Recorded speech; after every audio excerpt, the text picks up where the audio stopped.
Who said it's gonna happen again? Not gonna happen again. What street is this? Prospect. Prospect and Beach.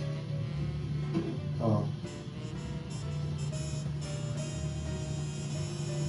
600.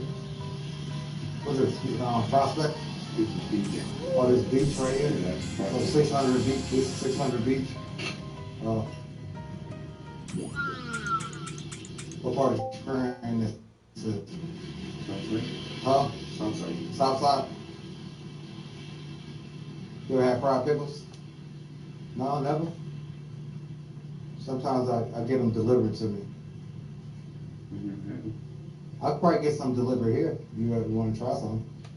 I'm not a big pickle eater. No. I'll get them sent right here to 600 Beach Street, and they get delivered right to you. Who makes them around here? Who makes them around? I think they over by they got a place over by the mall. I don't go to them all. Oh no. There's nothing in it. So let's just finish having this conversation about you with this little kid. And what was the discussion? You can't smoke here. I'm not smoking No, any. it's all one, no? Oh, all right, come on, let's come out there.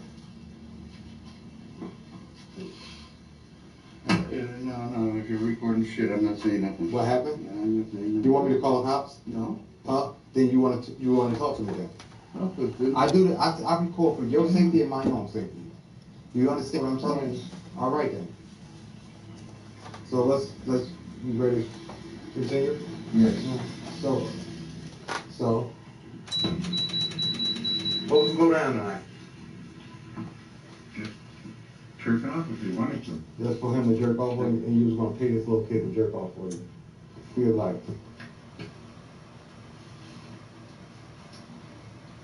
You ought to be ashamed of yourself, I man. am. How old are you? 57. You're 57 years old? You're 57 years old.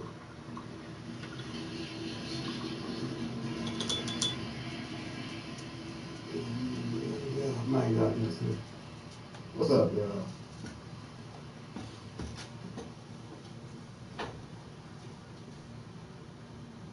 You said the kid was at least gonna get $100 in it. Mm-hmm. Joe, you know that's soliciting, right? It's like prosecution. Or claim.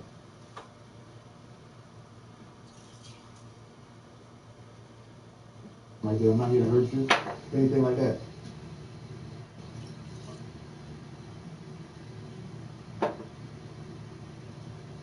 What is that? That's people that live here that's in the hall. Oh.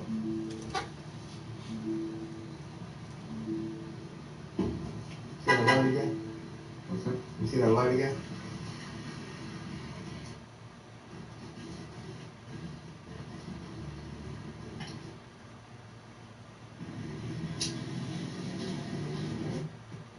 About you, like this.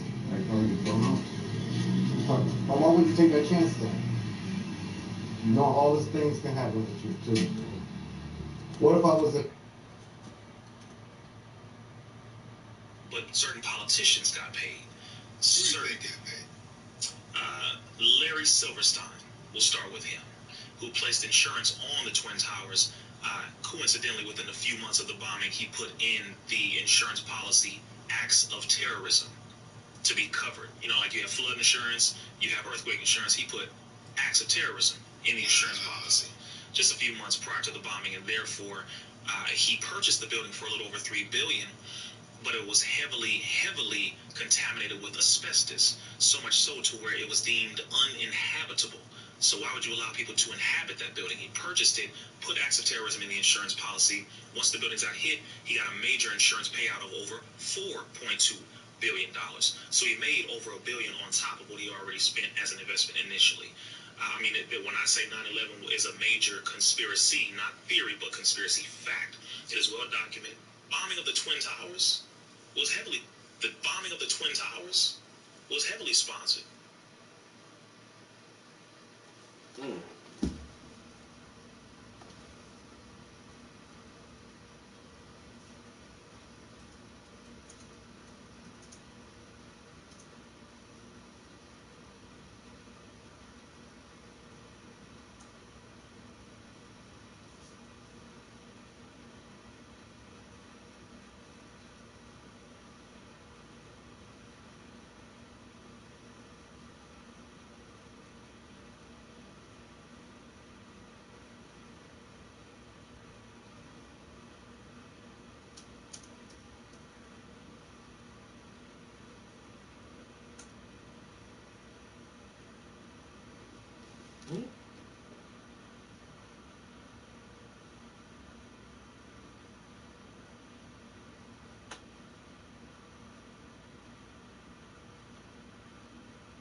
The bombing of the Twin Towers was heavily sponsored on the inside, sponsored by Americans, heavily. Not all of America, but certain politicians got paid. Certain got paid. Larry Silverstein. We'll start with him.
The bombing of the Twin Towers was heavily sponsored on the inside, sponsored by Americans, heavily. Not all of America, but certain politicians got paid.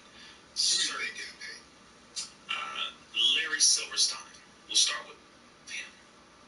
The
The bombing of the Twin Towers was the bombing of the Twin Towers.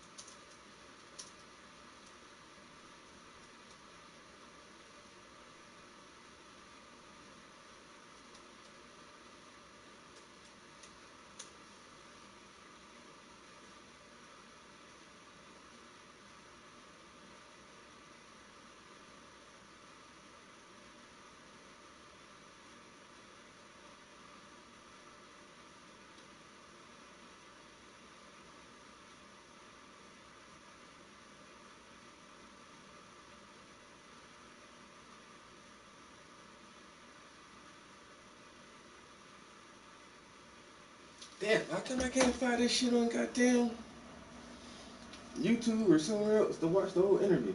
Damn.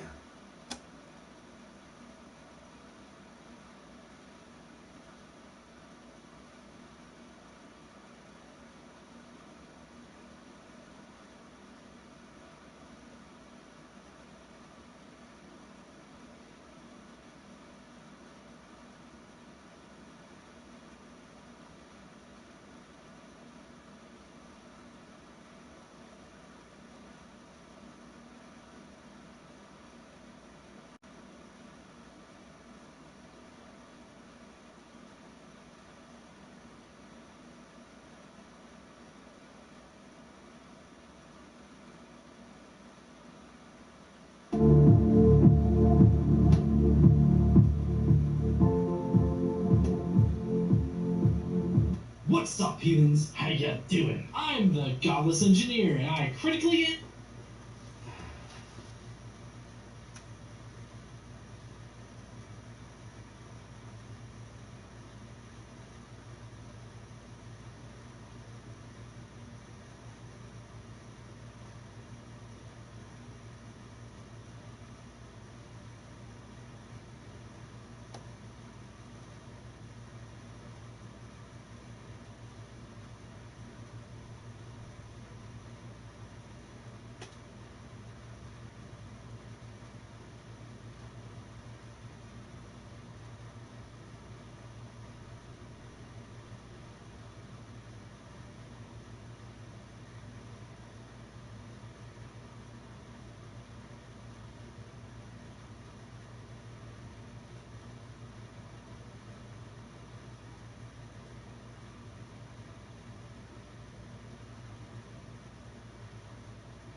Why can't I find the whole link? Shit.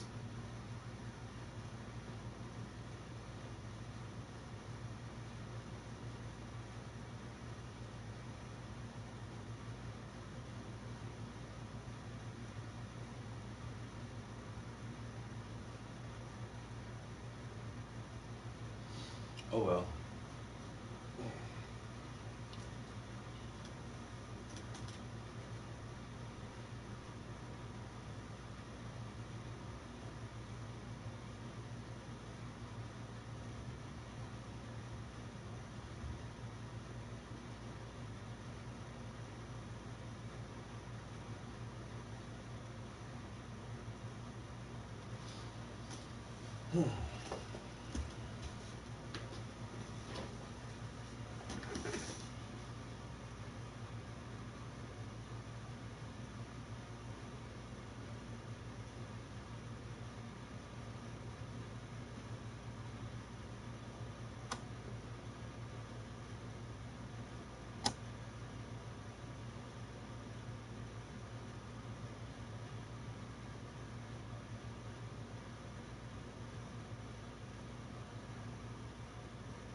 Yo, good morning. Yo, there's a bunch of funny shit on social media this morning.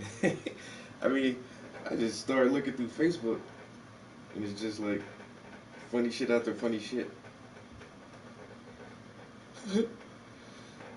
Oh man. The second day of the year, it's pretty good. It's pretty good. Starting out pretty good, you know what I'm saying? Still working on this art. I'm about to do a Facebook Live too to see who else is up this early in the morning.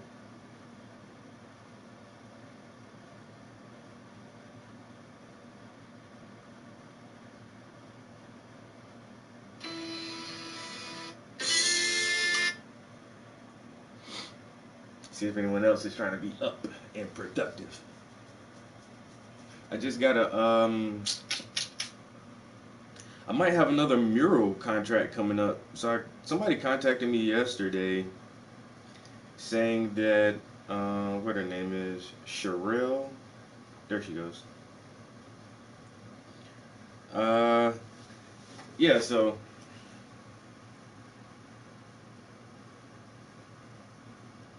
she says that,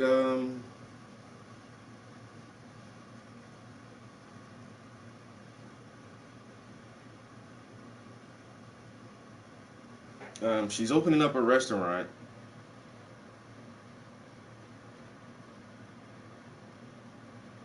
Or wait a minute, is going to be a restaurant or a small shop? I don't know. She says two different things, but I have a small shop called Grandma Betty's Pies and More. And so she wants her logo for Grandma Betty. And but luckily, it's an inside logo. I'm pretty sure. Yeah, this looks like it's inside.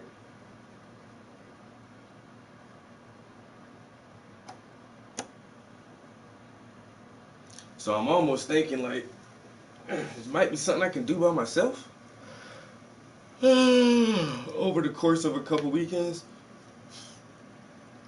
So I'll go check it out today and see if I can give her a price for it. And then oh wow. Well, I won't be able to start it this weekend coming. I have some interviews this weekend.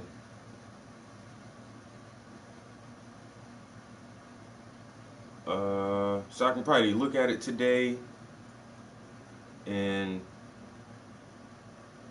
if I can give her a price that she can agree on, then throughout the week and next weekend I can get supplies and stuff ready. And then the following weekend I can probably start on her mural. I say, which is pretty dope, yo. So the year is starting off pretty good. Got some interviews lined up. Got a mural gig lined up. And it's just the second day of the year. Ain't that some shit? So I feel like we're off to a pretty good running start, you know? Got a good running start going here. Which is just fine by me. Because,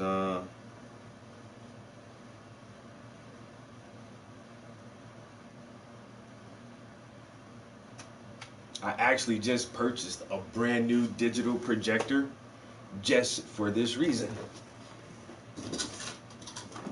So I got this, which makes doing murals a hell of a lot more easy. You can just project the mural onto the wall, outline it, and jump right into the painting without trying to freehand it up there and make sure all the proportions and aspects look right. So just get a nice, decent projector and do it that way. So I got that. Luckily that shit just came in too. I didn't go like buy it out the store. I ordered that on Amazon.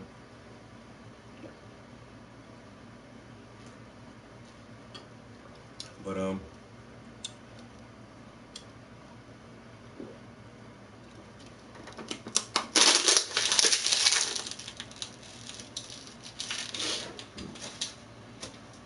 yeah, so productivity. is the name of the game. So now I want to get this palette back right, so we can get back on some knife work on this piece, which is coming along pretty good if I say so myself. I'll work on the background a little bit more today, and then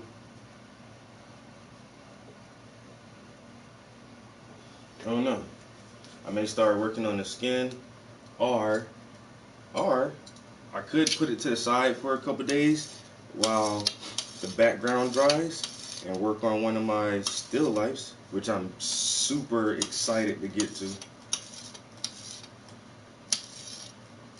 Like I say, my thing is portraits. Love painting people, but I haven't done a still life in so long that I'm really enjoying doing the still lifes, and I'm kind of right now I'm actually more anxious to do the still lifes than these portraits. And then I still need to photograph some more stuff. Like I say, I might. Oh shit! A couple of I might have to use myself for the reader series again.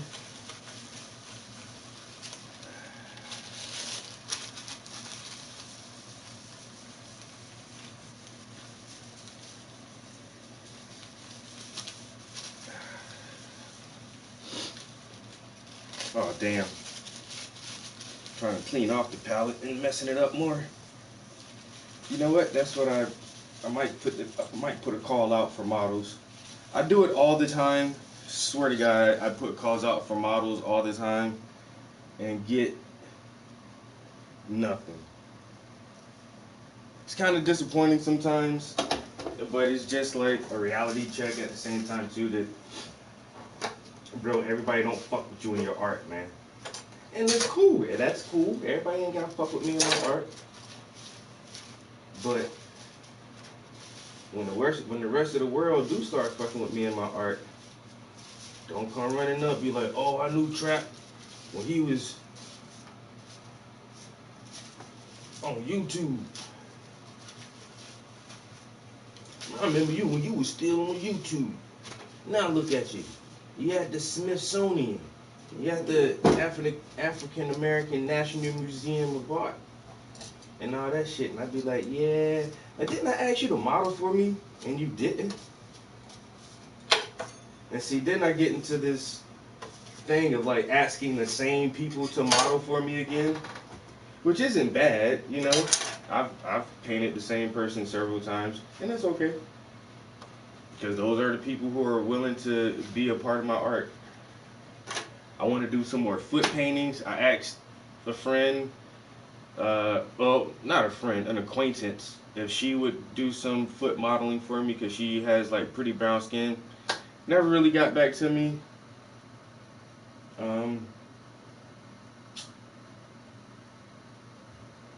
So yeah, I don't know. So that's my next dilemma right now, is actually finding more models for this year. Like I said, I want to get this year started off pretty strong.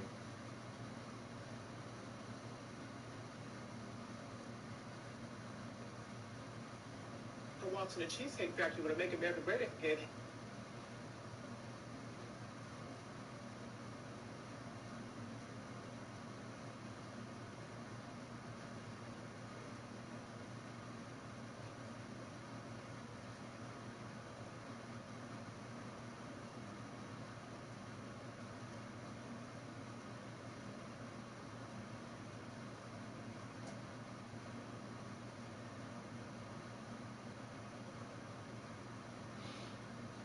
Send out a couple messages real quick. Let's see. Who else?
I'm trying to find the one person who modeled for me, but for some reason I can't remember her name. Damn it. So now I'm trying to go back through all the old messages.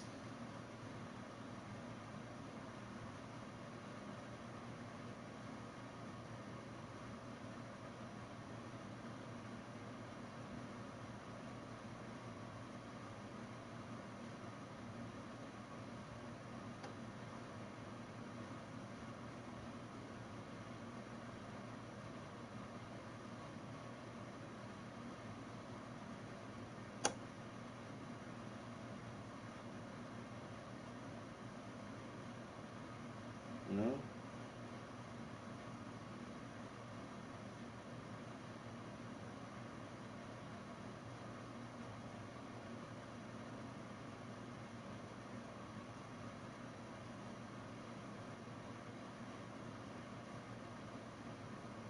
Wow, I need to like literally clean out all these messages in my Instagram file.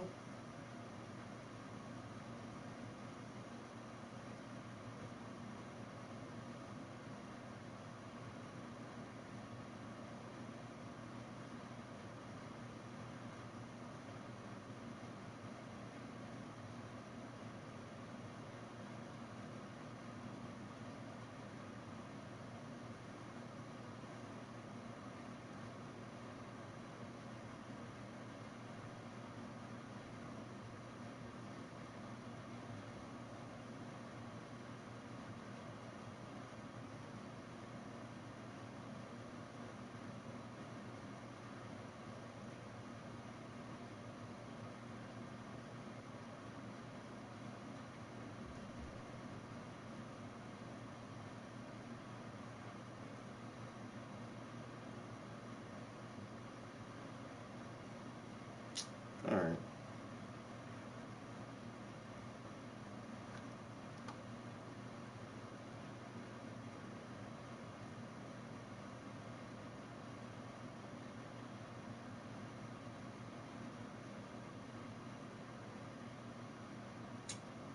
Damn.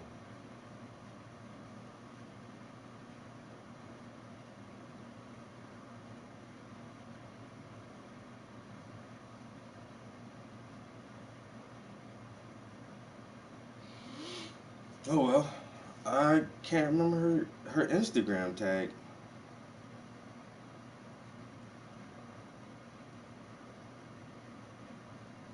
I'm sure it'll come to me. Who else? Who else can I think to model for me? My homie, my other artist friend Grayson, he said that he would model for me one time, but never did.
Hmm.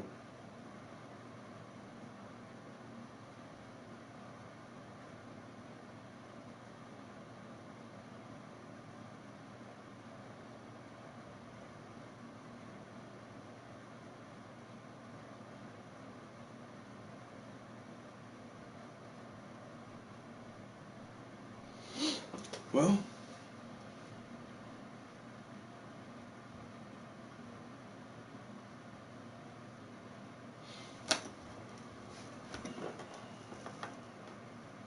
oh yeah.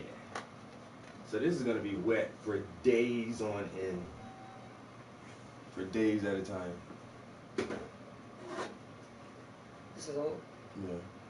Alright, I'll be back in a little bit. Is she good or no? Yeah, you don't got to go. Close the door.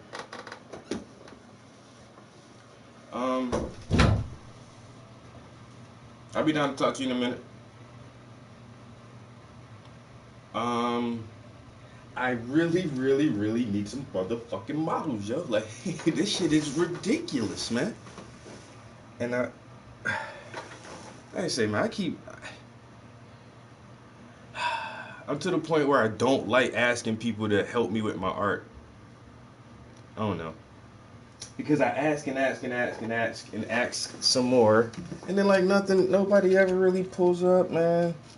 And then people get to the point like, oh, why you paint yourself so much? Because no motherfucker want to model for me. Oh, isn't that the same girl from the last painting? Yeah, because she's the only person who wants to model for me, and so I modeled her twice. Like my good friend Jess. Yo, I've painted like 3 or 4 paintings of Jess. Because every time I ask her to model for me, she's right on top of it. She's like, hell yeah, bro, where you want to meet at, what time? You know, do I need to wear something special or something like that? And it's like, nah, you know? And then, I don't know, my homegirl, Glennis, I've painted her like 3 times. And, oh, my friend, Heather, I've only painted Heather once. But, like, she's really pretty. I might have to use her again. I didn't think about her. Heather would definitely,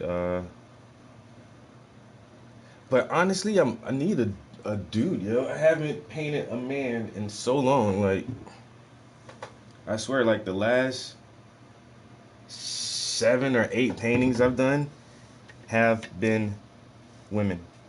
I love women. Women are the best thing on earth. If there was anything better than a woman, God would have kept that for his damn self. But I definitely need representation because now, not sexually or physically or anything like that, but I love men too. You know, men are the dominant force in the world. That's why we're called mankind, human race. You know, men are humans in general, people in general are just magnificent beings. And so I always want to have like a balanced representation. Like I don't want to paint only guys, and I don't want to strictly paint only women. But like I say, the last several paintings that I've done have been women. Why is that? Because guys don't want to fucking model. I guess they think it's weird or awkward or not masculine, or I don't fucking know. I don't know why guys don't want to model for me. I can't figure it out.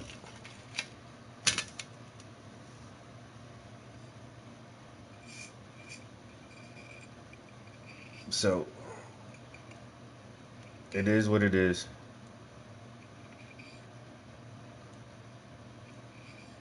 And then, like I said, I just wind up modeling myself more often than not, which I'm not mad at because I'm very, very photogenic. I'm handsome as shit, and I look good on canvas.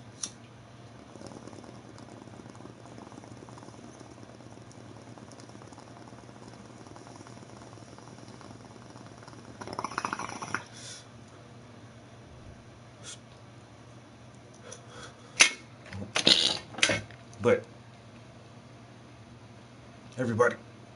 Everybody already knows this.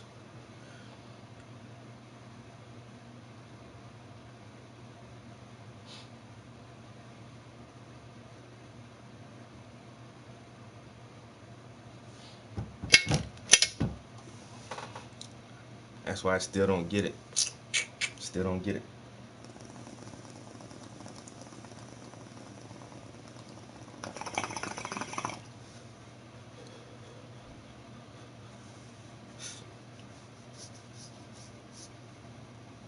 But we'll see.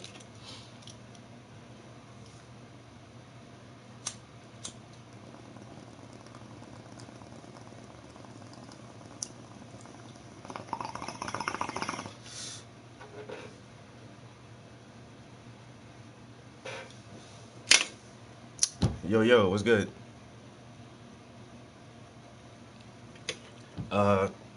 Top of the morning to you. Hope you're up getting your day started with a bunch of positive energy and motivation. You know? Positive energy and motivation to start the day with a little bit of wake and bake to ease you into it so you don't just jump into the day. Some people like jumping into the day, but I like to kind of slide into the day. You know what I'm saying?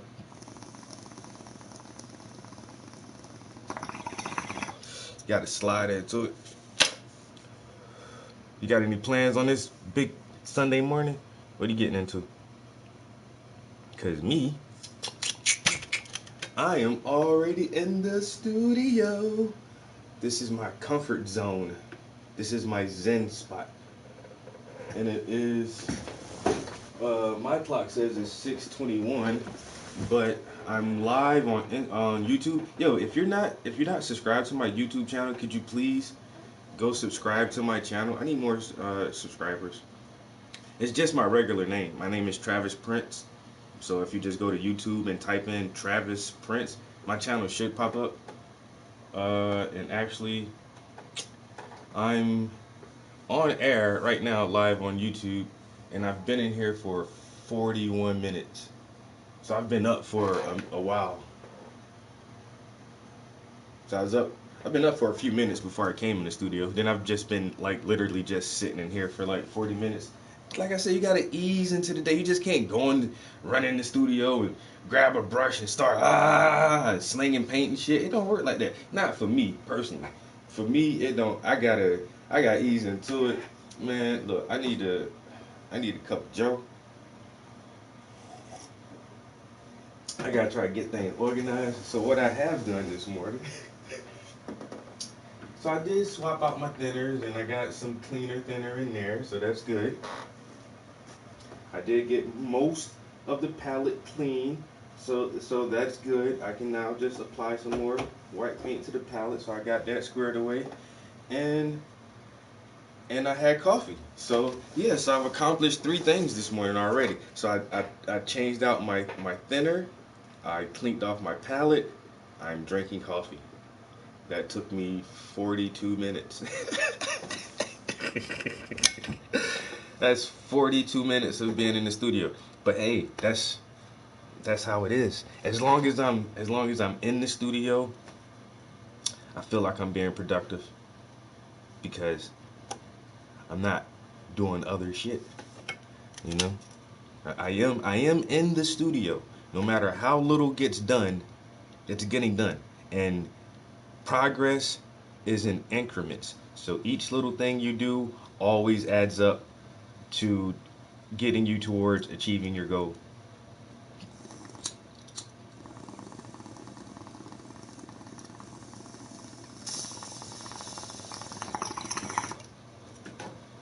Alright, I think I just crushed that. And that's it. You know, I rip a couple bong hits, have a cup of coffee. Now I'm getting ramped up now.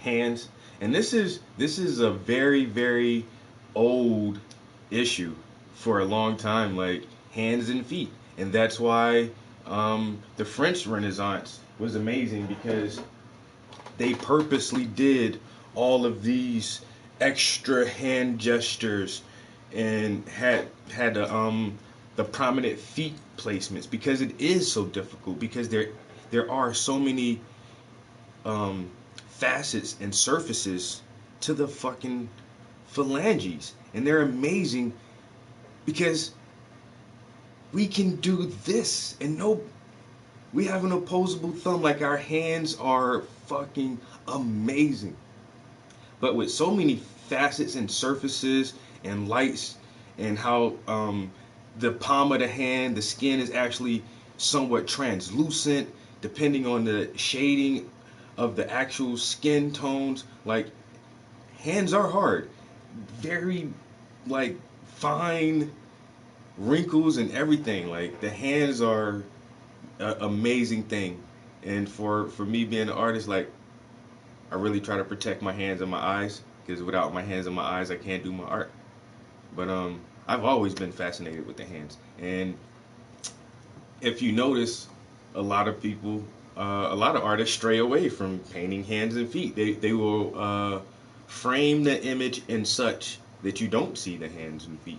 You know, it'd just be a bust pose, or maybe their hands are crossed, or hands are simplified in a way, and you know the feet always have shoes or some type of covering on, and you don't actually see the toes and the toenails. But yeah, hands are very, very difficult. I'm still trying to perfect my hands. They say just the way the veins are, and you can see that's not really detailed at all. It's like you just have to kind of give the impression sometimes. But then, so I wanted to do more like up close. So this is I think my best so far. And so I may do like some up close hands next.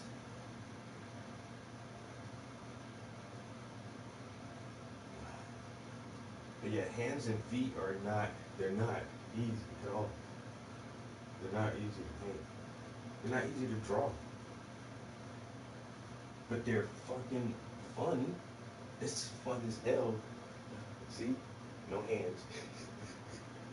You frame it where there's no hands. Okay, this right here isn't a terrible set of hands. These hands right here look pretty good. But way less detailed than the face. Because it's just tough, man. You just gotta take your time and be patient.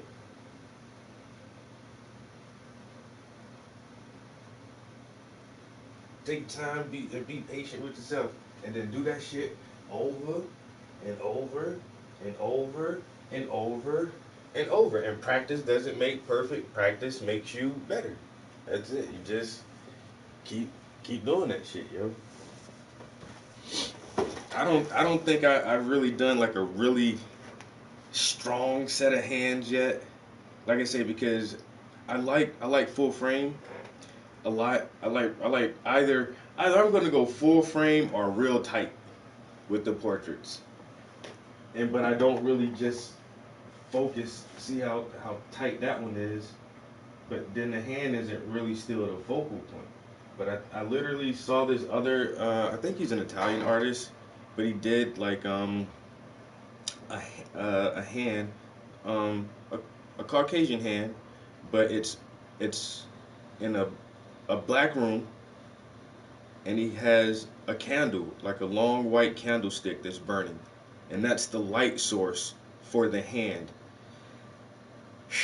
When I say ultra high res, super realistic, yo, this motherfucking painting, yo, I was like, oh my fucking god, yo, I gotta try to paint some hands up close. There's this other, I felt like the Italians, they've been on it for a long time, yo. The Italians have like a deep love and understanding for art, yo. We've lost that shit, and I think in the American culture, like, I don't know. But anyway, this other Italian artist, he's a portrait artist, but he does like really large scale portraits, kind of like Kehinde Wiley, like really big ass shit, yo. And he did this one nude and like the lady's feet were just like you just reach out and like touch that shit, like, and that's what really prompted me to do my feet painting. But I had that idea for a long time, like with the weed in it. Um, I like feet. I think women's feet are pretty, especially when they're pedicured and with pretty colors on their toes. And I just I like feet. I know it's weird. I'm not a I'm old enough to not be ashamed of that shit anymore. Everybody has like a weird fetish or whatever. So I like feet, and that's why women spend fucking hundreds of dollars a year to keep their feet soft and free of calluses and bunions and keep their nails done with the pedicure shit because they know nice feet look good too. So, and I like weed. Really, they don't have anything to do with each other at all. They don't have anything to do with each other. But there are two things that I really like. So I figured like I've never seen that before. You know? And Jordan Peterson has this whole lecture on creativity and how it is really, really hard to be creative. I don't give a fuck how you try, yo, because we as a species, as a conscious group, have been here for so long that it takes a lot to get new ideas, and there are new ideas, but it's hard to. I mean, like Nas said, there's nothing new under the sun. It's never what you do, but how it's done. Like we've been doing shit forever. Yeah, we've been doing shit for a long time, so it's hard to like really, really, really be creative. And so I'm really trying to figure out ways to like present imagery that hasn't really been seen before, or do it, in my own conceptual style. And that shit is fucking hard. Like it's difficult to be creative. And but then I had the thought like weed and feet, yo. I ain't never seen that shit. I've seen a lot of fucking art. I've seen a lot of paintings, yo. Me personally, I've never seen somebody paint feet with weed. Like I say, I like pretty feet, and I know that foot fetish is a thing. Like it's just not me. A lot of men like feet. Once again, that's why the manicure industry is a fucking multi-million-dollar industry. Women like to keep their feet done. And so I know a lot of people like weed too, and I was like, damn, what if I just put them two things together some kind of way?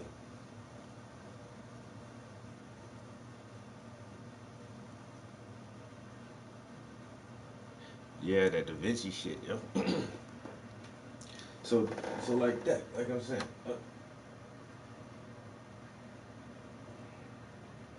But then, like we were going back to the topic of how hard it is to paint hands, and it's like I had the idea for a long time, but there was a few barriers, mental barriers and physical barriers. So mentally, I kept thinking that nobody's gonna get this shit, and I'm gonna get laughed at and ridiculed. But this was like I say years ago. I had this concept for years now, and so that was one thing, like my personal inhibitions that was like keeping me from doing this shit. Like nobody's gonna like this shit. I think it's something different, and like in my mind it looks cool, but I'm like, nobody ain't gonna do that shit, yo.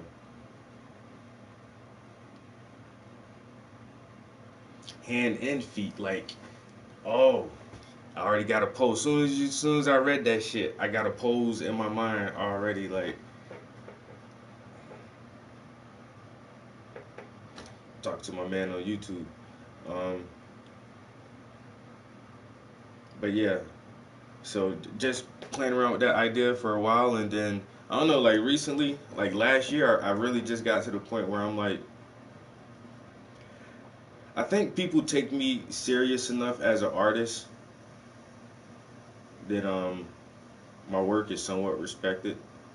But then at the same time, I feel like I'm at a point with my art where I'm gonna paint whatever the fuck I want to paint now. You guys see that I'm a serious artist. I take this shit serious as fuck, you know, and I really try to produce quality art. And so now I'll just paint whatever the fuck I want to paint. And if you don't get it, I can't help you. If you get it, hey, you know, if you get my art, that's fucking awesome. That's awesome. That's like an extra to me. Like if other people look at that shit, be like, that's dope. You know, that's extra. It's just I'm gonna just paint what I want to paint just because I want to see that shit, yeah. So, like I said, I have some other ideas, and still, still just gonna be like whatever the fuck I want to do. Like this community piece, I just said a lot of shit, like literally with words that I wanted to say. Um, this piece was, oh, I don't have it. I think I did this almost 2 years ago. Now since it's 2022, but COVID-19 is 9/11 Part 2. COVID-19 is 9/11 Part 2. We haven't called it COVID-19 in a while because it's the Delta variant. Now it's the Omicron, but so as soon as I understood what they were doing with this right here, I already know. Like they're gonna use this politically the same way they use 9/11. You know what I'm saying? Follow the white rabbit. Had these ideas for a while. Thought to myself, nobody's gonna like this shit. Nobody's gonna understand. Like they're not just gonna like. Did this dude just paint a video game controller and like some weed, like yeah. And yeah, I did. You know why? Because I think it's visually pleasing to me. I love this painting. Yeah, I love this still life. It's like my new favorite. It's my new favorite piece. I swear to God. And I'm like, yo, what are people gonna think about this? You know what I'm saying? How what are they gonna think about me? And now it's like, yeah, I don't give a fuck what you think. Either you gonna do it or you're not gonna do it. My Think series was the first one really where I started just like, but see, these are still portraits. So, but just doing a whole still life.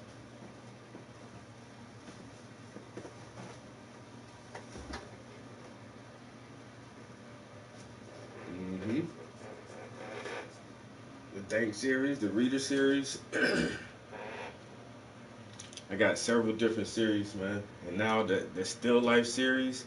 I'll show y'all that real quick too. So the Still Lifes. Boom. Got the other underpainting right here. That one's gonna be dope. Got the other underpainting right there. That one's gonna be dope. So I do like a Still Life series. I don't even know what I'm gonna call that shit yet, yo. I gotta come up with a fucking a good ass name for the Still Lifes, like all together as a group. And I ain't got nothing for it yet, but I ain't really been thinking like strong about it yet either. So when I think hard enough about it, something will come up.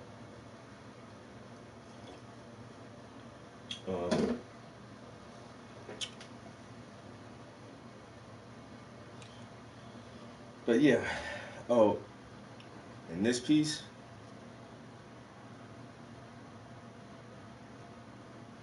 is actually I'm gonna remix it.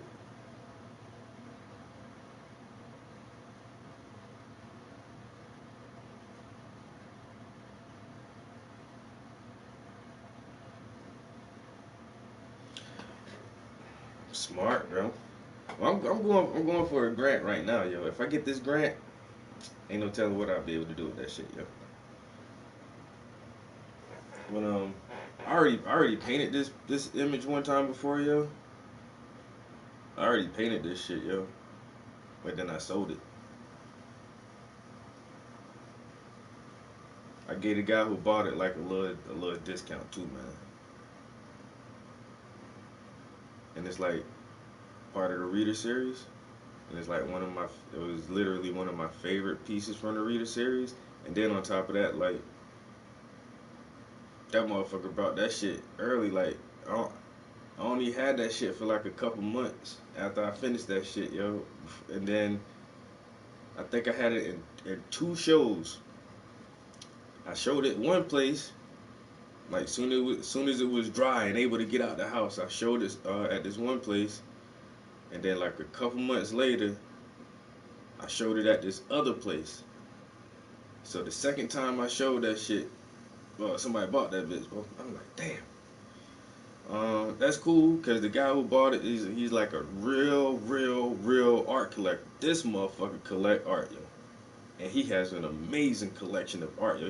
His house is like a fucking museum, like a gallery, yo. His own personal home, yo. That shit is fucking crazy.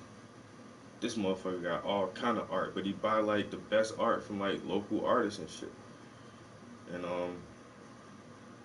so I'm happy that that painting has a really good home, but I miss that shit so much, man. I swear to God, yo, I miss that painting. Gotta do it again, yo. But this time, it's on a bigger canvas. I'm making that shit bigger, and I'm gonna change it up a little bit. And this time, yo, the price tag, like I say, like a couple years ago, man, like I say, I understand the value of my art, but I want to sell art too. But once again, I'm to the point where I just feel like if nobody don't give me what I really want from my art, then I'll just keep my shit. I'll just keep it and uh, leave that shit to my family. You know what I'm saying? Like, I'm not gonna sell myself short ever again. But so this piece right here, when this shit done, man, this shit gonna be like have a $10,000 price tag on it. And that ain't no joke. That ain't even no joke. Cause I already got a couple pieces that I priced at $8 grand, and I will not drop that shit. The university, our Marywood University, one of our local schools here, reached out to me, contacted me. They sent me an email. Oh, Mr. Prince, we wanted to purchase some art for our equity and inclusion center, or some center for the black kids at school. They have their own little space or whatever. They want to decorate it and put some art in it. And we're looking for a local black artist that we can purchase some art from and hang it in our university. Would you care to send us a price list and a selection of paintings? I said, oh man, this is a great honor. I would love to send you guys some samples of artwork and prices, and have the university, you know, purchase a piece for me. That'd be great. And so I sent her that shit, and you know, some of my pieces are $5 grand, 7, $8 grand, and I sent her a selection of images, and I sent her a price list, and I told her that if you don't like this selection, I can send you a different selection. And a few days after that, she emailed me back and saying, "Oh, sorry, this isn't in our budget. This isn't. These aren't in our budget, and but I'll definitely try to seek some funding and see if I can find some money, and maybe somehow later on contact you again and see if we can make a purchase." Like, get the like. But that's what I'm saying. Like, I'm not budging for nobody. Like, and plus, you're a fucking university. Come on, your department doesn't have like a couple of grand laying around and funding for anything. Like, there should always be like some money for purchases like that, or for any kind of events or anything that need to happen. Like, so that was weird, but it's just like, fuck it, I don't care. Like, I could have said, oh, um, well, I'll give it to you for this price or that price. Like, nah, I can't do that. I said, I'd rather just have a fucking house full of art my damn self. I'll open up my own gallery sooner or later. Alright. Alright. But I've been in here for a minute on Instagram Live. I appreciate you guys chilling with me, listening to the artist talk this morning. If you have a little bit more time to stick around and hang out and check out some art, I'm actually live on YouTube right now. My YouTube channel is just my regular government name. So my name is Travis Prince. You go to YouTube and type in Travis Prince, or maybe even my tag. You can type in Travis Prince paintings by the Prince or something similar to that. You'll see my channel come up. Please like and subscribe. Hit the notification bell.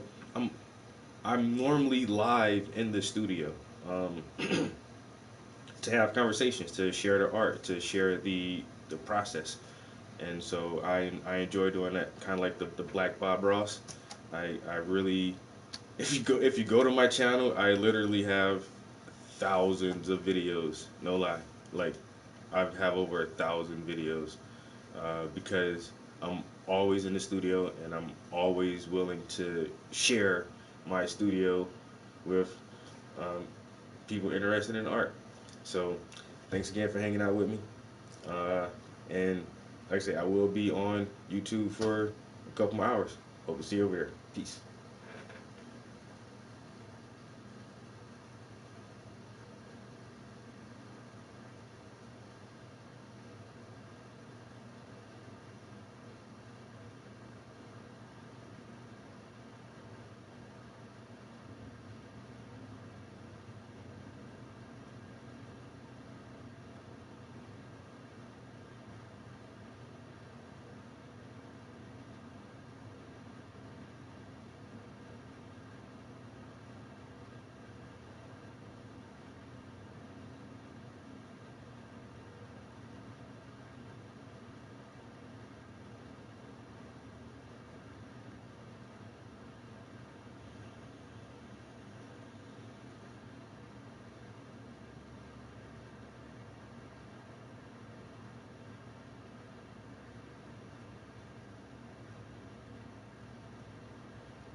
Mm.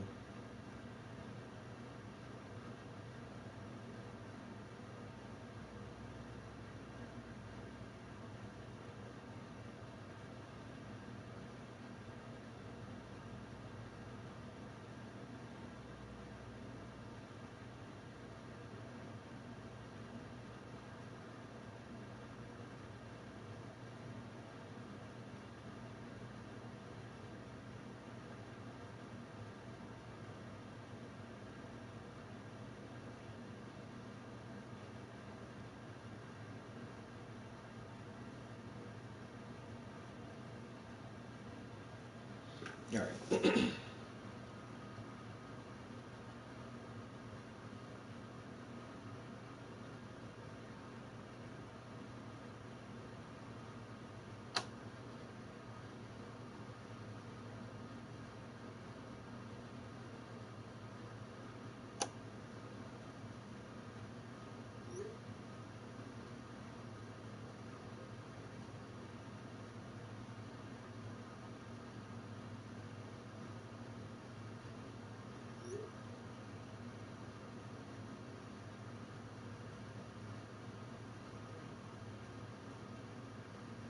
I definitely do. I mean, that's what essentially we're using social media to document our entire lives. Those of us who do use social media. And it is a really fascinating thing because I have friends that are who have passed away, but I can still go back and like read their text messages and their and go see their Instagram post and their Facebook post. And I think that there will be a, a more um, centralized way for us to literally document our entire lives from birth to death. And I think in some ways that could be beneficial because so I read this one book called The Celestine Prophecy, and in this book they talk about this future world where people actually did that, where people recorded their or documented the most important parts of their daily lives uh, throughout their entire lives, and then for the next generation. For can you imagine you in your teens like being able to witness your great grandparents and literally knowing that's them and this is how they looked and this is how they lived their lives and this was their personalities and the type of people they were and this were their interests and their hobbies and their career choices, and you could look back and scan through your entire great grandparents' lives and your grandparent, your great grandparents, and your grandparents, and your parents. And you can go back to when your dad was a kid and look and see how your grandparents raised him and his interests and his likes and the things that he did growing up. And then you document your own life for your kids and your grandkids and your great grandkids. And then somehow like we can we would have a record of our lineage as far back as we could want it to go, you know. And that's why in some cultures, mostly older, like the Arabs were really big on it, and the Italians too. Like uh, day um, and Ben, like day and Ben means of or son or some shit like that, and so you would introduce yourself by going sometimes like going back to your grandfather, and so I'm Travis, son of Thomas, son of son of Thomas the second, who was son of Thomas the first, and they would know their lineage and where they came from. And Arabs would introduce themselves like that too, like going back to their grandparents, like I am the son of this man who was the son of this man.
Mm.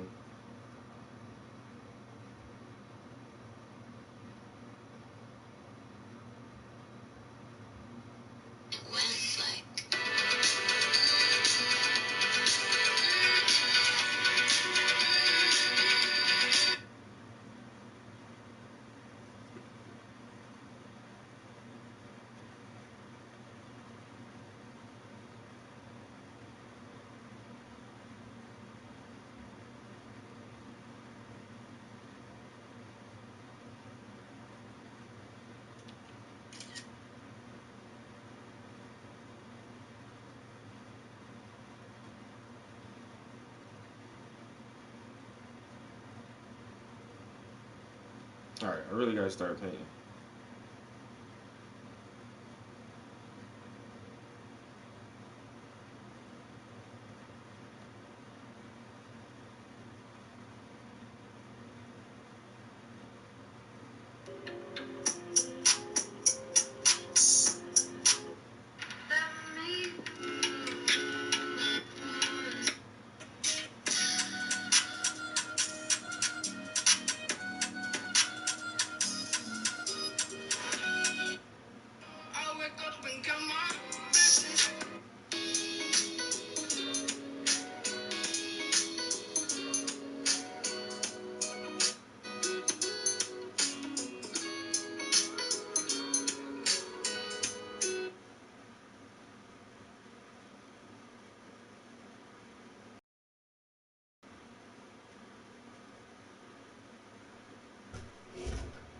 Alright, so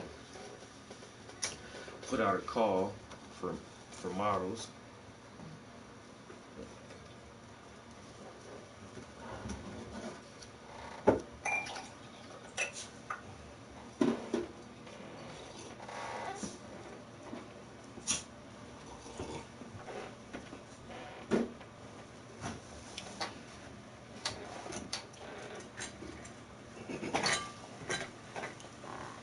See how this works. Come on. Go sit down. Go sit down. Okay, go lay down. No, go lay down, baby. Go on. Go on, or I'm gonna kick you out.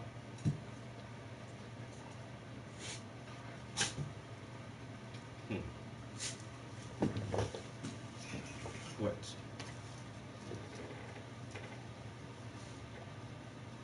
You gotta lick my hand.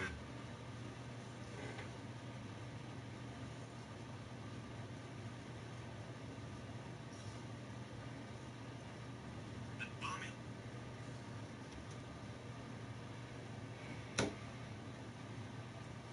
You're not a baby.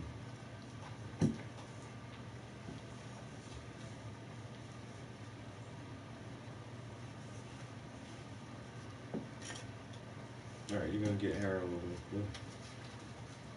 Look.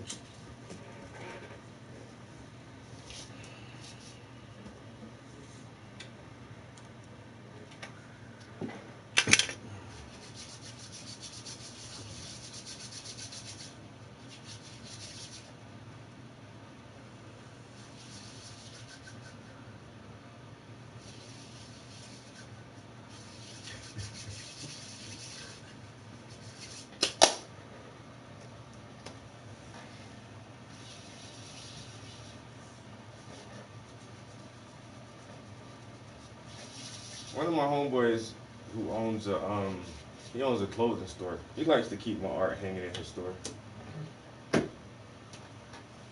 He always asks for my art, yo.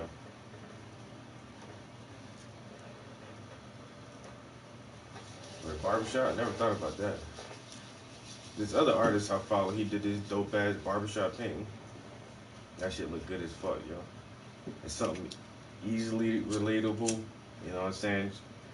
Especially for a black man like who don't remember a time just chilling in the barbershop, especially like when your dad take you or your uncle take you or you and your cousins go to the barbershop and especially got a cool ass barber.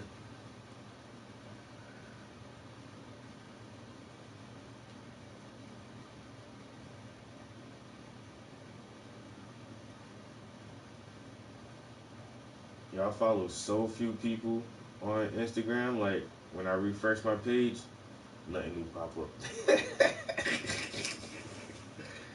Nothing new. I have to go like sometimes I just go to the search bar to look at different shit, but I really stopped following like damn near everybody. I follow 178 people on Instagram now.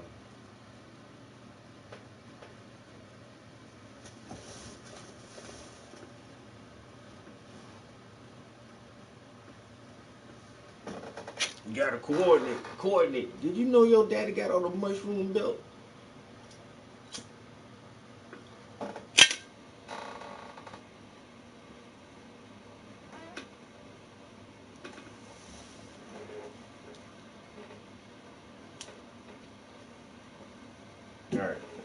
I ain't gonna lie, hour and 20 minutes of just chilling and talking.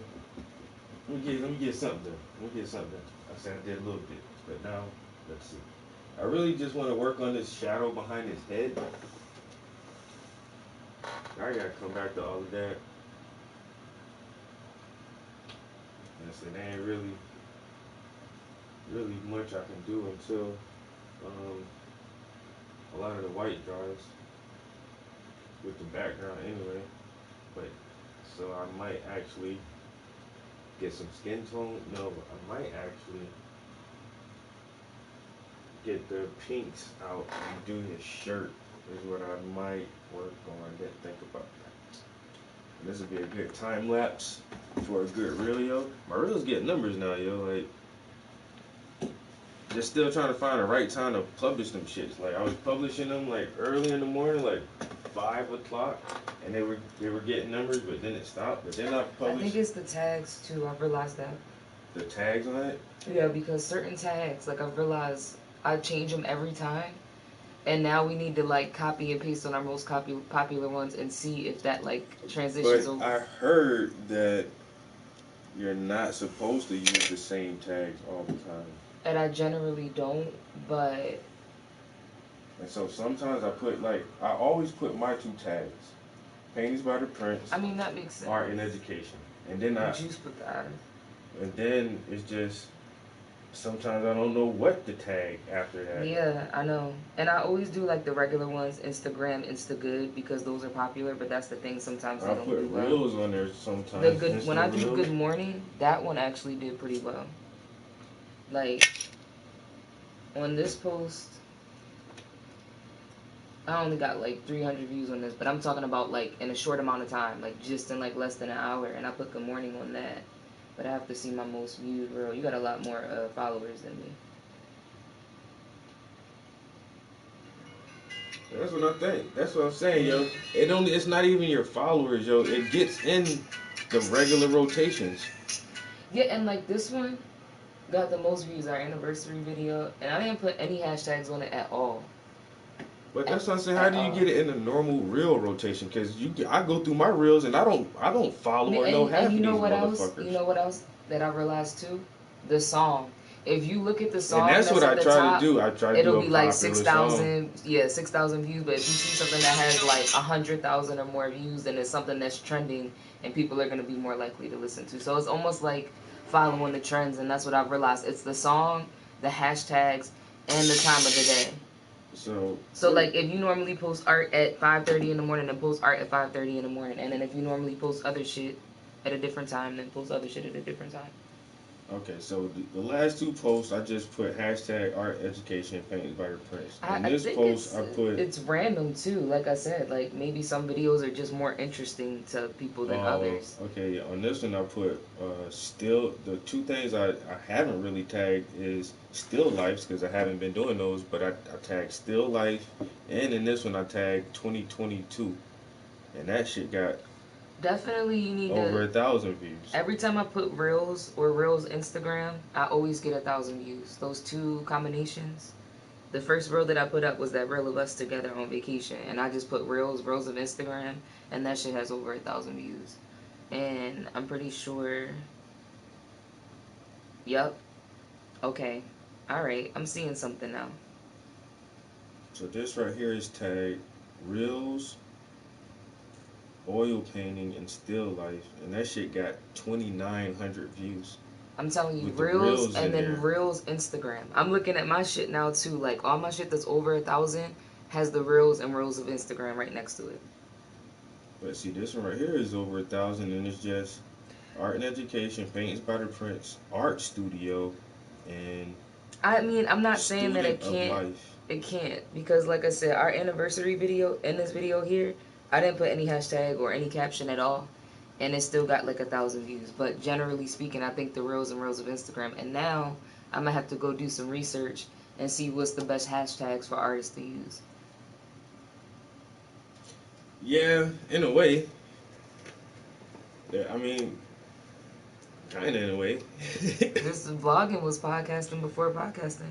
Yeah, and then it's long format too, like Joe Rogan, because I've been here for hours. I mean, it is. It's like, yo, if you, like, sometimes I'll be driving home to go visit my mom, and I can't watch you, but I'll just listen to you talk about whatever you talk about. No. It's podcast. And if I'm sitting here, then I can watch. But yeah, I don't know about the times, though, because can you see when you posted, what time of the day you posted? No, that's the one. Well, View not unless insights. if you go to analytics or something. October 8th, 2021. Duration 7 seconds. Accounts reached 500 with 667 plays. Or No, it don't reels. tell you what time you posted. And that's the other thing too. Once you post the reel, you can't edit your comments or your caption or your hashtag or nothing. Like I tried to do that the other day, and I wanted to change the hashtag that I did, and it was too late. Like I would have to remix the reel to do it.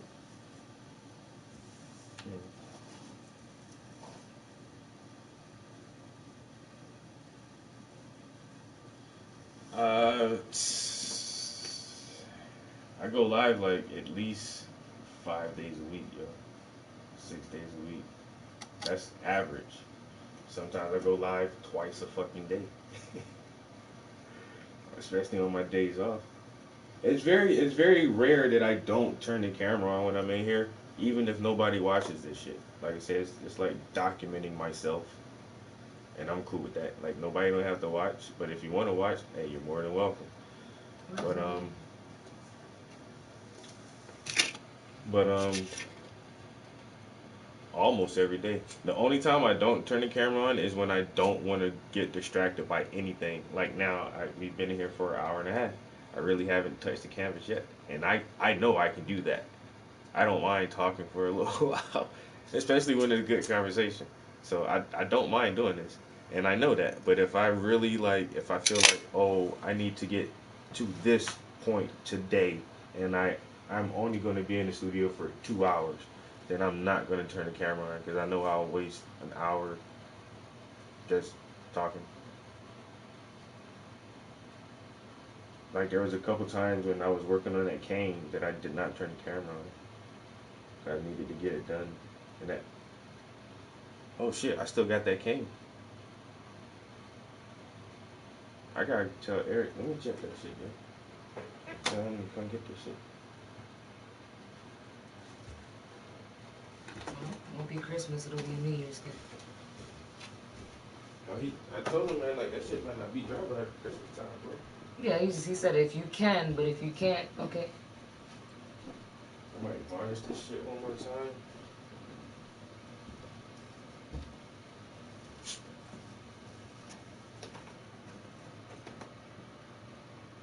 You showed it to him? Yeah, I sent him a video.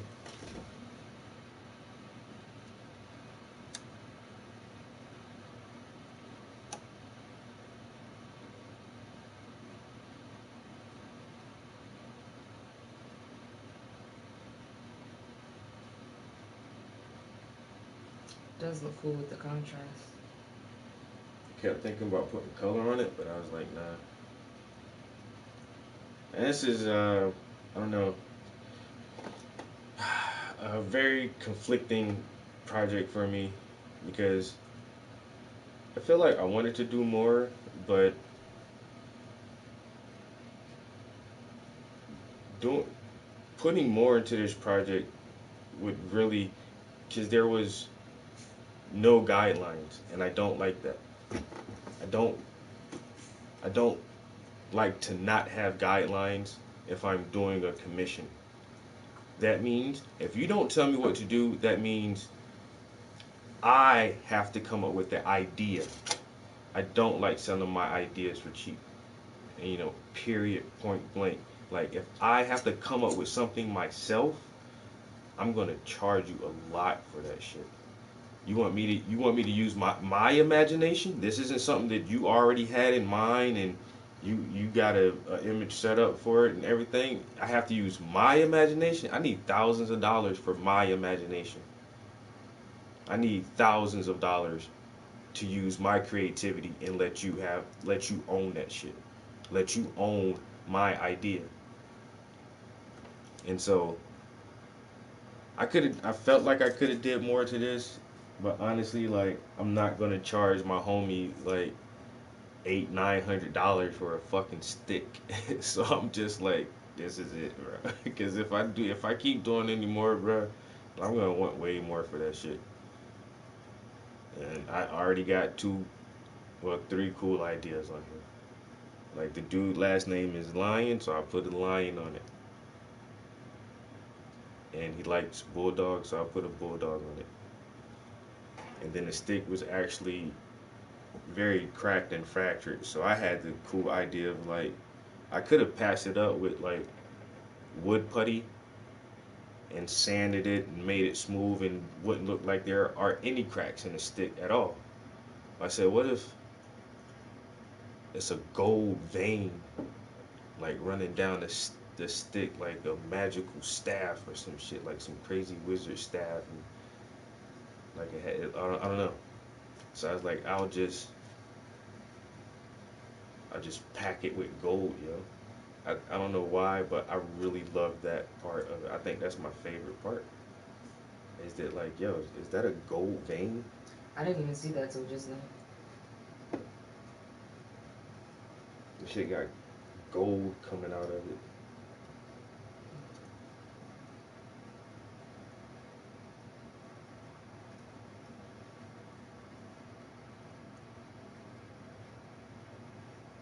It's unique.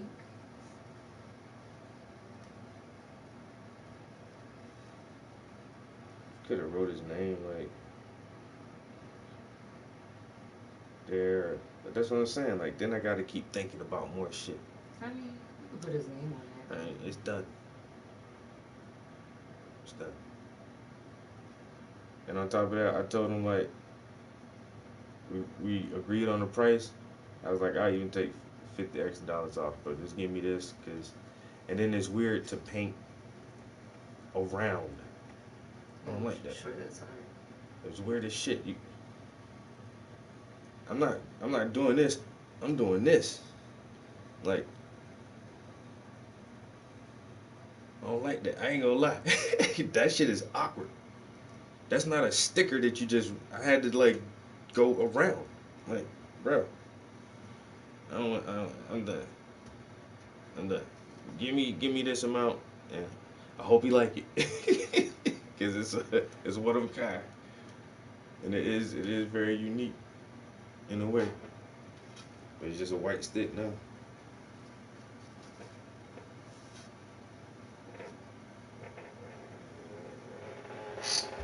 So I forgot though, but that's a couple dollars right there, like just sitting in the cut. I'm gonna call my homie today and see if we can set that shit up for him to get it. Like I said, I'm gonna price this mural today and see if I can get a couple dollars out of that. Starting out on a good foot this year. I ain't lying. Now if I could just find me a goddamn model.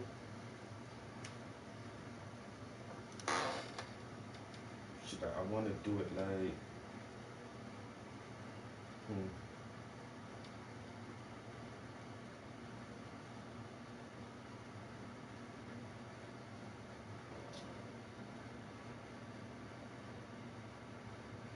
well, it's not framed like that. I was almost thinking, cause you can see like the brick wall on the top of there, but I'm not gonna be able to have it fit in that shit. Alright, so I'm gonna just get some brownish gray.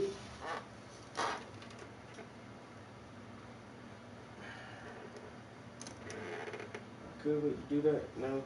I want to do that now. So let's get some brown, some black and white.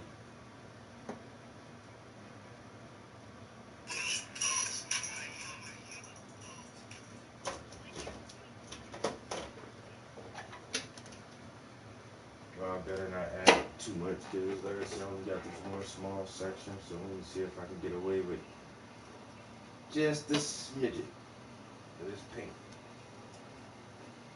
See how this gonna work. I might have to lighten that up some. Blood in, blood out. Blood in, blood out. That was like a gang movie with the artist kid. Like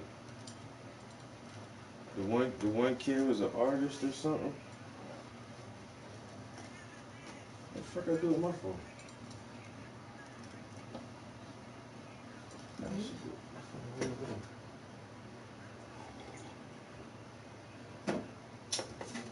Blood in, blood out. I feel like I have seen that movie.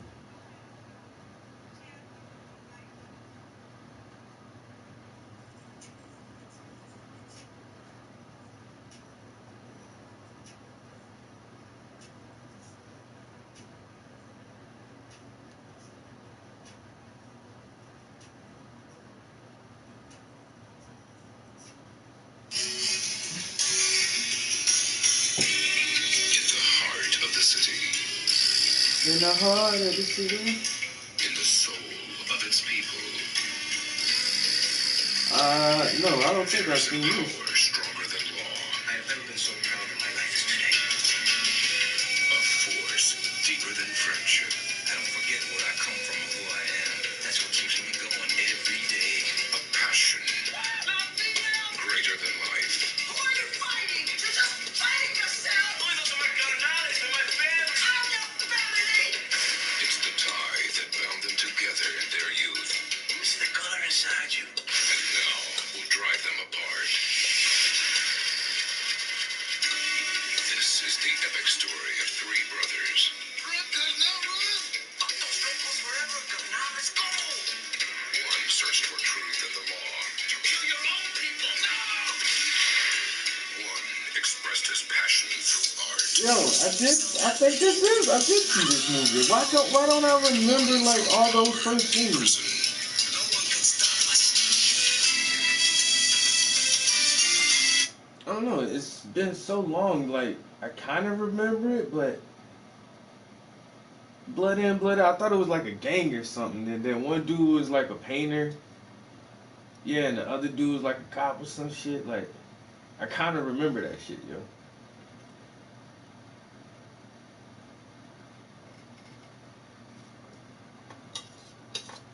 That was a pretty good movie back in the day. When that shit came out, that's like some 1993. Yeah, some early 90s movies. Blood in, blood out.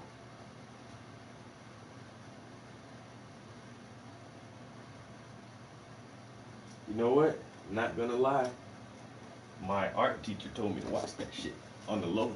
On the low. She pulled me to the side one day. I think that's how I learned about the movie, yo. Cause she's I don't know, man. I don't know why she gravitated to. I get it because I've always been a pretty decent artist, but she kind of gravitated towards me. And she the first woman. This a white lady now. Told me about Basquiat. Immediately she made sure I know about him. And you need to go watch some documentary on Basquiat. She told me to watch The Golden Child or something like that. And then she was like, you should watch Blood In, Blood Out. She's like, it's kind of violent, you know. Don't tell nobody I told you to watch it. But it's a really good movie. Because I was in fucking middle school, yo. Don't tell anyone I told you. But you should definitely watch Blood In, Blood Out.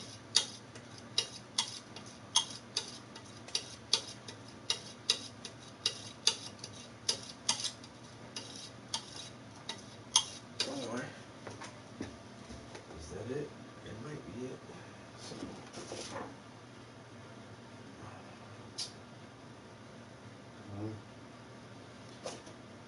I can't see.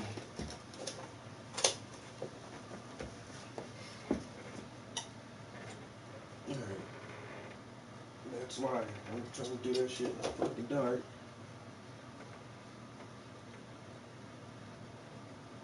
Why is this white paint leaking everywhere? What the fuck? Is that a hole? Yep, it has a hole in it. And all the oils are leaking out. Fuck. I need to find a better way to stack my paints because they're always poking each other in there. Alright, so I want to do me see. Let me look at this cover. This is brown. Take some of this. Take some of this.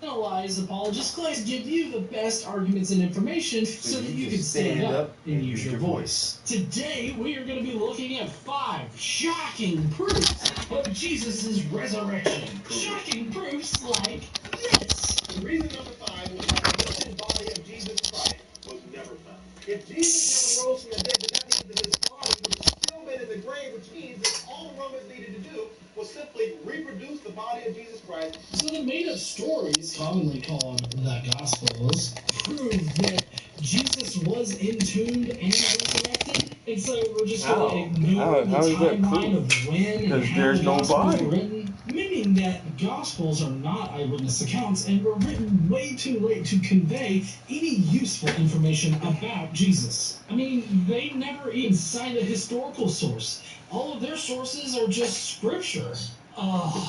If you want to know why these 5 shocking and undeniable proofs fail to prove that Jesus resurrected from the dead, then please stay tuned.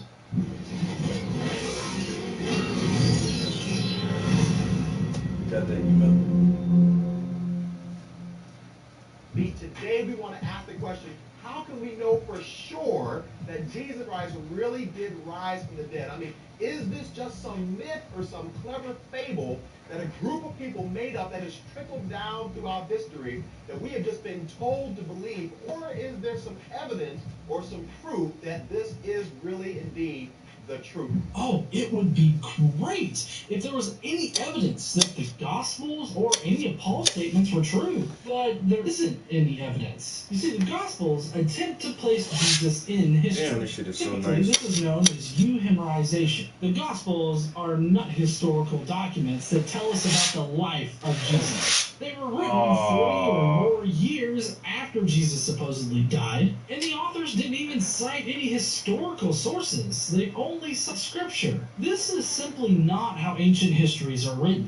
Ancient histories about influential people weren't written anonymously and also didn't appeal to scriptural evidence over historical evidence.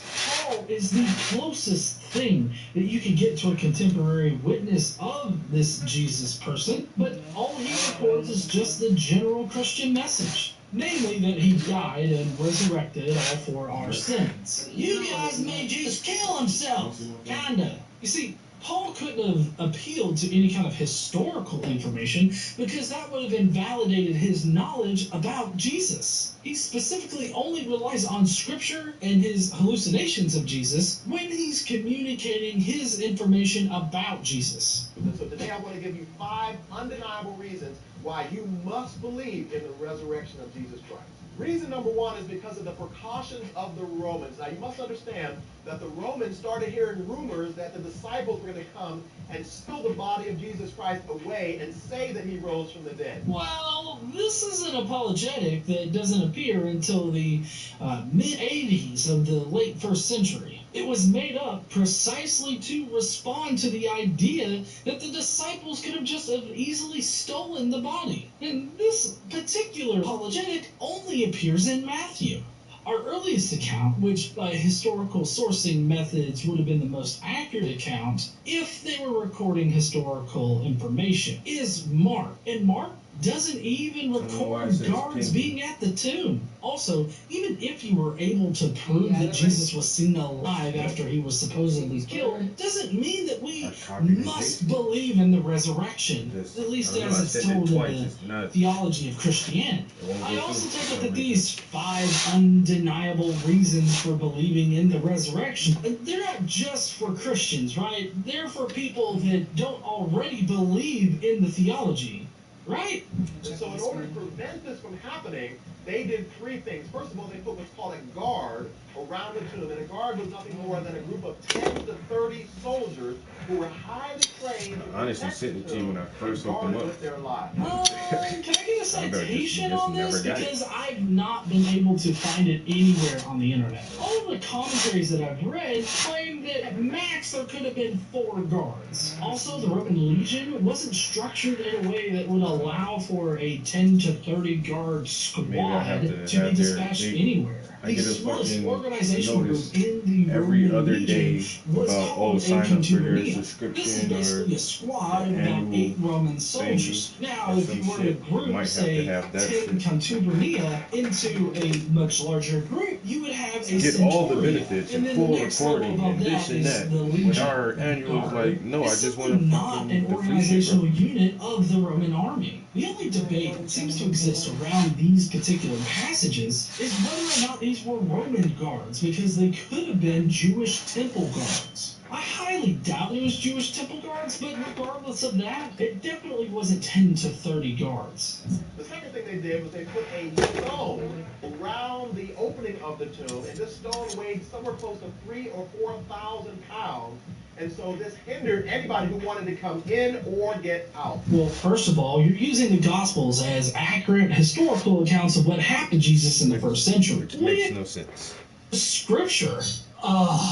If you want to know why these 5 shocking and undeniable proofs fail to prove that Jesus resurrected from the dead, then please stay tuned.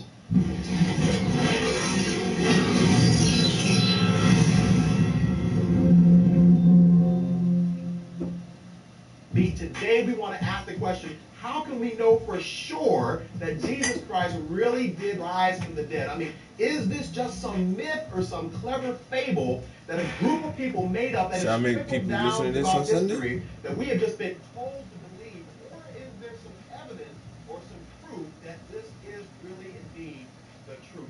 Oh, it would be great if there was any evidence that the Gospels or any of Paul's statements were true. But there isn't any evidence. You see, the Gospels attempt to place Jesus in history. Typically, this is known as euhemerization. The Gospels are not historical documents that tell us about the life of Jesus. They were written 40 or more years after Jesus supposedly died, and the authors didn't even cite any historical sources. I gotta, They only cite scripture. This is simply not how ancient histories are written. Ancient histories about influential people weren't written anonymously, and also they didn't appeal to scriptural evidence over historical evidence. Paul is the closest thing that you can get to a contemporary witness of this Jesus person, but all he reports is just the general Christian message, namely that he died and resurrected all for our sins. You guys made Jesus kill himself, kinda. You see, Paul couldn't have appealed to any kind of historical information because that would have invalidated his knowledge about Jesus. He specifically only relies on scripture and his hallucinations of Jesus when he's communicating his information about Jesus. Today I want to give you 5 undeniable reasons why you must believe in the resurrection of Jesus Christ. Reason number 1 is this is the precautions of the Romans. Now you must understand that the Romans started hearing rumors that the disciples were going to come and steal the body of Jesus Christ away and say that he rose from the dead. Well, this is an apologetic that doesn't appear until the mid-80s of the late first century. It was made up precisely to respond to the idea that the disciples could just have easily stolen the body. And this particular apologetic So it's only really appears in kind of Matthew. messed it up a Our little earliest bit. account, which by It's all good historical though, sourcing because methods would the be frame most accurate of the account canvas. is So when I went to pull the knife, it is marked outlined doesn't the actual frame of the canvas with the paint. It looked weird just now.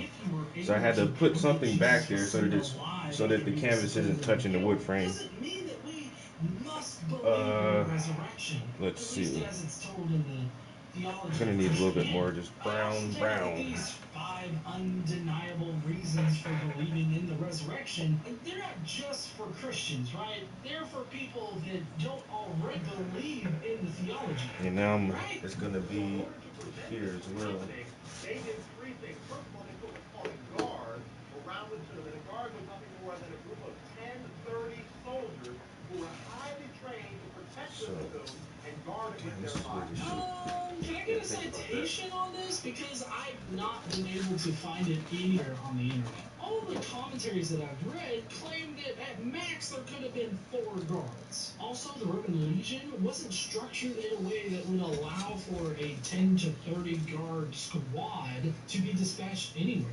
The smallest organizational group in the Roman legion was called a contubernia. This is basically a squad of about 8 Roman soldiers. Now, if you were to group, say, 10 contubernia into a much larger group, you would have a centurion. And then the next level above that is the legion. Guard is simply not an organizational unit of the Roman army. The only debate that seems to exist around these particular passages is whether or not these were Roman guards, because they could have been Jewish temple guards. I highly doubt that it was Jewish temple guards, but regardless of that, it definitely wasn't 10 to 30 guards. The second thing they did, they put a stone around the opening of the tomb. This stone weighed somewhere close to 3,000 or 4,000 pounds. And so this hindered anybody who wanted to come in or get out. Well, first of all, you're using the Gospels as accurate historical accounts of what happened to Jesus in the first century. We have already covered how they weren't. But you think that a mere stone over the entrance to the tomb would stop a motherfucker that just magically resurrected from the dead? How fucked up would it be if Jesus did all this magical resurrection from the dead and had all this almighty power, and then he couldn't get out of the tomb and he's stuck in there like a genie in a bottle? Also, they didn't put the stone there to keep Jesus in. Most likely, they put it there to prevent any tomb raiders from coming in there and jacking anything that could have been lying around. You do have to wonder, though, at the end of Mark, how are the women hoping to roll away the cover stone again? I mean, it's not like a cover stone is something that you just totally forget about before you leave the hut. Not like Mary would have gotten there and been looking for her keys like, oh shit, I forgot about the goddamn 2-ton cover stone. Fucking how are we gonna get out of this, ladies? We'll have to turn our asses right back around, go get the keys. This was obviously an aspect of the story to emphasize the supernaturalness of Jesus. And then the third thing they did is actually put a Roman seal around this stone, such that if anyone tampered with or broke this seal, they were punished by death. So to suggest that some would, that the disciples broke in and stole the body of Jesus Christ and claimed that he rose from the dead would be highly unlikely. Again, this is an apologetic that was invented with Matthew's gospel to respond to the very idea that the disciples could have just stolen the body. Regardless of the precautions that the Romans could have taken, the stolen body hypothesis, however unlikely that it is still way more plausible than Jesus magically resurrecting from the dead. Because here is a group of fishermen and tax collectors, and the Bible says, short before Jesus was crucified, that all of them were terrified and afraid and forsook Jesus and ran for their lives. And to Damn, think that's so that satisfying. fearful group somehow got enough courage to break through a group of highly trained soldiers and steal the body of Jesus Christ is highly unlikely. So, obviously, the disciples are representatives of the 12 tribes of Israel. Whatever cowardice or incompetence you could interpret from their actions in the Gospels are there for a literary purpose. It's a commentary on the state of the Jewish people. But also, you seem to be mixing up your Gospel stories here. You quote Mark when you've always been using Matthew. I guess you're trying to show how all the Gospels have bits of this story in it? But all the Gospels pretty much just copied from Mark, so it's no wonder that they have similar facets to it. It kind of seems like this is a moot point. Also, you're implying that they were cowards. This is pushing a motive on them that is simply not found in the Gospels. I mean, in both Mark and Matthew, you have one disciple that pulls out a sword and chops a dude's ear off. How exactly is this cowardice? Kinda seems like that motherfucker was ready to kebab the guards. But still, even if you assume that these disciples pissed themselves and immediately ran away from the scene, them stealing the body is more plausible than Jesus resurrecting from the dead. After all these years, going back to where it all started, back to the Matrix. No one can be told. And see, this is the thing that I'm kind of. Dead. The second reason is because of the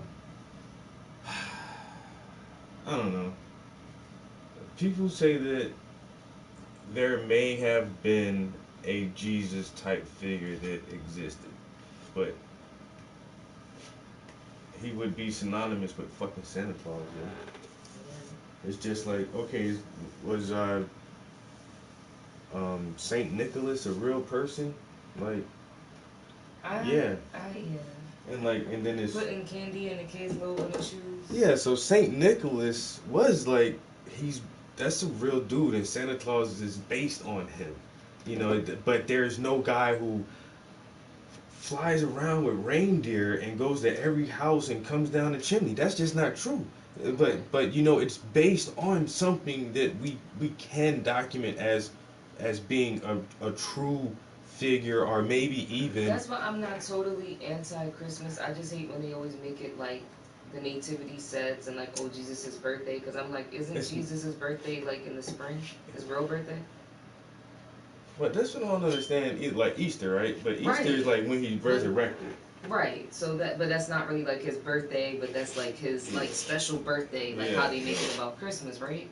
And then Easter, like Ishtar and Nimrod, Yeah, and we that know shit is where all about that shit come incest from. and eggs, and so it's like Easter's fun, but then when you learn about Easter, it's like, oh shit, that's kind of creepy. But then that's kind of the point that But even a lot. Valentine's Day is okay though. Well, Saint Saint Valentine, Valentine's, that was like. He like died for his daughter or something. Yeah. Yeah, I honestly, like, us giving each other gifts, I get it. It's kind of corny. It's a way to make money. But, like, if there are holidays that I would celebrate, it would be New Year's, Christmas for a kid, or, like, a little gift here or there, and then Valentine's Day, and that's it. You think Valentine's is bad? Besides, I mean, I know it's a way to make money, but do you think it, like, really, like, is it something that's so bad that people shouldn't Yeah, celebrate? well, I don't know. Saint Valentine, like.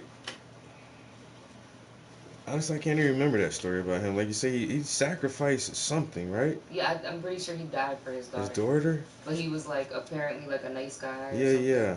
So yeah, the story So of it's Saint just, Valentine. it's just a day about giving love, and that's always been like that for me. Like Valentine's Day, like I used to get stuff from my mom and my grandma. So maybe for me it's like just a special thing because it's been a tradition. Yeah. But like it's not always a romantic thing. Like you just get each other like some candy or some little fun. And remember in school, you Yeah. just give each other little cards, and then you would give your favorite card to the boy or girl that you really liked, and yeah, the shit was cute. It was fun, especially for kids. Yeah. But Christmas with the Jesus stuff doesn't make sense to me. No. I don't understand how that even how to get incorporated. Well, that's what it was. The not the Inquisition, but the I forgot what period when they started blending those two mythologies together.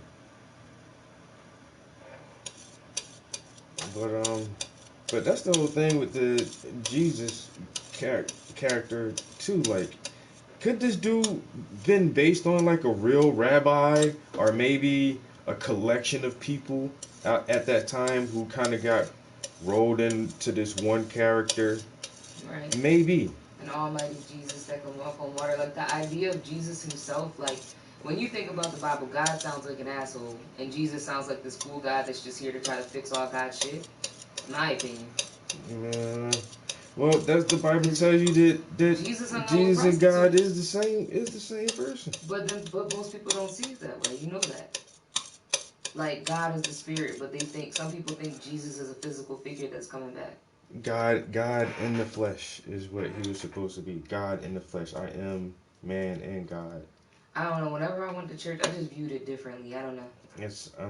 But still, like. I just always felt like, okay, Jesus is this magical figure that came here in the flesh, and if God could come through him, then wouldn't that make all of us God? Couldn't God just come through us in the flesh too? Like I don't know. That shit just. That's why he had to be born. God made himself born through a woman, which is like you said. But you're God. You don't have to do that. You don't. Exactly. You make the rules. That's what I'm saying. I never viewed God and Jesus as the same person because why'd you have to make yourself be born? To sacrifice yourself exist? to yourself to forgive people for the rules that you made. After you made them imperfect You made all these and gave rules, them temptation. and then now you gotta sacrifice yourself to yourself. If that ain't some narcissistic shit. It's the weirdest thing ever, yo. And that's Like, why I said I never could understand why people viewed God and Jesus as the same person. Like, I get it, but it never made but sense that's to me. the Holy Trinity. I mean, I get that part of it, but just like the logic part was like, It don't. but Jesus was born and God is already here, so how are they the same person? Like, this is not making sense for me. It's not for all men to understand. Yo. I mean, even candles. Like, I learned that the birthday cake is the shape of a moon, and the candles are like blowing wishes to the gods and shit. So, I mean, that's kind of mythical, whatever, but I don't care about that. I don't care about blowing out candles and cakes. That doesn't bother me. It's not a tradition that bothers me. Because it's just the norm now. Like, we don't give a fuck. I don't have to have a circular cake. I can have a fucking square, like. But, I don't know, Christmas is like, ooh. Well, what about the Tooth Fairy? Like, why the fuck did that start? Oh yeah, what is the origin of the Tooth Fairy? I don't know that one. I'm gonna come collect your teeth and give you money for them. In Northern Europe, there was a tradition of tan fee or tooth fee. Tan fee or tooth fee, which was paid when a child lost their first tooth. This tradition is recorded in writings as early as the Eddas, which are the earliest written record of Norse in Northern European traditions. Legend has it that Europeans in the Middle Ages believed a witch could curse someone by using their teeth, so it was important to dispose of baby teeth correctly. Teeth were swallowed, buried, or burned. Sometimes baby teeth were even left out for rodents to eat. Animals don't eat bones. Oh well, baby teeth, maybe they're softer. Maybe, I don't know. Witches could curse you by your teeth. And they probably had some really big rats too. Black Plague, all the rats. Because back in the day, even the pictures, like, they always had some really big, long-tailed rats. I'm just like, what the fuck? Like, these ain't no puny little field mice.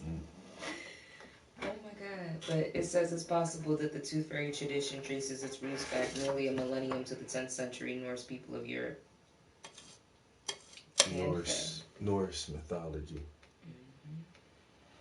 There are 3 central mythical figures in the Western world: Father Christmas or Santa Claus, the Easter Bunny, and the Tooth Fairy. These origins, or the origin of these traditions, date back to pagan times and have naturally evolved through time and geography. The Easter Bunny is another weird one. A bunny with eggs.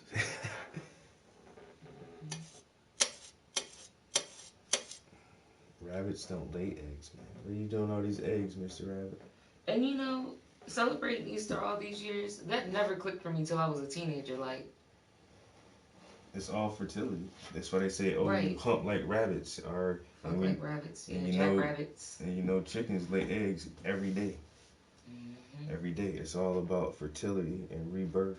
Right, and then when you learn about Ishtar, Esther Ishtar, then it makes a lot more sense. But when you just celebrate stuff and you've been celebrating it your whole life, you trust the people that lead you to things because, think about it. Your mother, grandmother, aunts, whoever, you know, that raised you, father, they kept you out of harm, they kept clothes on your back, they kept you fed, and you know what I mean? So, like, you trust their judgment. They've kept you safe otherwise. So you don't really think about that shit until you really start to, like I said, question and think about that shit. And it took me until I got to high school, like, or like 8th grade, maybe like my 9th grade, freshman year. That's when I really started to, like, just question the government and question things in general. Like, this doesn't really make sense. Like, critical thinking. Mm-hmm.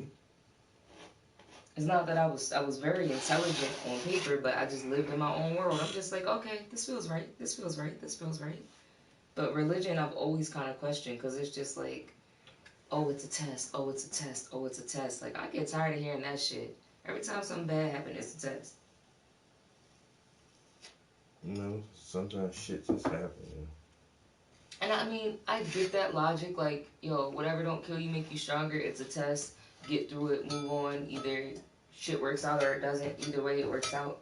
Whatever. But, like, then when something good happens, it's always, oh God, thank God for this job. Thank God for this. Thank God for that. Like, Like, didn't you do the work? Didn't you get up in the morning and go get that degree? Didn't you go apply for that loan to get that business deal? And didn't you do all that shit? No, dang, You applied for that job. I couldn't do that without God. Alright, so here. So good.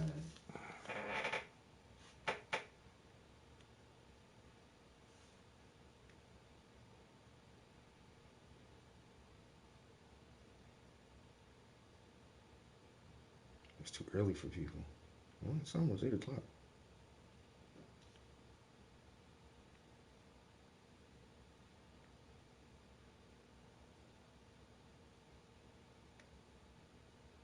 Okay, here we go. So the Tam Faye thing had been going on, but the tooth fairy, like actually as we call it and we know it, it says the folklore says that when you lose one of your baby teeth, you should place it underneath your pillow and the tooth fairy will visit you while you're sleeping. Take the tooth and leave you money in return. It's believed that the tradition of the tooth fairy started around 1900.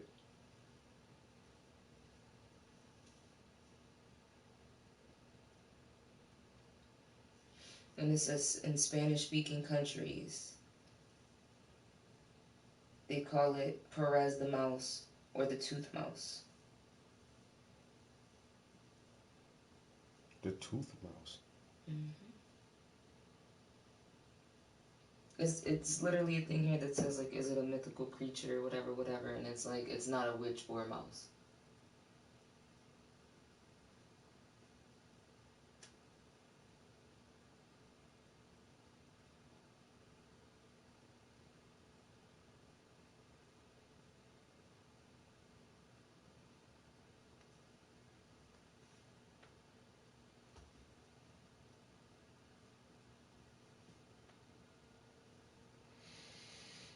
I don't know. Where else to stream? I already was on Instagram this morning. Facebook. Nobody was on that shit. It's all good. It's just us.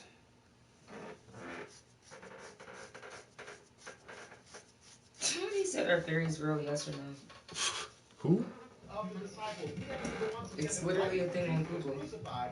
This group of disciples Fairies are were often cowards, tiny, but as soon as he are tiny, rose often from the dead, beautiful, they human-like all of a sudden creatures with turned into wings fearless that appear in creatures legends and who were folklore around ready the and world, willing to be and beaten, many races and burned, tribes. beheaded, sawed into Well, two, I've seen stoned, Pan's Labyrinth, and I know crucified, fairies are even real. to risk their very lives. So just because they believe I'm gonna it, that take means a it really picture of a happened? real There fairy are and see many what they people bring that up. have a strong faith in the Yeah. flat They Earth, playing. but that doesn't make the Earth flat. Also, we don't have reliable evidence as to what happened to the fairy and a real disciples mermaid. after Jesus went home. Acts, which is where he's getting most of his information, is historical fiction. As I far don't as know. we The know, origins of all those disciples shit were seem made weird. up by the Gospels. The only one that No kind one of seems like mentions the best disciples at all is before the Gospels the were written. rhinoceros. So why That's where exactly the is origin of the faith unicorn comes fictional from. character supposed to be Hmm. convincing? I'm like, that makes sense. It does. If a motherfucker see a rhinoceros for the first time, like, yo, it's this.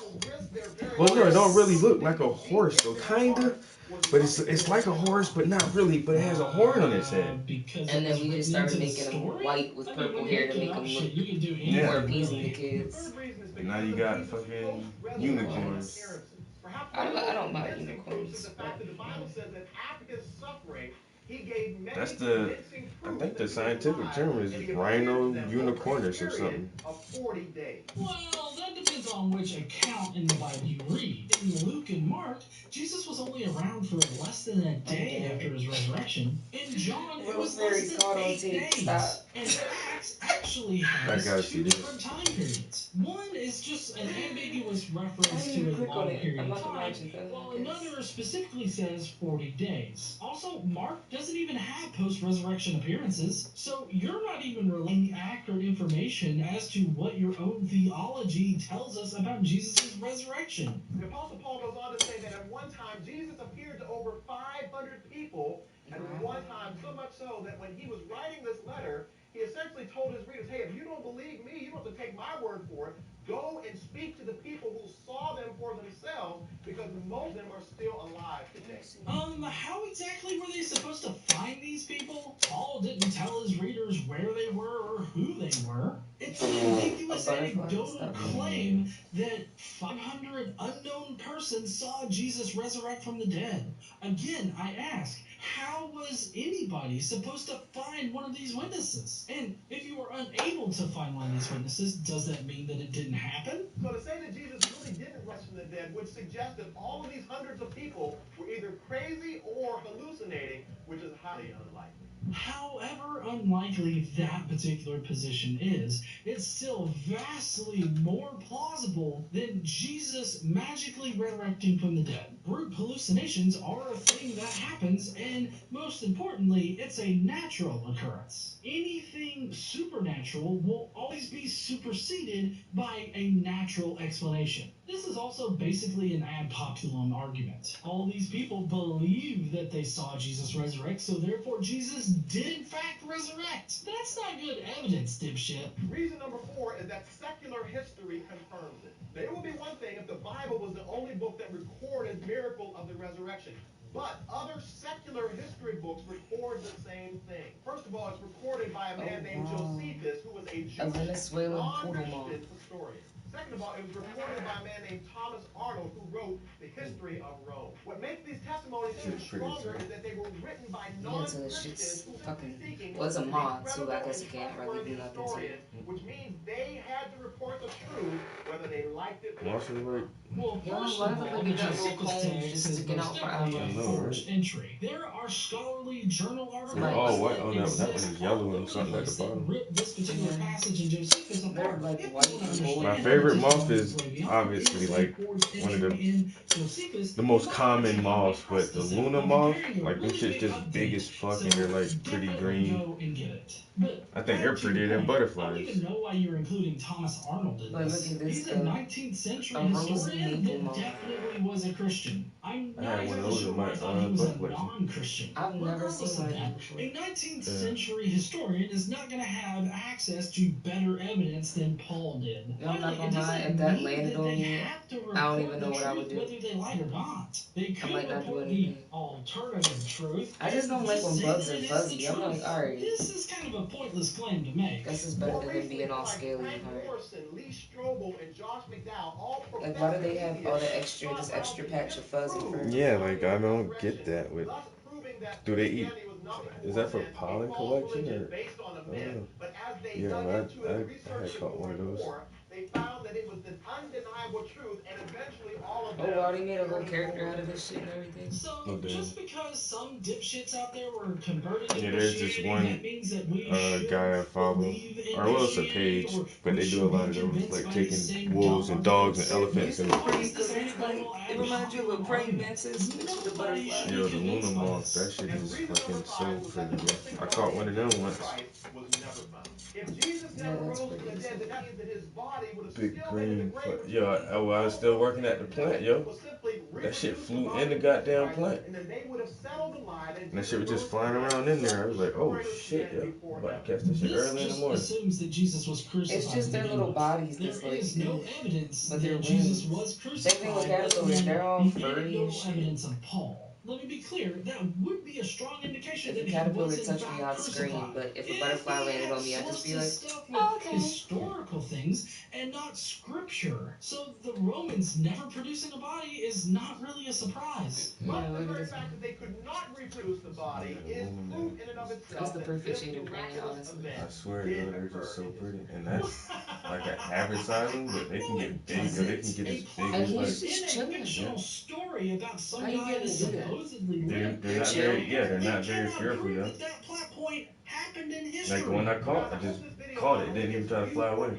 About what you believe as a Got something to hold on to, Christian, shit. also gives you more ammunition to Put it right in the silence fucking those jar. who are Killed his skeptical ass. about the Christian But when their wings Wait are a out, second, I are thought they that this like video was geared nervous, towards people or is that he just didn't holding on so he already can take believe flight? in Like, Christianity? Now you're Nah, telling they me can't- the I don't entire think they thing can was to photograph them, reassure Christians in their faith about the resurrection of Jesus? Like What the other ones? fuck? If Yeah, you their wings remember are in too the big to beginning, you fold in. They're just said always out like that. 5 undeniable reasons why you must I mean, his believe little, in the like, resurrection of Jesus Christ. wings So are these just so thin. Like the other undeniable one's so reasons furry for and the like resurrection are his shit really goes back only in. undeniable But if his you shit is just already real thin. believe in the theology of Christianity. Also, why are you adding the caveat of you must believe in this if you're talking to Christians? They already believe in it, man. Oh, You wow. literally don't have to keep Have selling you them ever on their painted bugs religion. before? They've already already bought it. Hook, line, and sinker. I mean, do you think that there are Christians out there that don't I could try that. wholeheartedly believe in the resurrection of Jesus? This one In looks any like it case, got all two five of sets your of eyes. reasons here just amount to the same apologetics that everybody has heard That's what before. All you have But are see, that's anecdotal accounts a based natural on pattern visuals so and that scriptures, as birds well don't as some eat. bad historical They look like a references bigger- that are not even I do true see it or now. Some of them relevant in have order them to like Yeah. very prove the prominent, magical and then others resurrection don't. of They make your him look like a particular bigger day. animal These are than not just a deniable little reasons. butterfly, so They a are bug don't, perfectly a deniable bird don't reasons. come They are pick their ass up. reasonably And that shit looks like a deniable leaf reasons. too. Like I know Well, that's That's something. the best appreciate camouflage, you yo. The watching leaves, this video the today. leaf bug, man, you can't even hardly see them motherfuckers. His arguments or his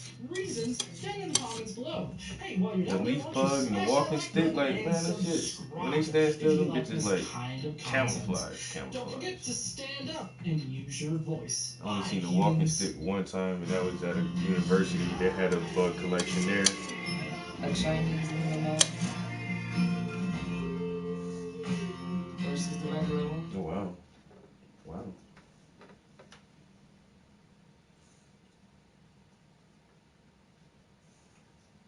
I got it. No, pretty echo. Ladies and gentlemen, my name is Ian Young and I'm the Vice Chancellor of the Australian National University. I'd like to begin by acknowledging and celebrating the first Australians on whose traditional lands we meet and whose cultures are among the oldest continuing cultures in human history. It is a pleasure to welcome you this evening to the Australian National University and to introduce our esteemed guests, Professor Richard Dawkins, in conversation with Professor Lawrence Krauss. Tonight's event is sponsored by the ANU Colleges of Science and Cosmos magazine. This evening we have an opportunity to hear from one of the most influential scientists and public intellectuals of our time. Professor Richard Dawkins is the Charles Simone Professor of Public Understanding of Science at the University of Oxford. He is author of 9 books, including The Selfish Gene and The God Delusion, and his works have been published in more than 30 languages.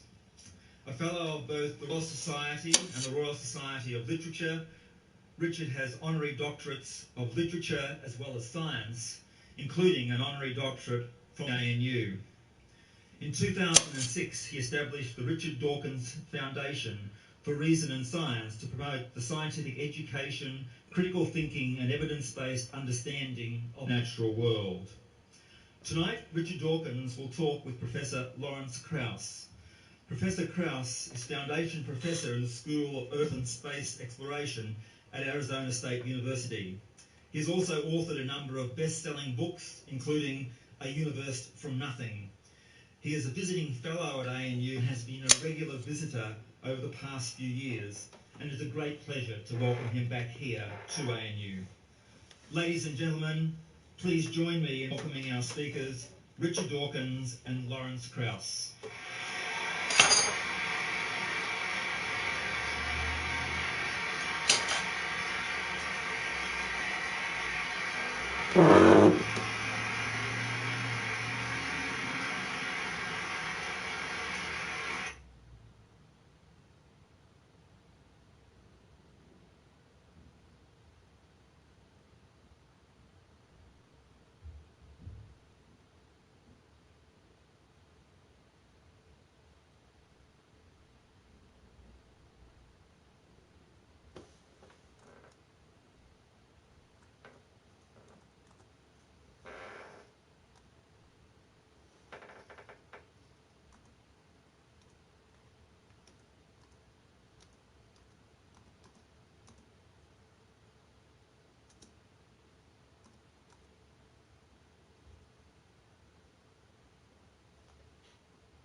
This is a real B&A customer story.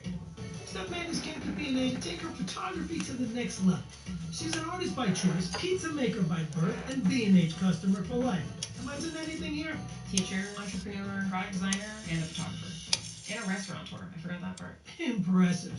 Steph, I gotta be honest, I don't know where to look first. Is that a microscope? Yep, that's my trinocular axiolab, and that's what I use to make bioart.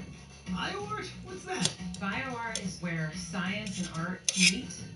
Amazing. So what came first, camera or the microscope? So first came the microscope, then the camera, and thankfully that's where B&H stepped in.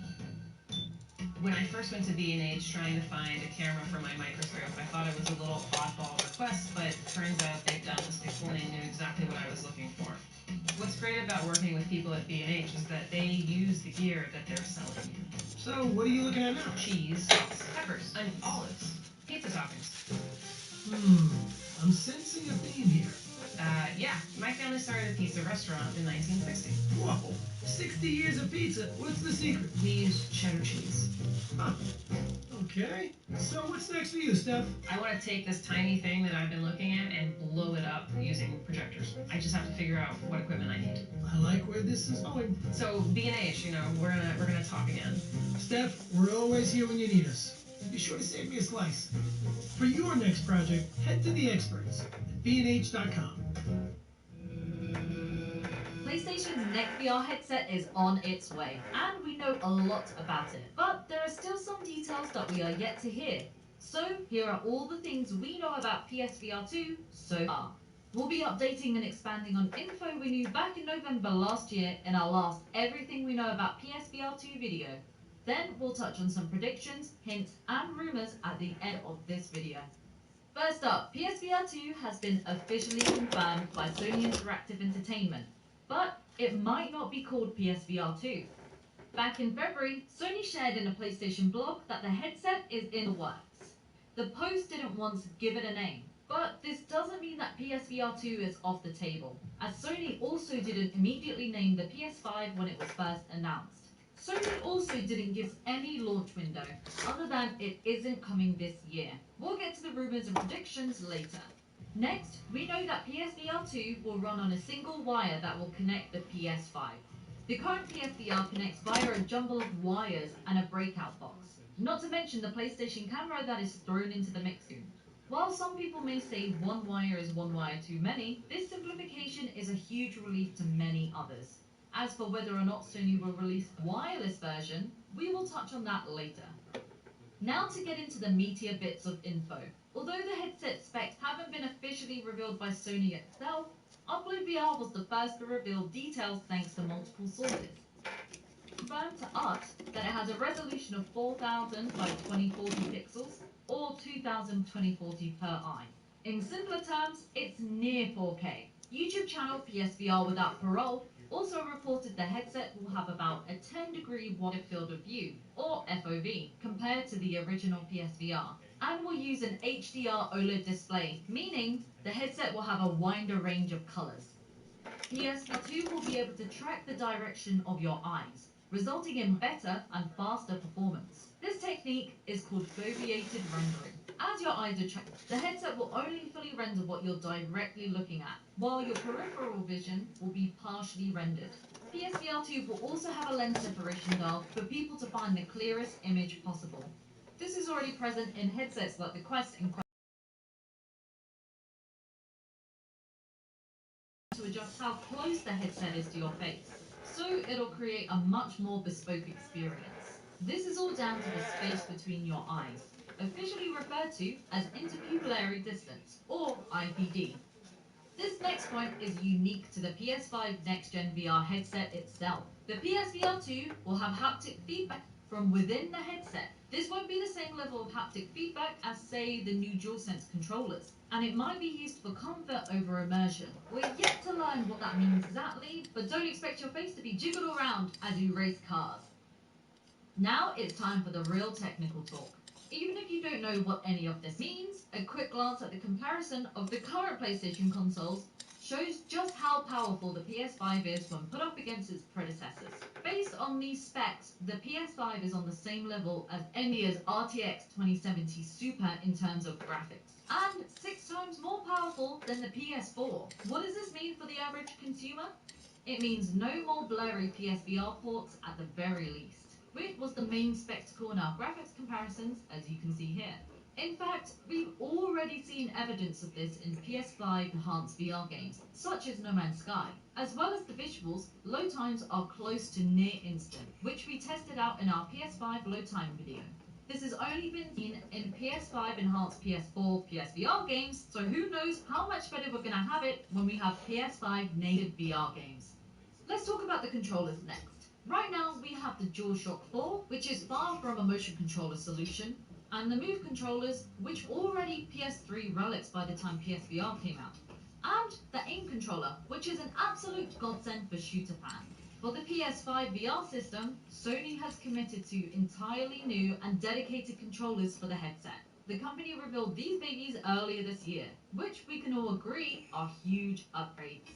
At a glance, you can see these controllers feature analog sticks, 2 face buttons per device, and triggering grip buttons, as well as the usual share and option buttons. These are much more in line with modern VR controllers such as the Oculus Touch. And PSVR Without Parole also reports they'll have capacitive touch sensors for your thumb, index, and middle fingers too. Again, much like what you can see in the Oculus Touch controllers. Not only that, but Sony confirmed these controls will have similar features to the new DualSense PS5 gamepad. That means we'll have haptic feedback technology and trigger resistance, 2 entirely perfect features designed for VR. You'll be able to feel the footsteps of the character you're controlling as they walk across different terrain, and push back tension with things like slingshots and bows. Like we said, there haven't been any confirmed titles for PSVR 2, but Sony has told us what kinds of games they're looking for. And Have you ever heard of a guy named Peacemaker? I thought you were in prison for life. I work for the government. Post office? Superhero stuff. The Sony Developer Conference, the company said it was appealing to AAA game developers to implement VR support into their titles as an option. There will, of course, be native VR titles, similar to Blood and Truth and Astrobot Rescue Mission. But with this strategy, we could see plenty more AAA VR titles, hopefully of the same caliber as Hitman 3, Resident Evil 7, Skyrim, and No Man's Sky. And not like Gran Turismo Sport or Tekken 7's subpar integration. But one thing to note is that your current PSVR will not be able to play new PS5 VR games. Right now, some PS4 VR games have been upgraded to be playable on PS5, and you can use your current PSVR with the help of the free camera adapter.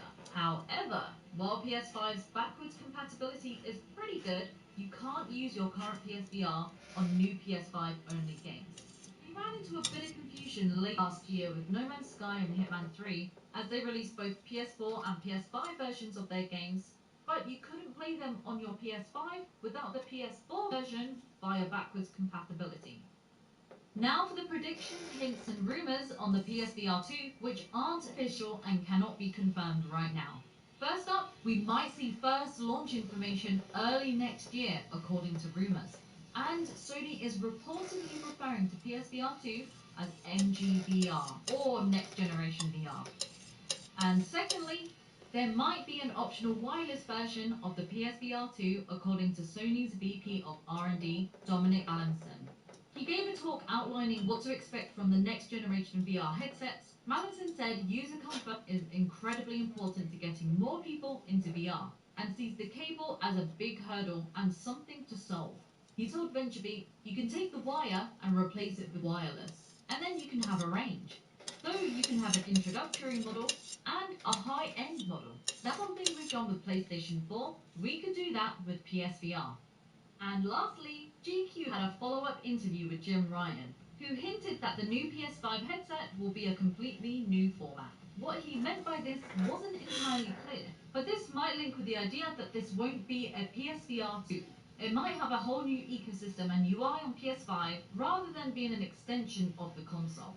Ryan goes on to confirm that developer kits are about to go out, although that was at the beginning of the year. There you have it, that's all we know about PS5's VR headset. We're always updating our Everything We Know About PSVR 2 article that's linked in the top right of this video and down in the description. So check out uploadvr.com for the latest, and make sure to subscribe and hit the notifications button for the latest VR video content. See you next time!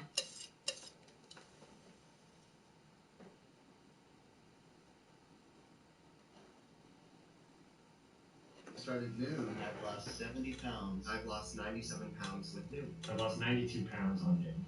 I'm a stress eater, and I'm a comfort eater, and I looked for food to fill the void. Tried Noon, and I lost 10 pounds, which to me was huge. I hadn't seen the scale move in so long. I work out every day, a year, and just lost 10 pounds. I've been doing Noon, and I've already lost 14 pounds. I've been on a diet for 30 years. Noon's approach is different. When I lost my first 10 pounds, I knew that Noon was not only different, but it was working. Noon has changed my life more than I could have ever imagined. But you don't just lose weight to keep the weight off. I don't walk 10,000 steps a day. I really love Noon because the focus is around thinking about what you can do. I've lost 10 pounds. Down to 171.4 pounds and not going back up.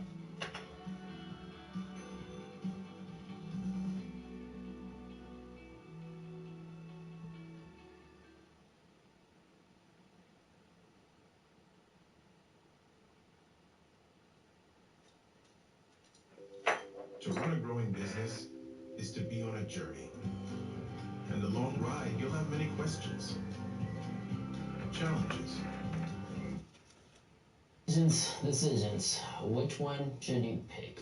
What's going on, everyone? So recently I managed to get my hands on a PlayStation 5. Don't ask how, I just was fortunate enough to find one. So this gave me an opportunity to revisit this comparison against the PlayStation VR, against the latest and greatest, the Oculus Quest 2. And so instead of just simply comparing the specs between these two headsets, I'm going to go ahead and save that for last, as all I'm going to do is just share with you my gaming experience between these two VR headsets, talk about the pros and cons, and the benefits that the PlayStation VR headset has to offer when you have it plugged into the PlayStation 5. So you can have a better understanding in which one of these is the best choice for you. So yeah, you did hear me right. This older PSVR headset is fully compatible to be used on the latest and greatest PlayStation 5. It just requires you to order an adapter for the camera to plug in the PlayStation 4 camera to the PlayStation 5. And no, for some reason, the PlayStation 5 camera is not compatible with the PSVR. But Sony will ship to you for free the adapter needed if you go onto their website and just simply enter the PSVR serial number, and Sony will ship it to you within a week or two. That's how long it took mine to arrive. But once you get it, it just plugs in like so, and the process, the wiring, everything is identical to the PS4. And if you own a few physical disc copies of some PSVR games, as long as you have the physical version, the physical disc version of the PlayStation 5, it just simply slides in like so, it copies the game, and it's playable. So you don't have to repurchase any games whatsoever. So wiring everything up, that is a massive con that I don't like so much about the PSVR. The amount of wires that's needed and the space to actually have a full playable space for your PSVR is ridiculous. There's a massive box that takes up space, and then all these wires are all over the place. It just leaves a big mess in your play zone. Meanwhile, the Oculus Quest 2, it's an all-in-one VR headset. All the sensors, everything that's needed to operate this thing is all built into the unit, so there's no need to have external wires or sensors anywhere. The headset is literally all that you need. Because as you see, there's outward pointing sensors right here where these camera holes are. They'll basically monitor everything automatically. So you can literally power on the headset, put it on, and you're good to go. Again, I'll talk more about the internal specs in a little bit. After I talk a little bit more about the experience having the PSVR hooked up to a PlayStation 5.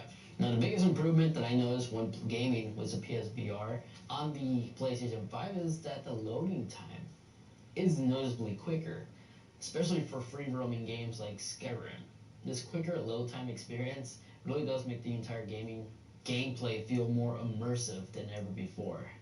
And instead of using those outdated Move controllers, which I'll talk more again in a little bit, I personally find playing Skyrim with the new PlayStation 5 controller a lot more comfortable. Just unfortunately, even though the PS5 does have a new GPU, but the render distance and such, after comparing it against my experience with the PS4 and the PS4 Pro, the texture from a far distance and the render distance is exactly the same. And the graphics, in my opinion, these graphics still feel like I'm playing on last gen consoles, 2 gen ago, the PlayStation 3. That's how I'll compare the graphics. on Skyrim VR. But it shows that you're still able to use the PSVR even on a new PS5. And I also like the fact that with the PlayStation VR, everything you see in this VR headset is all displayed automatically to the television, so anybody around can also view what you're seeing. The Oculus Quest also has this feature where you could cast the video feed that you're viewing the VR headset to an iPad or a smartphone as long as the Oculus Quest application is installed. You can also cast whatever you're seeing through the VR headset as well on the TV with a Chromecast, and this also includes the brand new Google TV. But based from my experience, I think I noticed some televisions, some smart TVs have a built-in Chromecast.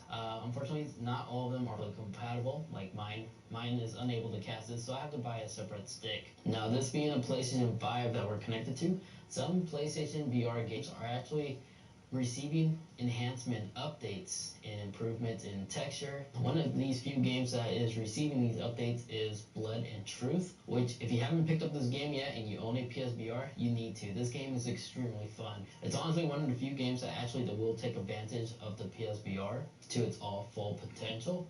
It's a story-driven first-person shooter that really does make you feel fully immersed when playing, as you have to take cover, duck.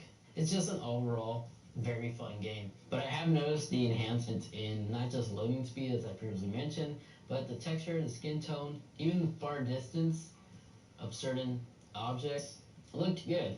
But unfortunately, since it relies on the Move controllers, it still suffers a complaint that I said previously in some of my past PSVR and Oculus Quest videos.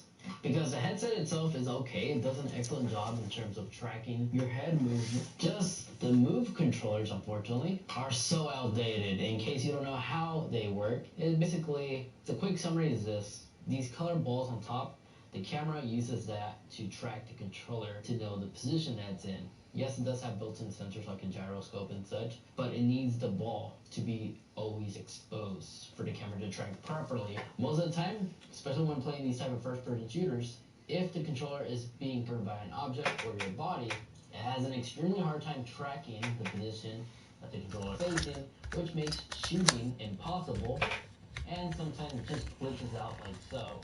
It happens very so often, and it's very annoying. Now, the Oculus Quest Touch 2 controllers is not just extremely comfortable to hold, also has unique finger tracking features that literally tracks your thumb somehow inside this little inner ring, but never once had this issue whatsoever. The tracking is on par. It's just absolutely incredible on the Oculus Quest 2. I would literally say it's like 8 generations ahead compared to the PSVR, which is shocking because the Quest 2 starts at $299. Meanwhile, the PSVR I see fluctuates between $250 to $350. Usually depends on the bundle that it's packed in. Sony likes to throw in 2 or 1 additional game to bump up the price. So normally that's the price point for the PSVR. So these two are not that far apart. So for the same cost, in my opinion, the Oculus Quest 2 offers a lot more. And let me elaborate a bit more. Its safety features. There's a lot more safety features than what the PSVR has to offer on the Quest 2. One of which is the Virtual Guardian, which is an invisible barrier that you draw with your controller that the headset itself will remember and will show you as you're leaving the play zone. This way you don't bump into furniture or damage your television. As soon as you go outside the play zone, you will not only see lines highlighting that you're about to leave the play zone, but will quickly switch to the external cameras and allow you to see everything that's around you, so you can safely make your way back in the play zone. This feature can also be toggled on demand by simply tapping either the right or left side. The cameras itself will track your hand and will know whenever you want to quickly enable that. It will enable the pass-through mode so you can see everything that's around you. And if you're unsure how pass-through mode looks like, you'll basically see everything in black and white. It's really trippy because it kind of gives you like an Iron Man AR experience, but it works surprisingly very well. In addition to that, other unique tracking feature that the Oculus Quest 2 has to offer is it actually has individual finger tracking on your hands. So yeah, you heard me right. It could track your hand and will also be able to track your individual fingers. And some of these games actually have hand tracking support already integrated, which means yes, you could simply put on the VR headset without your controller and navigate the menu to not only be able to watch YouTube videos, Netflix, browse the internet, without having a controller on you to the VR headset to basically use this thing as your own personal mobile entertainment system. So it does more than just simply play VR games. And in terms of safety feature, the PlayStation VR does not have none of that. That's another reason why I say the PSVR is a couple of generations behind when you compare it against something like the Oculus Quest 2. And yes, one can argue that with the Oculus Quest 2, you have to remember that you charge it, or else it won't work. And yeah, that does kind of suck, but you gotta consider the Quest 2, under a single charge, can last anywhere between 2 to 3 hours. And in my opinion, when playing VR games, that's more than enough time that you ever need. But if you do, for whatever said reason, need to squeeze out more juice, you can have the VR headset plugged directly to the wall. Or you can plug it into an external battery bank and have it on your person when you're gaming. So, unlike the PSVR, where it requires multiple cables, if you want to play this for 24 hours, you can just plug it in by one simple cable with the USB-C port on the side, and just plug it into an external power source. And other unique things that you can do with this thing is, if you own a gaming PC and you want to utilize your desktop processing power, you can hook up the Oculus Quest headset to your PC and play your favorite Steam VR games, thanks to Oculus Link, or other VR PC games you want to play with this headset. It supports that, and you can also do it wirelessly as well, thanks to cool applications like Virtual Desktop. Another thing that you really can't do is the PSVR headset. And then in terms of gaming library, in the past, yes, the PSVR had a larger gaming library to select from, but now it got to the point where all those popular games that are available on the PSVR are now available on the Oculus Quest 2. And now, the Oculus Quest 2 is also receiving a lot of new exclusive games like Star Wars. And some of those well-popular games that were available on the PC VR side, like on Steam, is now slowly making their way to the Oculus Quest 2 store as well. So, gaming library is constantly growing on the Oculus Quest. Now, the Oculus Quest, it is an all-in-one unit. Again, it's an all-in-one headset, which means it's powered by a processor. The processor of choice inside this one is a modern processor. It's a Qualcomm Snapdragon SR2 and has 6 gigabytes of internal RAM. With this internal spec, this VR headset is more than capable to do multiple things at the same time, not just tracking your room, loading up games, hand tracking, and it's able to record everything while doing all this at once. And very recently, Oculus added a new firmware update that gave this VR headset the ability to track your calories you burned. That is really great because there's a lot of fitness applications, gaming apps you can download as well in this VR headset. One of which is this VR boxing style game. It's extremely fun and very enjoyable, and extremely competitive as well, as this game allows you to play multiplayer across other VR headset users around the world and compete against a high score. It's basically like airboxing. This was my game of choice when this whole lockdown began earlier this year. So this is another great selling point about the Oculus Quest 2. PlayStation VR does offer some cardio-based style games, one of which is Beat Saber, but this is also available on the Oculus Quest 2. So with that said, in my personal opinion, keep it all unbiased. It's obvious, it's clear, the Oculus Quest 2 offers a lot more compared to the PSVR. And it's also way more affordable, and not required for you to buy a gaming console to hook this thing up to anything. And resolution-wise, yes, the PSVR does have an okay resolution, as the pixel per eye is 1080 by 1200 and has a refresh rate that could go up to 90 to 120 Hertz. It is an OLED display. It does have a very noticeable screen door effect. The Quest 2, on the other hand, the image quality is extremely clear for an LCD display. It doesn't suffer the screen door effect, as it's naked to the human eye, and has a slightly better resolution per eye, as it's rated to have an 1832 by 1920, and it can go up to 90 Hertz. So yes, overall, the Oculus Quest 2, in terms of games, features, ease of use, easily makes this into the best value VR headset currently available in the market. And before I forget, both of these VR headsets do have built-in microphones. The Oculus Quest 2 does have external speakers that are right next to your ear, and the PSVR just utilizes the speakers found on your television. But there is support for external speakers. There is an aux cable on the side, so you can plug in an external headset with the Oculus Quest, and there's also ways you can plug in a wireless Bluetooth headset to the Quest 2. The PSVR, you also have an aux cable to plug in an external headset, or you can use a supported PlayStation headset if you want to go wireless. And then in terms of third-party support, there's a lot of third-party support, not just from first-party, but the Oculus Quest 2, in my opinion, has the best accessories available in the market, like this Elite Strap, which is a first party. This is the one I use on my personal device. And you also got a lot of brands making prescription lens. The prescription lens that I'm currently using is by VR Waves, which I actually went ahead and covered in a full dedicated video, which you can watch right here if you want to learn more about my prescription experience having their adapter on my VR headset. But if you just want to use regular, like glasses, spacer is included for the Oculus Quest. That will fit the majority of popular frame glasses. The PSVR doesn't have a spacer, but the headset has plenty of room that you can fit pretty much any frame glasses while wearing them.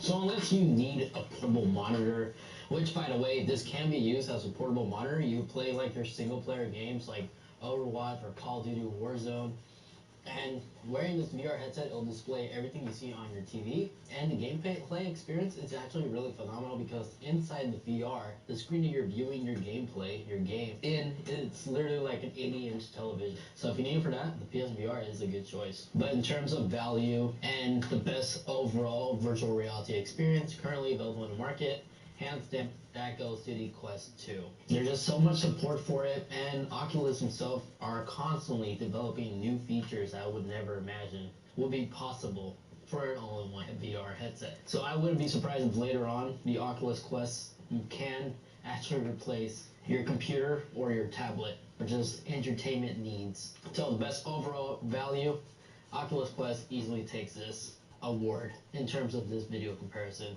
And when you combo the PSVR to the PlayStation 5, only some games are receiving this enhancement update, but you really do take advantage of that quicker loading time. So if you already purchased a VR headset, just make sure you order the adapter to utilize the performance on the PS5.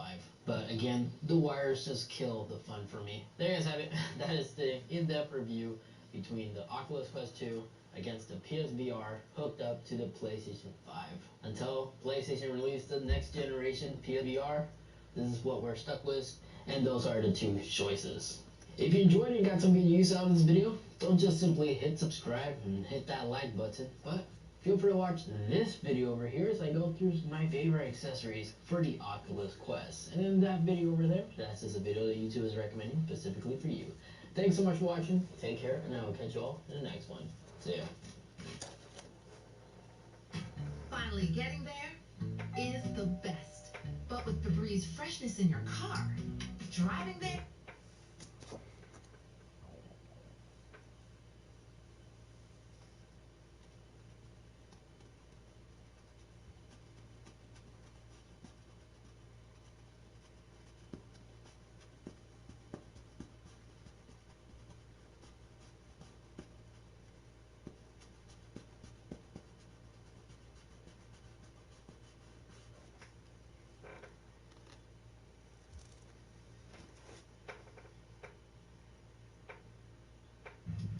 Hey, Thayer, so welcome to the VFX channel. So I really wanted to make the video from a while because I own pretty much every headset on the market right now. And I know that a lot of you are probably looking in VR for the first time, or they want to upgrade or move their headsets and they don't really know how to move because there are many different options on the market. We're also getting close to the end of 2020.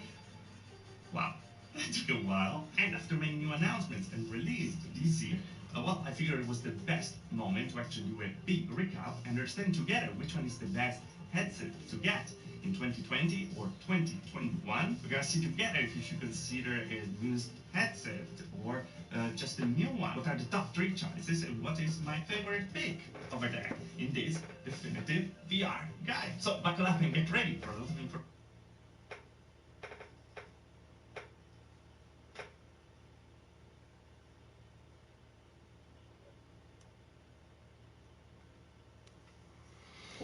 Laura Cohen, a member of the Democratic Party, who was a Nassau County executive who lost a nail-biter, Bruce Blakeman, and her seat. And she believes it's because of what's happening at the White House. I know as a Nassau County resident, I didn't really see many people that were upset with the job you were doing, and many of which are Republicans. Laura, have you figured out why you lost? Did it really come out from Washington? I think it really has. Unfortunately, my party, the Democratic Party, just conveys weakness right now. It almost feels like elder abuse with what's going on with President Biden. He has a hard time putting a sentence together. I think everyone gets nervous, listening to him talk if he's going to mess up. And what we need always, and especially now, is someone who exudes confidence and competence, someone who sets a reassuring tone, and we're not getting that at the top right now. And unfortunately, I think your previous guest, Karl Rove, is absolutely right. I think it's going to be a bloodbath for the Democrats in the midterm. So, the question is, as a Democrat, I think it's really important to have a strong two-party system. I think it's good for democracy. I don't think it should be one-party rule either way. But unfortunately, it seems like we're giving the Republicans ammunition just to shoot us because we exude weakness. People want to be reassured that government is there for them, not telling them what to do, but making sure the roads are in good shape, making sure sewage is properly run, making sure that public safety is where it should be. That's what people expect, and unfortunately, my party is not delivering this right now. You characterize yourself as a moderate. Is there a place for moderates? There's one outstanding, Joe Manchin. He's been vilified and eviscerated by his extreme left. Do you feel the same pressure? Is there a place for you in the Democratic Party? I served as county executive in a county that is larger in population than about 10 states. And there is that pressure, but there's always going to be pressure when you're in politics, when you're in government. The question is, what do you do with it? Do you have a strong backbone? Do you do what you believe is right? Are you serving your constituents, the best you can with the information that you have? That's what you should be doing, not worrying about the Twitter mob, not worrying about, people disapproving of you. If you can put your head on the pillow, knowing you've done everything you can do and done it well, then I don't think you can go wrong. Wow, very well put, and we'll see if you could be back to cops like you did and be against crime like you are, if there's a place for you in the Democratic Party. Laura Curran, thank you much. Appreciate it. Happy New Year. Hey, Sean Hannity here. Hey, click here to subscribe to Fox News YouTube page and catch our hottest interviews and most compelling analysis. You will not get it anywhere else.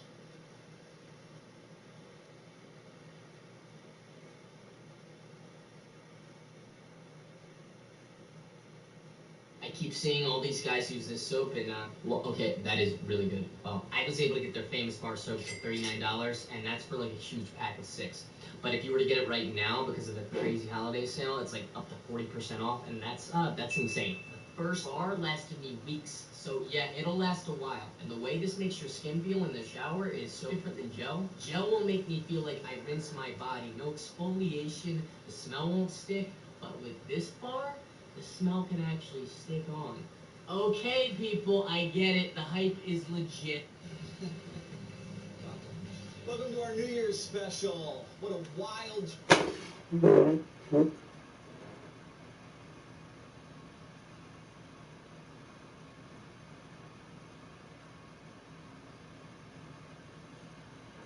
Welcome to 2022. It's the year of me and you. We're gonna get beyond 2021 and have some fun, get beyond the tyranny of last year. New year, new era.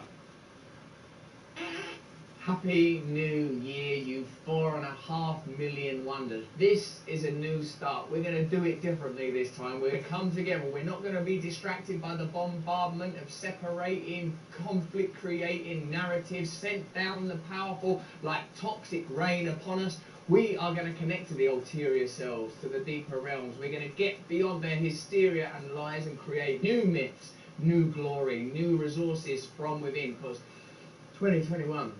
let's have a little look at some of the best bits of 2021, and some of the stupidest bits of 2021. Let me just give you a roundup of some of the things that happened. Afghanistan, that went well. That's when we began to understand that Joe Biden didn't know what he was doing, and that the Democratic government was going to not be meaningfully different from any other type of government. That's when it all fell apart.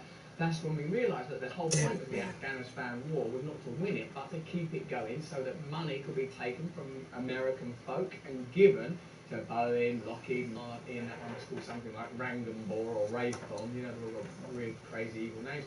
It's when we learned that people that work in military, industrial complex companies have had places and seats in government and a revolving door. Big story. UFOs, we found out that UFOs are an actual thing, like it's real. The Pentagon acknowledged it. We learned about the idiocy about elected officials. We saw Kamala Harris mucking about with those children. Hello, I am a normal guy. It's been a big year for Big Pharma, of course, for a number of reasons. We've got all sorts of stories to touch upon with you. It's been a great year for Joe Rogan, a great year for Bill Gates, and one person who really suffered. One person who's suffering we must all remember for two giant, swollen reasons. And Nicki Minaj's cousins, whose ball bags took a hell of a beating. Check this, Nicki Minaj tweeted, "My cousin in Trinidad won't get the vaccine because his friend got it and become impotent. His testicles become swollen. His friend was weeks away from getting married and now the girl's called off the wedding." You know, a very loyal potential spouse. "I ain't marrying you, we didn't fix, what's they? Got a hairy brains down there, all swollen up. In sickness and in health, ball bags big or little." The real thing that's got a kick in the nuts is the marriage.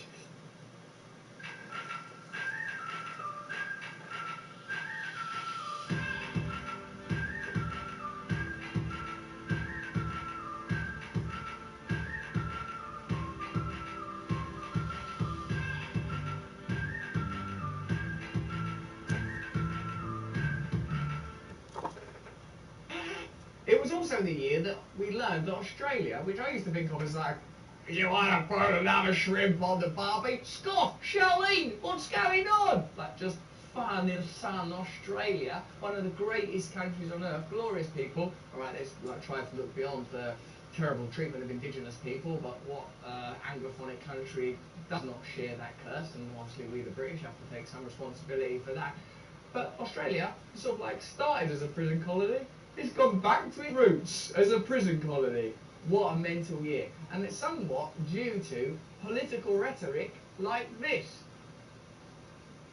If you are anti-mandate, you are absolutely anti-vax. I don't care what your personal vaccination status is. The way he's acting, and he's sort of, "No, get the fucking attacker. Get. Like he's too sort of aggressive. He's jabbing at you. He's trying to vaccinate people while he's talking to them with language. Chick, chuck. If you support, champion, give a green light, give comfort to, support anybody who argues against the vaccine, you are an anti-vaxxer. Absolutely. If you say pro-persuasion, stuff it, shove it.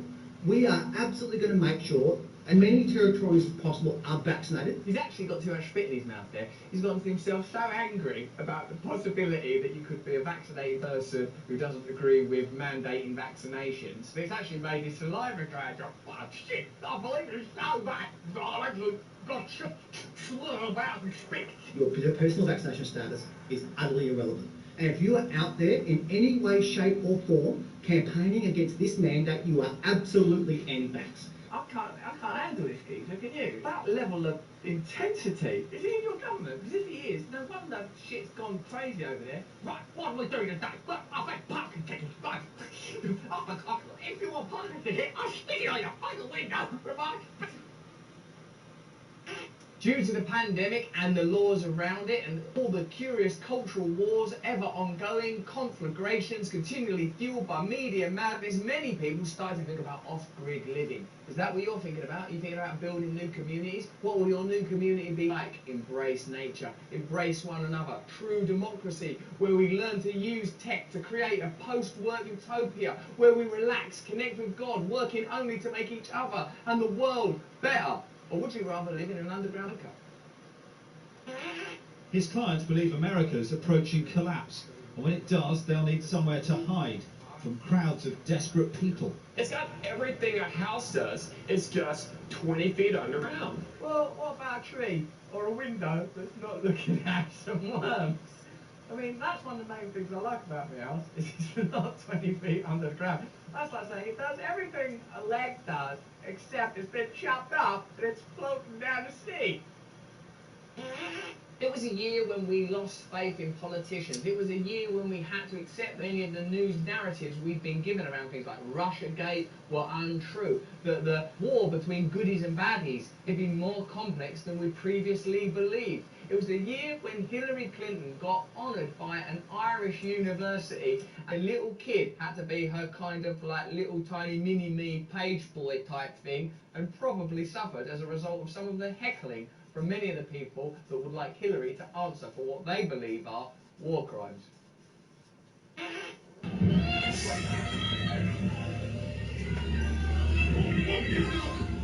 Wonder what that little kid, like, presumably that little kid, what was that stuff with the shit? Oh, what it is some people think that Hillary Clinton's a war criminal. Why is that? Well, because there were various wars and foreign campaigns during the time she was in various government offices in her time. Right, what were these wars? Okay, well, it's quite a lot, actually. There was always at least one going on. Okay, why are people suspicious about these wars? Well, because under investigation it looks like there are economic imperatives that serve certain corporate interests rather than the stated national interests that people went to war with. Right. Can I go watch Peppa Pig now, please? It's getting a bit too much.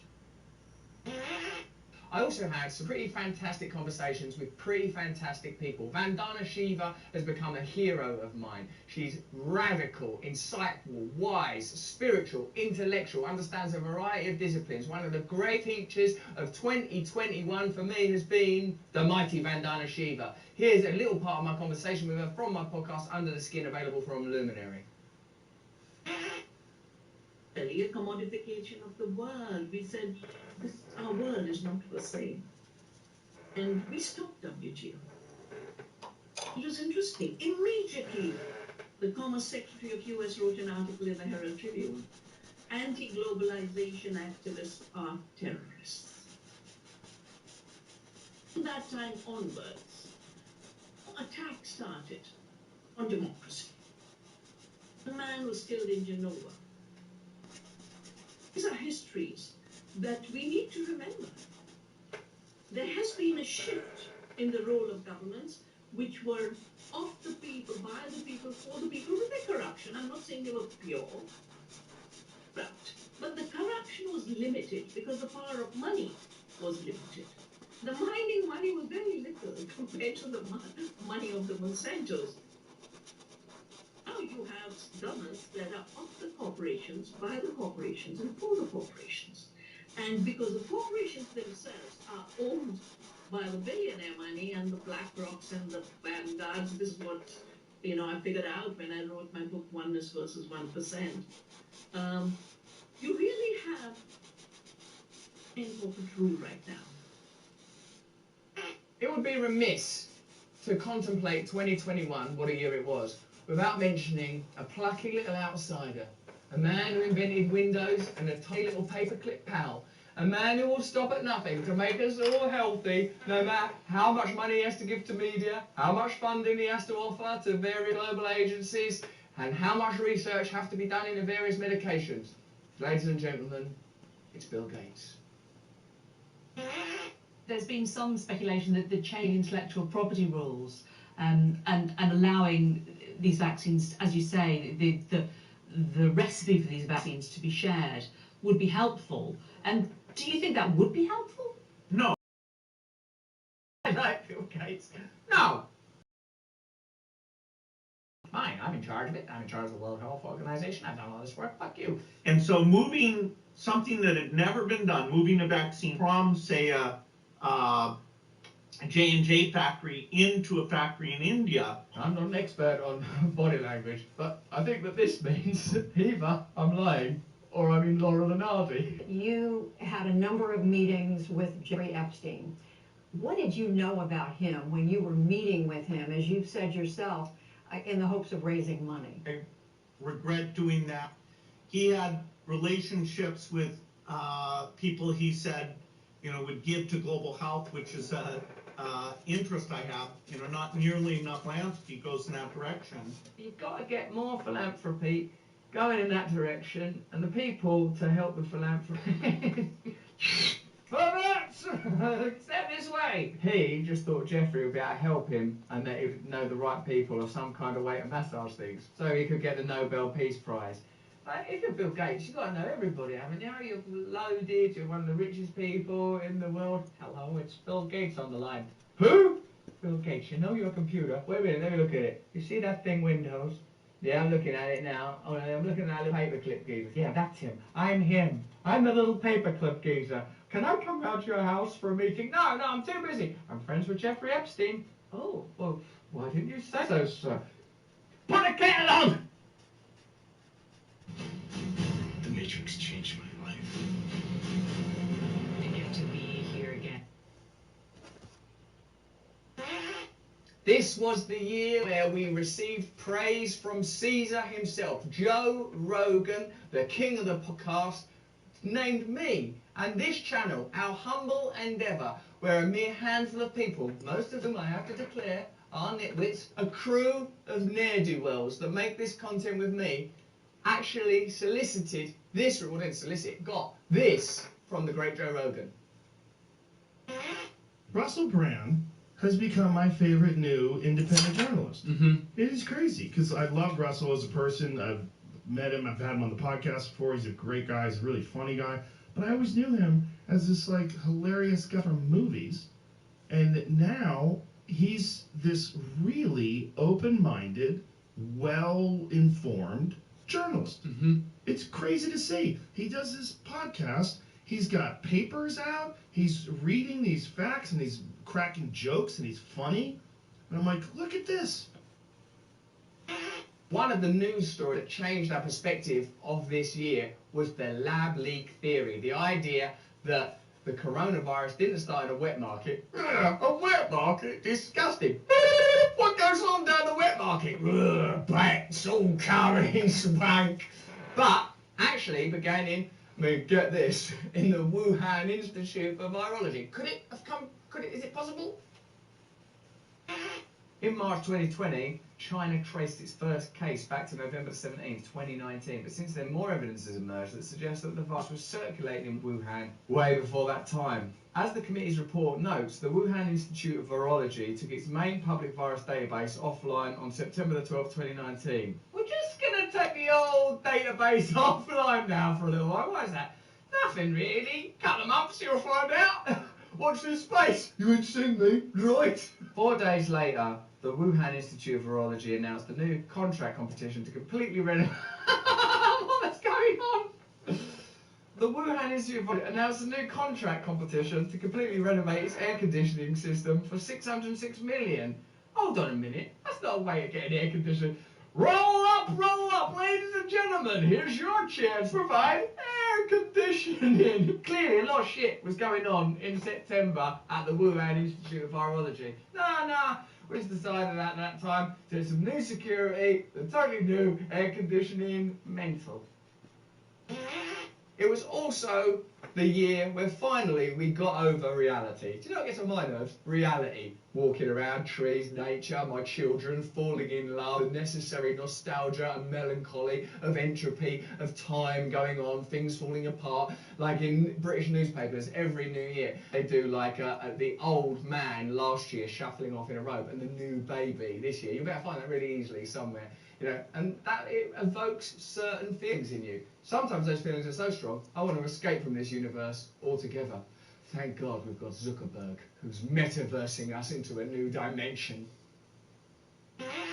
And parts of your physical home recreated virtually. It has things that are only possible virtually. And it has an incredibly inspiring view of whatever you find most beautiful. Right, he's in there right now. Oh, he's having a lovely time in there. Look at that lovely fireplace. And oh, it's gorgeous in there. I mean, yeah, you get to the point where you just think, what, reality? That thing where no one likes me? I'm off in the metaverse with lovely old slender veal calf Mark Zuckerberg to laze about looking at that lovely, you have a samurai fight, and you know what you're already thinking about in the back of your mind could take place in virtual world. And I'm not going to say it because I'm too spiritually advanced, but it'll get saucy in there. Hey, are you coming? Well, let me clarify, because there are a million uses for this, and that is definitely one of them. Yeah, just gotta find something to wear. You can actually do more than you could in your regular work setup. And on top of all that, you can keep wearing your favorite sweatpants. Maybe you should be keeping them on. After what you've been doing in the metaverse. Dropping our daily commutes will mean less time stuck in traffic and more time doing things that matter. And it'll be good for the environment. The environment? We don't need the environment no more. We've got a metaverse. Fuck the environment. I also had conversations with people I don't necessarily agree with, but respect, like Ben Shapiro of Daily Wire fame. Ben is a great speaker, great talker, and even though there are many, many cultural and political issues I vehemently disagree with Ben on, I respect his right to have those opinions, and I value the conversations that people from different places can have in our pursuit to find new alliances, new allegiances. This conversation between Ben and I took place on my podcast, Under the Skin, available on Luminary. So it depends on whether there can be a common agreement to leave people alone. And I think that agreement is pretty much what is missing right now. If you are an adult and you choose to live however you want to live, and you're not bothering me, I may disagree with what you do. I may think that what you're doing is religiously sinful. I may think on a non-religious level you are living a dissolute life and that you could be doing better with your life. But I also understand that you're an adult and you have the capacity to build your own life. If you can't understand the same about me, then we've got a problem, because then we don't have a shared base at all. Then it's just a matter of who wins, right? Then it's not a matter of we can have an agreement to leave each other alone, which, frankly, my ideal life is just to be left alone. It seems great to me. But if there can't be that sort of fundamental agreement, then there will just be this continuing war of all against all, and then the question just becomes who wins that war. Because I don't think that war can be won either, Ben. I've been thinking about it a lot, man, and like I sort of, when I think about conservatism, republicanism, sort of like the Enlightenment-informed type of politics that led to the foundation of your country, the challenge I have with it, sort of, in some ways, sounds oddly comparable to some of the criticisms you've offered about other enclaves of culture and identity, is that for me it seems that conservatism becomes too easily alloyed with concentration of power.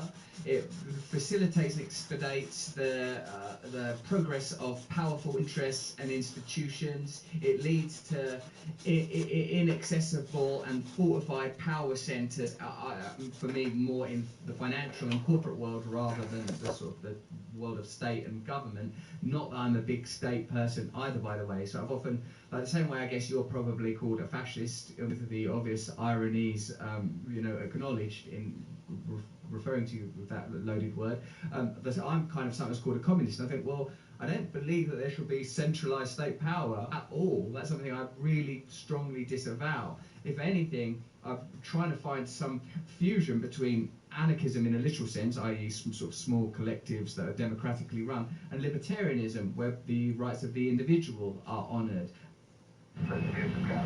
This is a real B&H customer story. Okay, we checked all 4 systems and key with a go. B&H, we help folks find the products they need.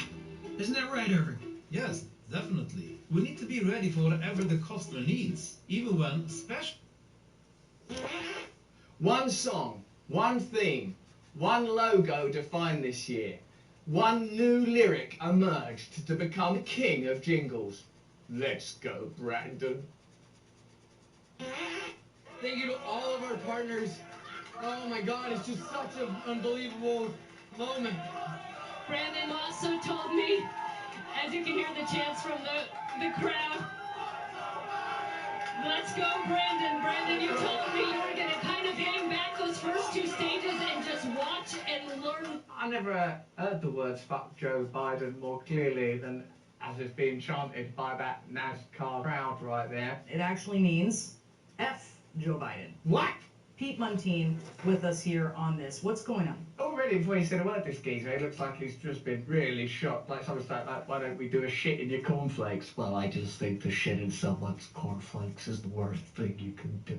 Now, this is not the only incident like this, just ones that passengers have heard. The United Airlines Pilot Union sent a memo to all of its pilots just last week saying to not use the emergency frequency that pilots use, typically not for screwing around, to say this "let's go Brandon" phrase. They use it in the same speech. Hey, let's get on the old emergency thing. Let's go Brandon. They say they sent out this memo because of this, and it says that frequency is not to be used as a political pulpit. You know, I'm a pilot, I fly a little airplane, I monitor this frequency all the time. I monitor it. I'm a pilot. I'm pretty serious. Look at my haircut. My haircut's serious. My tie is serious. You're supposed to listen to it. I've heard FJB. I've heard "let's go Brandon." This is a real problem. It's not a real problem. Like it's interrupting flow. Oh no! There's a mountain. Let's go Brandon. We lost a lot of faith in mainstream media, and thank God for us that we did, because now authentic news media, like this channel, where we do our best to tell you the truth as we understand it, being honest about the mistakes we make, the biases we have, our own fallibility, We are able to rise up and meet you, and it's because of you and your willingness to think critically and openly and take on board different opinions and evolve individually and acknowledge that the self is not a static object, but more like a river, an ongoing event. We learn that in part because of people like Brian Williams, CNN anchor, and absolute liar. This guy loves lying so much, he even does it when CNN ain't paying him to. As you read and hear in many stories covering Williams' resignation, he was suspended and demoted by NBC in 2015 for exaggerating an anecdote about a helicopter ride in Iraq, or telling an inaccurate story about his helicopter having been hit by a rocket-propelled grenade. You know what happened to me out there? Helicopter was hit by a rocket-propelled grenade. I was up in the old whirly-bird. You gotta do what you gotta do to bring polarizing information to the masses to keep them dumb. I was there looking down on Iraq when whoosh, propelled. It was a grenade. Did that really happen? Listen, I don't want to talk about that. We got the weather coming up. For one, Williams didn't just tell a story inaccurately one time, as this phrasing suggests. Williams told the story at least half a dozen times over the years. Can anybody remember that time I was in that whirly-bird and the grenade? Yeah, he's telling us that yesterday. Yeah, I know, but I was up there trying to bring polarizing news. Yeah, you told us that. Yeah, but this time, the Taliban was up there, and ISIS, and they was all up there, and they was ganging on me, and they was trying to inject me, baby, with COVID. Right, we've heard this story, and each time you add a new bit to it, embellishing its details with each retelling, till eventually start claiming it was his helicopter. Did you know that was my helicopter?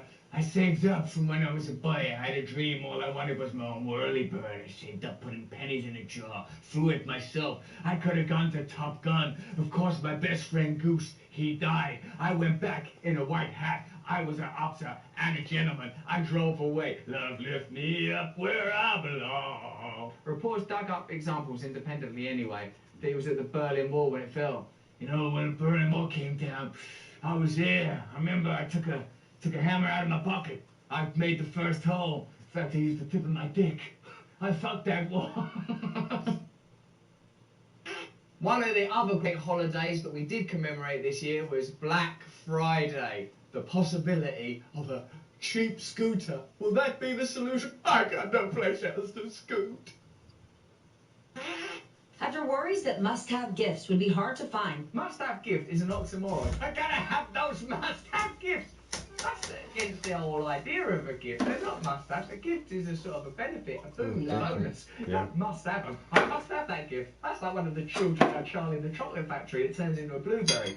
That included chartering their own ships to bring in goods from overseas. They're bringing in their own ships. There's all this stuff going on. The world's falling apart. There's poverty. There's inequality. Quick, get some ships. We've got to get those fucking scooters over here quick, smart. This is a must-have gift. Target and Costco did the same. As for the consumer, how much do you think we're struggling? I don't know. I'm completely out of touch with your struggle. Well, we really see a strong consumer around the country. What is this anguish? I see a strong consumer around the country. What, like John Bunyan with his axe? Certainly we see strong demand. We know that incomes are higher than they were a year ago. Whose income's your income? We think that the customers are generally in pretty good shape as we go into the holidays. What are we going to do for the consumer? We've got to help them. Okay, they're in a pandemic. Their life has been stripped of meaning. There's a culture war, which means that barely any issues can be openly discussed. What do they need? This is going to sound stupid. I'm sort of worried to even say it. No, say it. Come on. No bad ideas in a brainstorm. Scooters. Ships filled with scooters. I like it.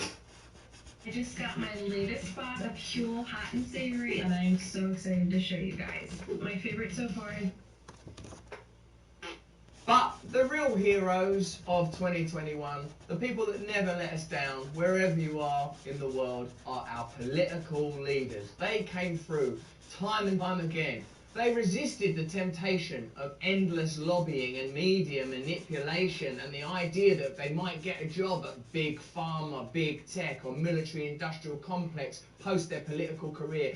And they lived with honour and service for we, the people? Or did they just accept loads and loads of money, like Kristen Sinema, and when people tried to confront them about the lobbying they were accepting and about their negligence of their own constituents, those senators, in particular Kristen Sinema, just didn't want to be touched or spoken to, and seemed to conflate being spoken to with touching. Don't touch me! Don't touch me! All told, Sinema has received at least She's received $750,000 from pharmaceutical interests and $920,000 from other industry lobbies. Let's have a look at this little bit of footage of her being bothered at an airport by one of her constituents. I'm wondering, I know you've met with dozens of lobbyists. I did not see you.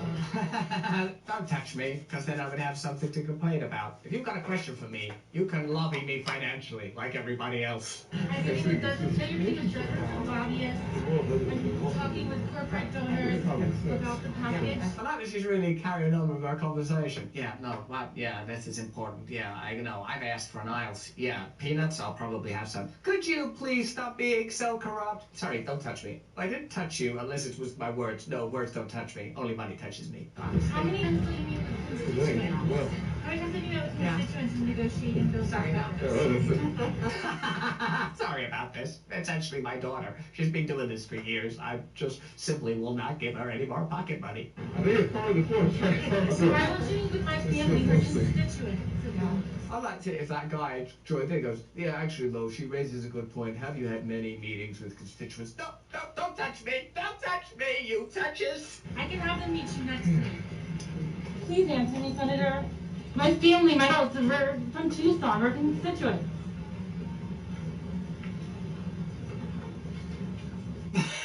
Could there be a better visual metaphor for the relationship between elected officials and politicians than a congresswoman ascending a staircase made of mechanical magic while the constituent stands at the bottom? Please answer me, I live in Tucson. I live in Tucson, Arizona. Excuse me. Sorry about this. Don't touch me! It might have been the year where the Great Reset became a great reality, but what are your thoughts on that? Does this stuff seem legit to you?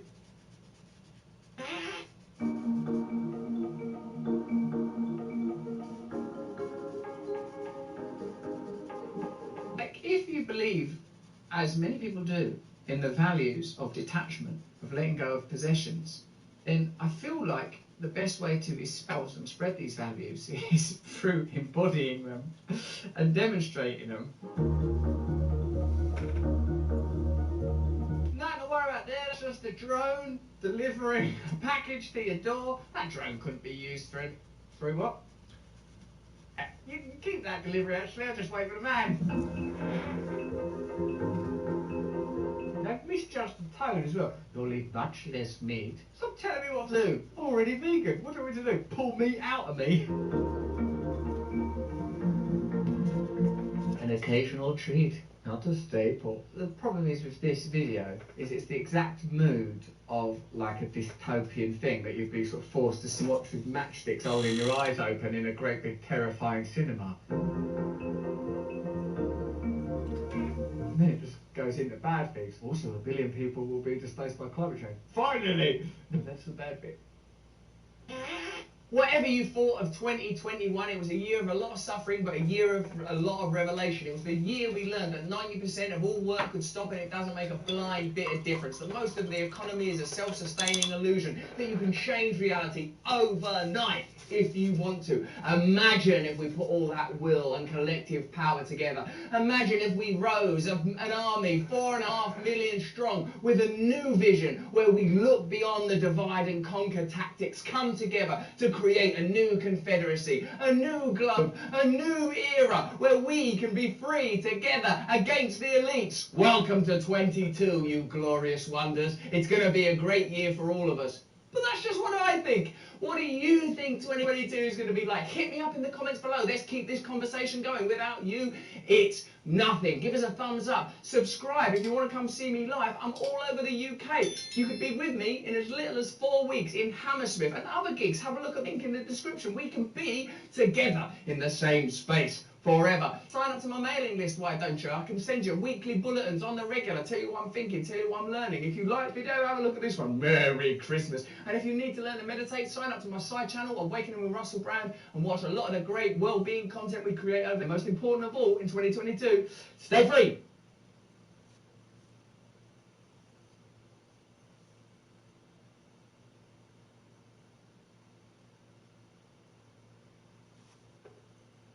Metaphor to start with. No, there are just patterns, and I like this idea of metaphor. It's the fact that we are necessarily dealing with metaphor when we're dealing with science. Even the mechanistic model was contrived at a time when industry and mechanization was happening in human culture. So it would have been an attractive model, an accessible model. When mechanization was happening socially, oh, humans are a bit like a machine, nature's a bit like a machine. That was in the language, it was in the ether. It became an appropriate metaphor for understanding. Is that correct? It is, yes. So they thought of nature as a kind of mechanical system made up of unconscious matter based on forces that work by pushing and pulling, mechanical forces. And the idea that the laws were fixed at the beginning, you see, it made sense when they thought the universe didn't basically change. But when the idea of evolution came along, first in biology with Darwin in 1859, then with the Big Bang Theory in the whole of nature, as late as 1966, we got a radically evolutionary cosmology. If everything's evolving, then why not the laws of nature? And in fact, laws of nature, as I said, isn't a very good metaphor. Why not habits? Why can't the universe have regularities that are habits? And then there's a kind of memory in nature that sustains them, instead of some kind of external transcendent mind with fixed laws in it, which is the eternal God idea. I've nothing against God, but I've got a lot against the idea of making laws of nature that are totally fixed.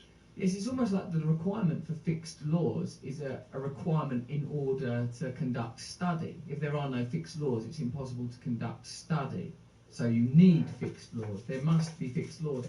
In a way, it doesn't make sense. If you're moving through limitless space, which is continually evolving, it's more likely that there are patterns that seem like laws when observed from a particular perspective, but are going to be subject to the continual evolution and change that all other phenomena appear to be subjected to. Absolutely, it puts it very well. And you see, things that have been going on a very long time, like the crystallization of salt or the formation of hydrogen atoms, are such deep habits. They behave as if they're changeless.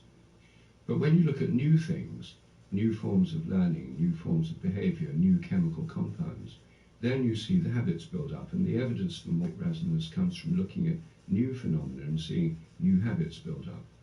For example, if you crystallize a new compound, a new chemical compound for the first time, it takes months or even years before crystals form.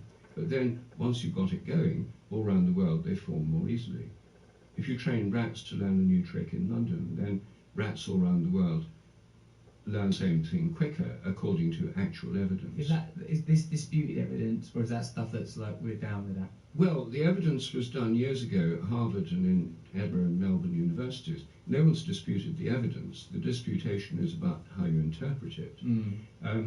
And most people thought at the time, well, this just shows some weird effect that we don't fully understand, so let's forget about it. I think the evidence of morphic resonance, you see, there's a lot of phenomena already there that people agree about fit with morphic resonance. For example, IQ scores have gone up more than 30% since IQ tests were invented in 1918. And I predicted this would happen myself, not in 1918, obviously, but in the 1980s, because the tests have remained more or less the same. Millions of people have done them.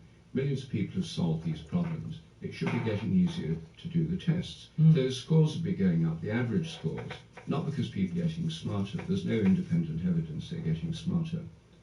But the scores are going up because so many people have already done the test. I see. It's like there's a shared iCloud of consciousness that we're all uploading our results into, that we all have access to. That consciousness is not wholly housed in the brain, but consciousness has some other component. That's one aspect of the theory of morphic resonance, is it? It is. It's a kind of collective memory. And that idea already existed in the psychologist Jung, Yes. with this idea of the collective unconscious. Had the idea that we all tap into a kind of collective memory. But he was thinking just in terms of human psychology, and I'm saying that's the way that nature works, it's not just us. When Jung talks of this, he's saying because of patterns in dreams, Yes. that people dream in a kind of consistent language in certain cases, that motifs appear across cases, across continents, that have a continuum to them. Joseph Campbell's work in comparative mythology suggests that indigenous cultures produce patterns within their myths that are identifiable. That an African myth or an Icelandic myth can have templates that are comparable, which suggests that consciousness communicates, or at least has some essential quality that is not determined by material reality or geography, but has some other form of connection. I mean, I personally don't have a problem with this idea, because I see that the sensory realm is accessible by the instruments we have. If we didn't have a sense of smell, I wouldn't be able to understand conceptually what you meant by a sense of smell. I know that different animals have different ranges of hearing, have different ranges of sight, so it seems to me possible that energy can communicate and travel in means too subtle for my limited instruments to ascertain and receive. So for me, it's never been a problem, but it is necessarily difficult to demonstrate when it's transferred back into the language of mechanics, material, and identifiable evidence, isn't it? Well, I mean, not in principle. I mean, you can do experiments to test this on chemicals, on crystals, on rats, on humans. So in principle, you can test this with the scientific method. I mean, I'm totally pro the scientific method. I spent a lot of my life doing experiments. In principle, there's no reason you can't test it, and in fact, it has been tested. It's just an unfamiliar idea for most Westerners. Now, you're studying Eastern philosophy, and in Eastern philosophy, the idea of a memory in nature is completely standard. I lived in India for 7 years. I worked in an agricultural institute there. So I sort of got fairly familiar with Indian philosophy. I was much influenced by it. I had this idea before I went there. But when I talked about this idea in Cambridge on high table of my college, you know, there were looks of blank incomprehension, or in the tea room of the biochemistry department where I worked. When I got to India, I would explain this idea to Indian friends and colleagues, even people I met on trains. And you sound like a pest. They asked me first. I didn't, you know, in India, if you sit on a train, you know, they say, "What is your name? Where are you from?" etc. And then give me some of your theories. Yes, about 3 questions in. You know, after "What is your salary?" They ask you, "What is your view of the world?" So I explained this, and the general response I got from Indian friends, colleagues, and even strangers was, "Well, there is nothing new in this idea. Ancient rishis have said this thousands of years ago." How is it termed? How is that Vedically understood? The idea that there is a memory in nature. Well, it's basically part of the philosophy of karma, which, in its limited form, is about reincarnation, carrying over memories from one life to another. But in its more general form, can be seen as a theory of cosmic memory. And in some forms of Buddhist and Hindu philosophy, they have this idea of a cosmic memory. The Theosophists took this up with their idea of the Akashic records, which is a kind of cosmic memory bank. So I didn't know all that when I thought of these ideas in Cambridge. I came to them through thinking about biology and plants, and you know, it was kind of... How did you come to it? Well, I was working on plants. How do plants grow? Plant morphogenesis, the development of form. How does a leaf become a leaf? How does a rose flower become a rose flower? Why is an oak leaf different from an ash leaf? I was working on the plant hormone auxin. It's a hormone that makes cells grow and makes roots form and makes wood cells form. And I worked out how it was made and how it was transported around the plant. But the thing is, it's transported around all plants in a similar way, and it's made in a similar way in all plants, and yet they have different shapes. And so everyone was trying to say, well, you can explain form in terms of chemicals, and this was the main chemical everyone thought was the important influence. But I realized, actually, it won't explain it. They've all got the same one, you see. And it's like trying to explain what goes on in different shops and factories and schools, because they all have the same kind of money. You know, it's something that's part of the system. Take it away and the system will collapse. But it doesn't explain why they're different or why they have that form. And an idea that came up in the 1920s in developmental biology was the idea of morphogenetic fields, fields that shape form. I got interested in this, but then I realized these fields have to be inherited somehow. They can't be inherited through genes, which only code for proteins. They had to be inherited by some kind of direct link. And then I realized if there was a kind of memory across time, a great deal of biology would make sense. Not just biology, but a lot of nature.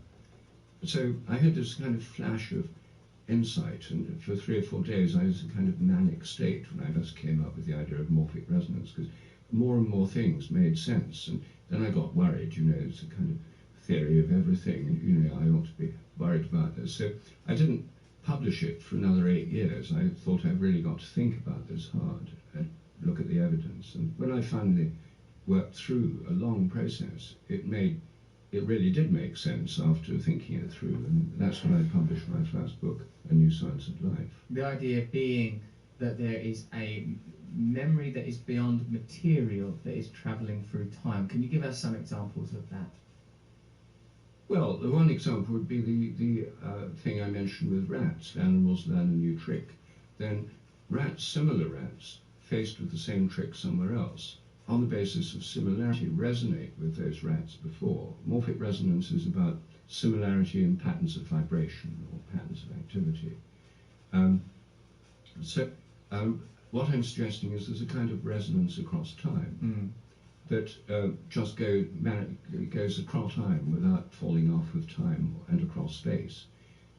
I mean, this is a difficult idea, perhaps, but the alternative is laws of nature that are outside time and space altogether and yet somehow present everywhere. It's not as if the conventional alternative is absolutely mind-boggling, the mind-boggle factor free. It's just we're used to it. That's right, you're right. But to suggest there are objective laws that exist outside time, that isn't unusual, and as you've said already, it's analogous to the idea of God anyway, saying that there is an absolute template, a sort of a monolith of truth that stands beyond the wall. That's, in a sense, as a paradigm, that is the same as saying God.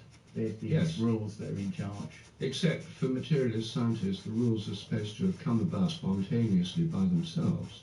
They're like things in a mind, but they say there is no mind.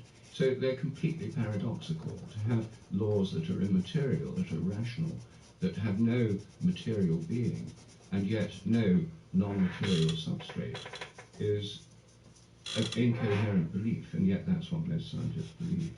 How and why does I mean, more sort of obvious example I thought of is that, you know, that famous example of the 4-minute mile, as in the film Chariots of Fire, that, you know, that no one can break the 4-minute mile. If someone breaks the 4-minute mile, then people break the 4-minute mile. It's a very public, identifiable idea. But once it's identified that something is achievable, it becomes achievable. It becomes sank and accessible somehow.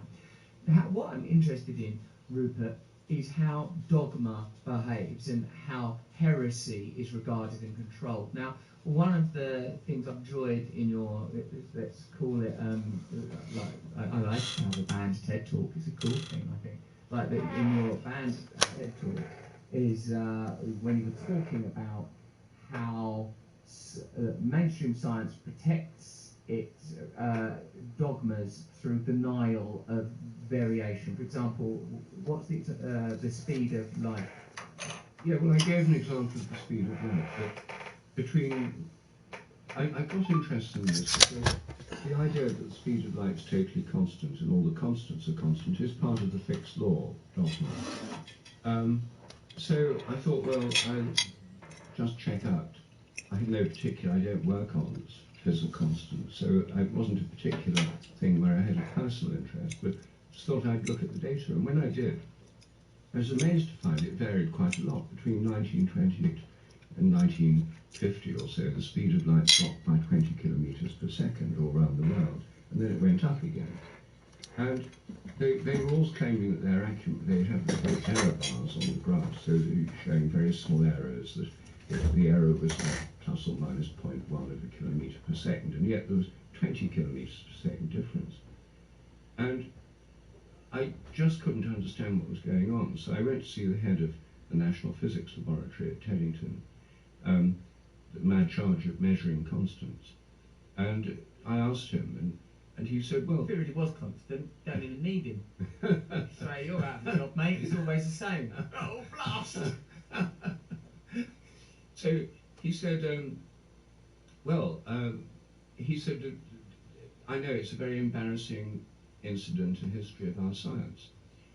And I said, well, does that mean that everyone was fudging their results during the whole of that period all around the world to get the expected result? He said, we don't like to use the word fudging. He said, I said, well, what do you call it? And he said, we prefer to call it intellectual phase locking.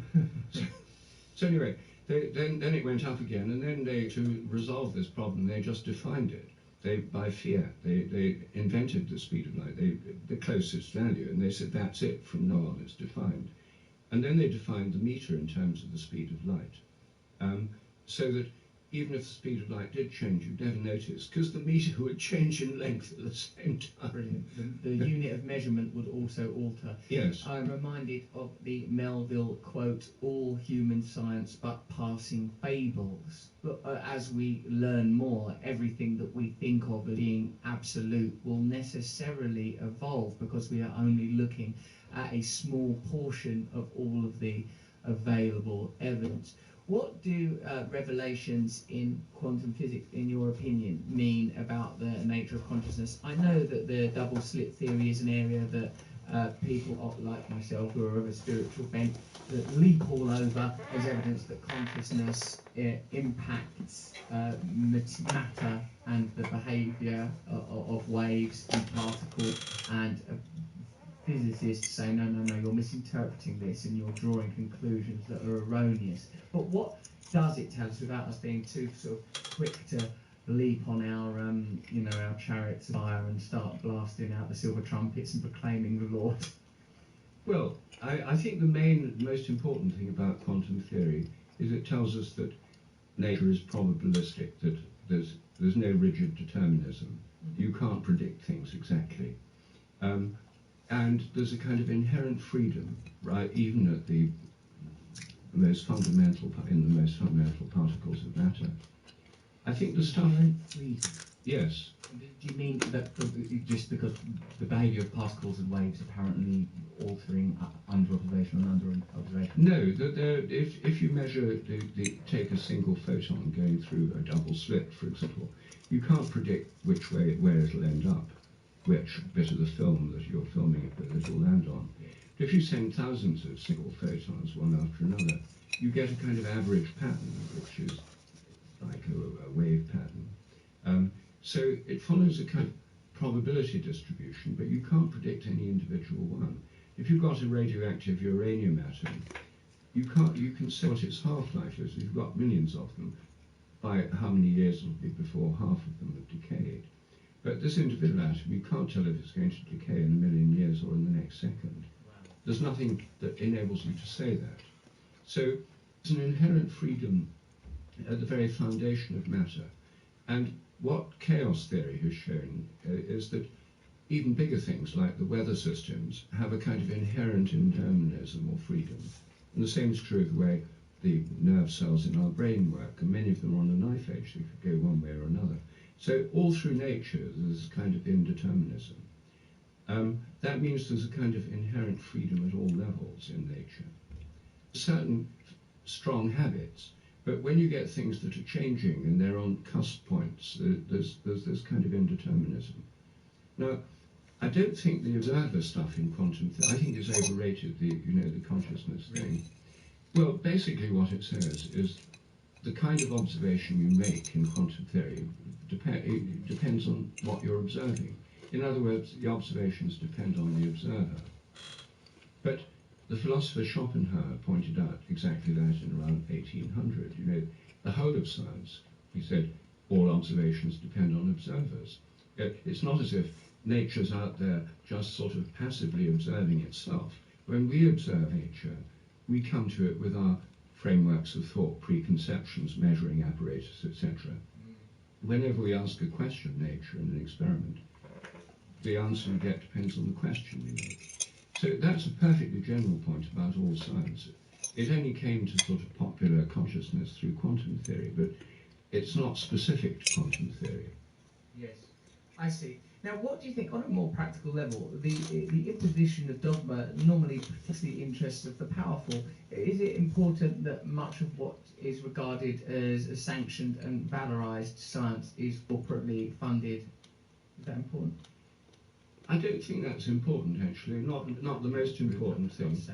The dogmas of science got established before corporate funding became very important. I mean, this dogmatic materialism was already well established by the late 19th century when, you know, there were a few German companies making aniline dyes and things.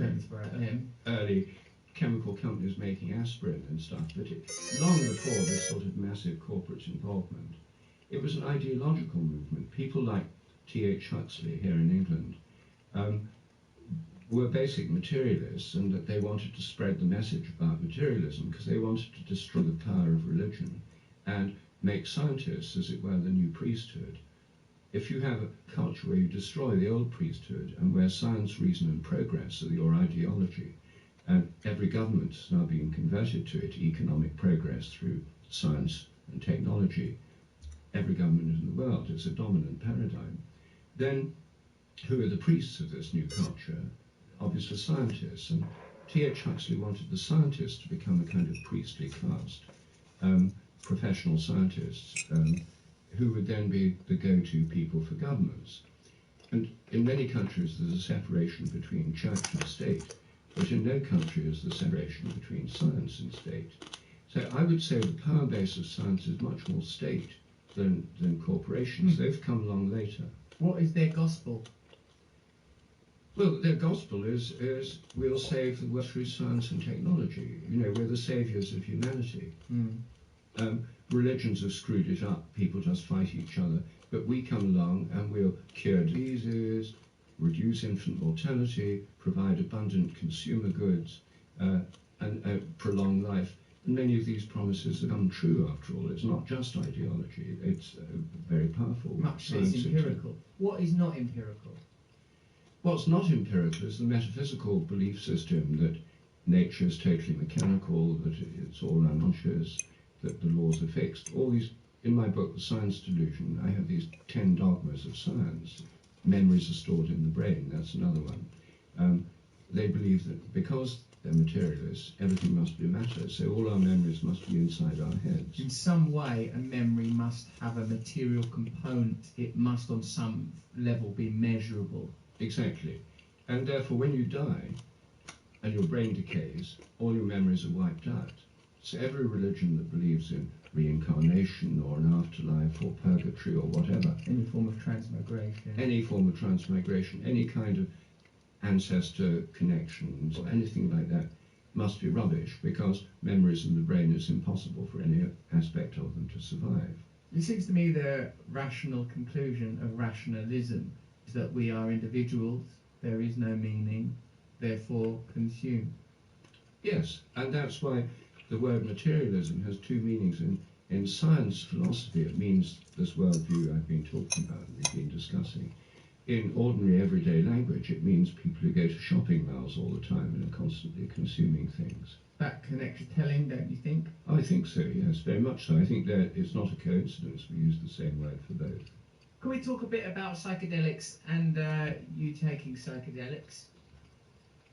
I don't want to talk too much about it since most of them are still illegal, but Should we talk about how you've never taken psychedelics? Now it's illegal and wrong to do it. Well, I'll tell you why. I'm very interested in Terence McKenna, and you were friends with Terence McKenna, weren't you? In fact, I've heard him talk about you and you for years and stuff. We were great friends, and in fact, we had with our friend Ralph Abraham, who's a chaos theory mathematician at the University of California, we had about 40 or 50 three-way trialogues, and we produced 2 books together. And there's about 20 or 30 of these trialogues are on my website in streaming audio. So, you know, for 20 years nearly, we met every year. We spent several days just talking to each other, because that's what we most enjoyed doing. And, one of the things we were interested in was indeed psychedelics, and Terence had many interests. Psychedelics is what he's best known for, but he had an extraordinarily wide-ranging mind, and he was also incredibly funny.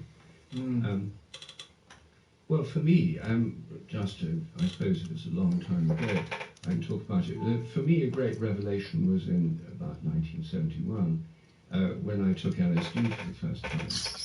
And everything I'd been taught about the nature of minds, you know, I studied this stuff at Cambridge as an undergraduate, nerve impulses, neurotransmitters, hormones affecting sexual characteristics, all that kind of thing. Suddenly, in the immediacy and incredible power of this visionary experience, I just felt something very, very important had just been left out from this worldview. So for me, it really was what the term means. Psychedelic means psyche revealing, mind revealing. It revealed whole realms of mind that I had no experience of before, and no one had told me about. And opened up an interest in the nature of consciousness. So for me, it was a transformative experience. What did you experience during this period a long time ago that was so transformative? Describe it, please. Well, the first thing that happened was that I took it with a friend who only taken it once or twice before. We thought it took an hour to come on, that's what he thought. So we took it. It's rather appetite that we can hear police sirens even now. Yes. So we took it, we thought we'd have a meal while we came on. So we were in a restaurant, and it came on in this restaurant, food started looking disordered, the whole thing came. So I wanted to get back to my rooms in college. I was a fellow at Clare College at the time. So then suddenly this journey became a kind of, it went on forever, going through streets and everything distorted. And when I got back, I thought I must have taken a massive overdose. And I thought, because I felt I was completely out of control, my whole ego was dissolved, I didn't know what was happening, it had come on sooner than we thought, so I thought this must be a huge overdose, I'll be insane forever, etc. In fact, I thought I must be in hell. And then neon signs saying hell lit up all around me, which proved it. Then a friend, my friend sort of talked to me, I sort of came to my senses, as it were, or at least not really senses, but suddenly, I felt as if I was floating up towards, I saw the light above me, and I broke through like the surface of the ocean, and suddenly I was in a realm of transcendent beauty. Music turned into forms and patterns. I had the sense of connection with the one and all and everything, a kind of mystical experience. And I later came to know that Stan Grof and other people described this as a kind of death and rebirth experience, like the going up through the darkness to the light. It's like being born from the womb, coming out through the birth canal into the light. It's kind of like a birth or rebirth experience. So for me, it was a kind of transformative moment of a whole new way of understanding consciousness and my connection with the greater consciousness. Yes. The very idea that one's conscious experience can be chemically altered, that one's perceptions are not rigid, for me, it demonstrates the plasticity of reality and our relationship with reality. Terence McKenna, one of the things that fascinates me about him is the conclusions he draws from these experiences with regard to the way that power operates, the control of substances of this nature. And me as a person that's in recovery from drugs, you know, I don't take drugs, I've not taken drugs for a long time. But what I personally intuit is that there are so many vested interests in keeping people behaving in an orderly manner. And if you have access to mysticism, it one tends towards challenging structures, and like we said at the beginning of our interview, Rupert, looking at frameworks and asking simply why? Why does my life have to exist within this framework? Why must I behave in this way? Why is this condition being observed? I think it's interesting, and what you said about revolutions earlier and the necessity to challenge the idea of God because of the way that God was operating in power structures prior to the two revolutions that you mentioned, used to underwrite those power structures. I can see the necessity of challenging, taking them in that form.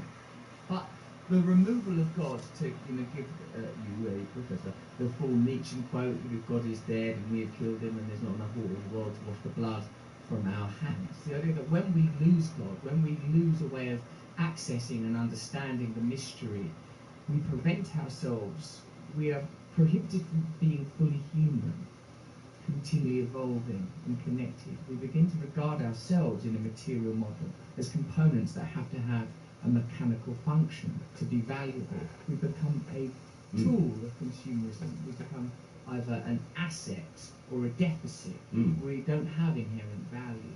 So I can see politically why these power structures are perpetuated, and even if, as you say, they existed prior to corporatization, I would say the power behind corporatization is mutated and was present in some other form prior to that, and it's about the preservation of power structures and always has been, and that's why it's so vehemently opposed whenever anyone says, hey, there's another world, that love is real, we're all connected. Whenever that message starts to come out, people don't like it, it gets dampened down. Well, I agree, and I think that the suppression of there's a reason why these revolutions occurred, and but what it leaves the materialist worldview from which God's been removed, a relentlessly secular society, leaves people alone, isolated in the privacy of their skulls, and is a world that's meaningless and depressing, and that's why depression is the endemic disease of modern societies. But that's exactly why I think that in this secular age, when many people have lost contact with traditional religions, spiritual practices are so important. And that's why my more recent book is called Science and Spiritual Practices, because the paradoxical thing is, the sort of ironic, that people think of science as against spirituality. But if you actually use science correctly and you look in an open-minded way, you study spiritual practices scientifically, like meditation, for example, then it turns out the evidence is overwhelming. It's very good for people. People who do it are happier, healthier, live longer. People have figured out what bits of the brain are changed during meditation, lowering stress levels, sleep better. The scientific evidence suggests these practices are very good for you. In my book, I deal with a number of other ones, like connecting with nature, which is a very important practice for a lot of people, including me, and pilgrimage. There's an amazing revival pilgrimage going on in Europe at the moment, and I think this is probably the one that most clearly expresses the fact that so many people feel they're on a journey, they want to go somewhere that connects them with something bigger than themselves. The physical journey of a pilgrimage is an expression of that search. For teleology. Yes, there's a purpose to the journey, and if you're going on a pilgrimage to a holy place, then you're going to a place which holy and healing come from the same root. So you're going to a place that can have a healing effect on you. Do you think then that we live our lives extracted from these kind of principles until they are somehow scientifically verified? What you said about meditation is something that I've thought about quite a lot, that mindfulness and meditation are now spoken of from a perspective of well-being, but it has been necessarily secularized. It's something that I find kind of irritating, I suppose, because meditation has been present and suggested and proposed through religious ideologies for millennia, and these conclusions were reached not by empirical, well, perhaps by empirical means, but not by scientific means. I wonder what other notions found in theology would be similarly beneficial. I don't query the need for change, as in the examples that you've already given, the revolutionary changes, and nor do I dispute how religion has been used to support power, to engine bigotry and oppression. Those are in my belief system, there is a line: be quick to see where religious people are right. And this mindfulness example, and possibly what you're saying about pilgrimage, about purpose. You know, when anecdotally, my experience of the world is, when I'm talking to people, they feel lost, unhappy, disconnected. And you could arrive at these conclusions through Marxist theory that capitalism would lead to alienation and people feeling that their only function is an economic one or a productive one. So you're saying that these traditional ideas such as pilgrimage is a new way of re-engaging with aspects of our consciousness that will be neglected. Absolutely, yes. And well, I think it's re-engaging because it's going on a journey to something that is bigger than you. You know, for example, every year I've been doing this. I have a godson who's a teenager, and you know, I feel as a godfather I should do something for his birthday. And I stop giving stuff to people because I think everyone's got too much stuff. So I give experiences. And when he was 14, I offered him, I said, my offer is a pilgrimage to Canterbury. We walk the last 8 miles through fields on footpaths and woods. We go to the cathedral, we light candles at the shrine of St. Thomas, go to Choral Evensong, which is a beautiful service, and have a cream tea, and come home on the high-speed train. And I said, would you like to do that? And quite to my surprise, he said yes. And we had a blissful day, and we do that every year now to different cathedrals. Beautiful. How do you, need to, other than in the context of this question, align your Anglicanism with what you're saying about morphic resonance, like a very, what people would regard as conventional faith? Well, I mean, it's not very conventional to be a Christian in Britain. Only about 5% of people go to church regularly now. So it's definitely not the power structure, and no one's in it for the money anymore.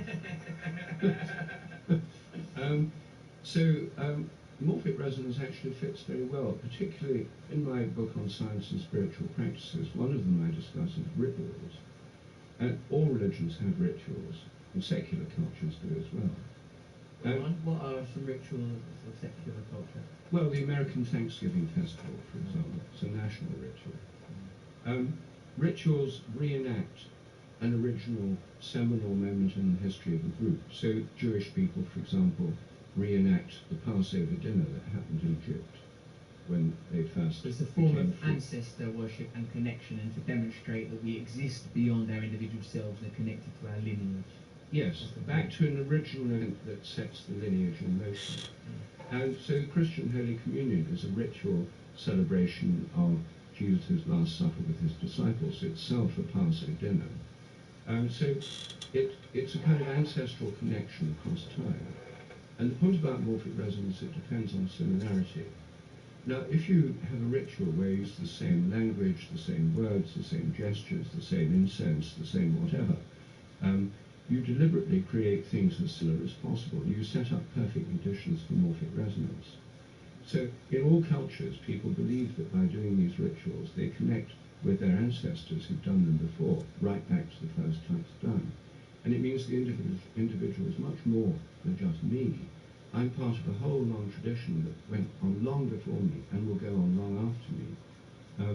And this whole tradition, in any case, is about something bigger than us, because Jesus' Last Supper, the Passover, was about more than just those people. It was, in their own terms, an intervention of God into history. Well, I like that. So my individual consciousness is just temporal, but my consciousness has existed before me, and my consciousness will exist after me. My consciousness is part of a vital energy, a continual pranic flow, existing through all forms, existing beyond and through time and space themselves being just referential points from this biological organism or this species of biological organisms that would be entirely different if we had different senses, that consciousness is somehow reflecting onto the screen of reality rules that are apparent to its own understanding and its own interaction with the external. And through these rituals we can demonstrate it, recreate it, connect with it a different way, and see how we have existed like waves passing through time.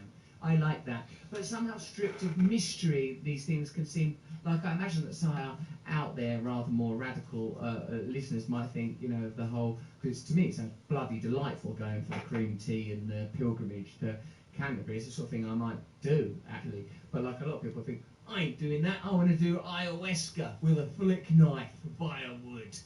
So like, you know, doesn't it seems conventional. Well, you said it's like 5%. It seems like, I don't know, what does it seem? Does it seem radical? It seems, what is it, that thing that I'm feeling? It seems somehow, I don't know, safe, like it's not going to change the world, like it's had its moment, that it's nostalgic. Is that what it is? Smile Direct Club gets you a straighter, brighter, cleaner smile. Smile Direct Club. Well, I think there's an element of that connection. Well, anything that I don't consider it nostalgic to connect. I mean, here in Britain, for example, we have incredible cathedrals, and those were produced in the Middle Ages. Virtually everybody believed that they were part of something bigger than themselves. And the whole society, I mean, 3 million people with ox carts and ropes and pulleys created all these incredible cathedrals, Canterbury, Durham, Wells, Salisbury, etc. Westminster Abbey. They thought they were part of something much, much bigger than themselves. And they're still here today, and I find them incredibly powerful. I don't think it's just nostalgia. I think they have a living presence, and anyone who goes into them, especially if you go and listen to this evening service, Evensong, where everybody's chanted, there's this beautiful music. It's an extraordinarily beautiful and transforming experience. Now, I'm against ayahuasca, and I wouldn't like to say it's either or. You see, for me, it's not either or. I think all these spiritual practices are part of what we can do, and there's many, many spiritual practices we can take part in. Meditations one, rituals are another.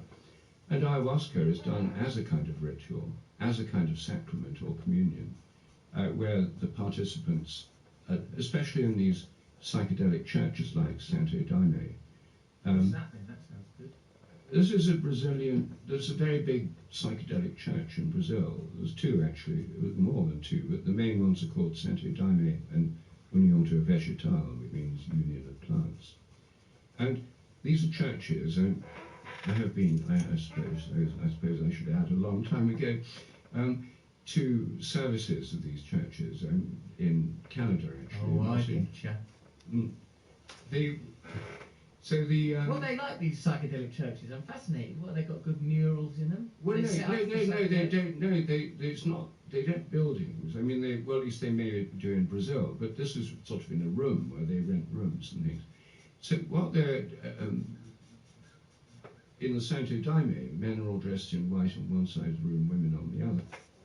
And it started, to my surprise, with everyone reciting the Our Father and the Hail Mary, and then there's a kind of communion where you all go up one after another and drink from this chalice of ayahuasca. Oh, right. And then the whole group is travelling together, and the person leading it says, you know, this isn't just personal tripping, you know, we're in this together, and we're travelling like in a boat together. And there's periods when you sing together, extraordinarily beautiful songs. And then periods when everyone sits in silence and has kind of visionary experiences. In my case, for the first time I did, I was sort of zooming out of the earth into the cosmos, sort of through the stars. I mean, it's an astonishing experience. And then you come back and there's another song, and there's a kind of very strong sense of group solidarity. But I don't see that is you know, I see that as perfectly compatible with lots of other religious traditions. With you having your cream tea, it sounds much more radical to me. I went to this church, Rupert, in Ladbroke Grove quite by mistake, as a matter of fact. I wandered in, and it was, I discovered, Eritrean Christian folk. They had like a screen at the front. They were listening to pretty crazy keyboard music. Everyone else except me was Eritrean. There was a little kid at the back in a tiny plastic chair. She seemed to be there in some sort of administrative role. Up the front was the pastor and a couple of other guys. It was pretty intense, you know, like it was like a Phil Jesus type levels of stuff, and a guy like, you know, everyone was going up the front and having like proper, it looked to me like speaking in tongues, out body kind of experiences. While I was watching this all happen from the midst, from the congregation, which was only about 30, 40 people in this church, you know, I was thinking, how are we gonna go home afterwards? You know, how are we gonna pick up our coats and our car keys and be normal again? Like, after we've let ourselves go, after we have dispensed temporarily with our identity as hello there. See, and I suppose is what I mean. While you're having a green tea or you're walking in a field, you're still essentially you. But while you're shooting through the cosmos on ayahuasca, you are physically experiencing that you are not just your identity as Rupert or Russell or whoever you happen to be listening to this thing right now. Watching these Eritrean people in the congregation, I watched them having a group experience that was clearly transcendent, that was clearly outside the accepted social rules. I thought, how will this cease? How will it come to cessation? I went to the front myself, and like the pastor did some ritual on me, and where my secular, mechanical, conditioned mind would say that it was all brouhaha and nonsense, except for when, like, he offered me the healing, the place in my stomach he grabbed is exactly where I feel the pain when alone, anxious, and full of doubt. The place that he grabbed, that was the place where I feel the pain.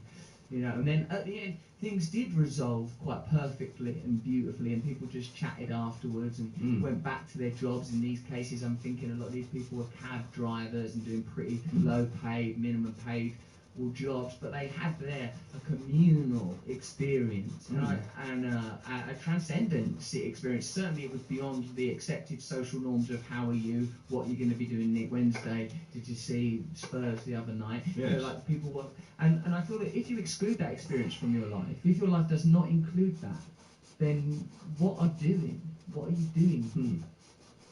I agree. I think that without that kind of experience, we lead very impoverished lives.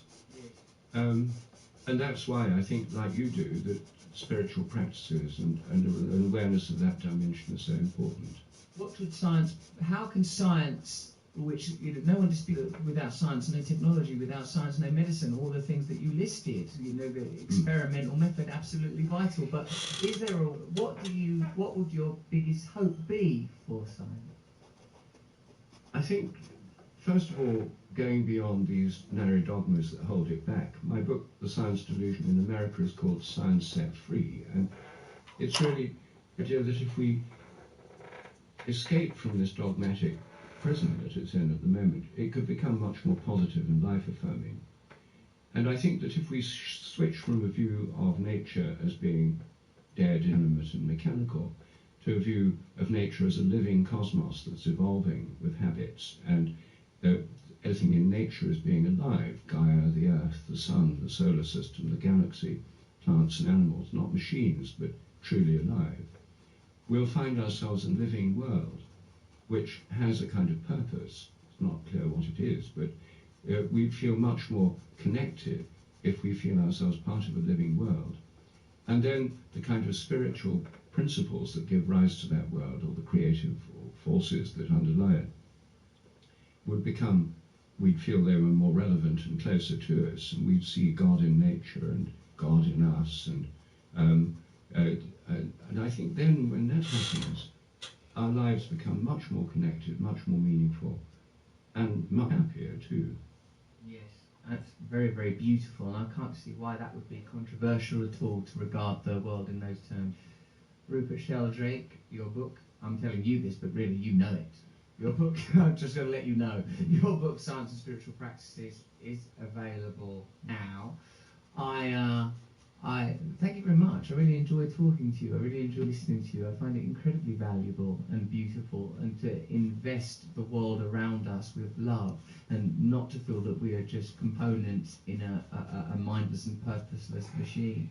For me, this is not just, oh, this cheers me up on, you know, on my road to the boneyard. No, it also just feels like it has truth. When I think of nature, when I think of my experience with psychedelics, it seems to confirm that there are forces beyond that which can be understood with the limited senses, that there is information available that can't be understood within the existing template. It seems to be bloody obvious, as a matter of fact, and that nature does seem like an emotion, a living, beautiful thing, rather than a mechanical resource. But if you start looking at nature as something other than a resource, a lot of economic interests and political interests would be strongly challenged. Yes. Anyway, it's a great pleasure talking to you, Russell. Don't try and wrap it up. I'm the host of the thing. Well, all right, but I think you're getting signals. You're meant to be wrapping it up. Rupert Sheldrake, I want to go to a bloody cathedral with you. You'd take us and all, I bet, wouldn't you? I would, yes. I'd love to go with you. We'd go to a cathedral, we'd walk through a field, and then we'd just have a clean tea. And then we'd go, what, a cathedral? Which one's the best ones? Durham, Canterbury, Well, we could Wells. start with Westminster Abbey, which is quite spectacular and amazing. Really? Yeah. And they do Choral Evensong actually every day. Evensong, you mention it all the time. You're like a Well, it's the madman. best. It's the best way in. I mean, you've done this empirically. You know what works for people. If people are committed Christians, Holy Communion is the best way in. But if people are not used to that, then Choral Evensong, something can include everybody, and it's extremely beautiful. It only lasts 45 minutes, and it happens every day in all our cathedrals.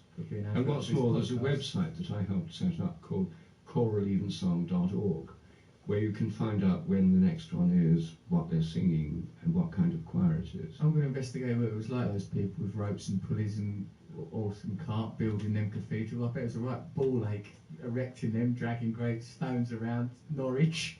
Exactly, but what they did is endured to this day, whereas what people do by buying things and throw away culture will only endure in rubbish heaps for centuries to come. Thank you. More cathedrals, a few less iPhones, although you're probably not listening to this on a cathedral. Thanks very much, Rupert Sheldrake. Well, thank you. That show was sponsored by Recovery, which you can buy now on Amazon, or you can get it as an audiobook, or you can buy it on your device. And you can see me read most of it, basically, on my Facebook feed. I'm always reading out great chunks of it. I can't shut up about the damn thing. Also, come see me on my Rebirth tour. We had to reschedule some dates. So I'm in Coventry, 8th of November, Leicester, 13th of November, Stoke, 14th of November. It's a great show. It's live. Fill in the survey. You'll have a wild, wild time there. I sign books in the interval. I come right out. I'm very, very available. Go to russellbrand.com for your tickets. Finally, if you like this show, please subscribe to it and review it, and get your friends listening too. Form little groups where people gather and perhaps build churches to it. Why not? Are you listening to this in the future after I've passed on? Right. Why not canonise me and make me a saint and a prophet? Alright, it's too much. I'll just give it 5 stars. You have to start a religion. I know how difficult that can be. I'm trying to start my own one right now. It's knackering. Right, bye then. Right, bye then.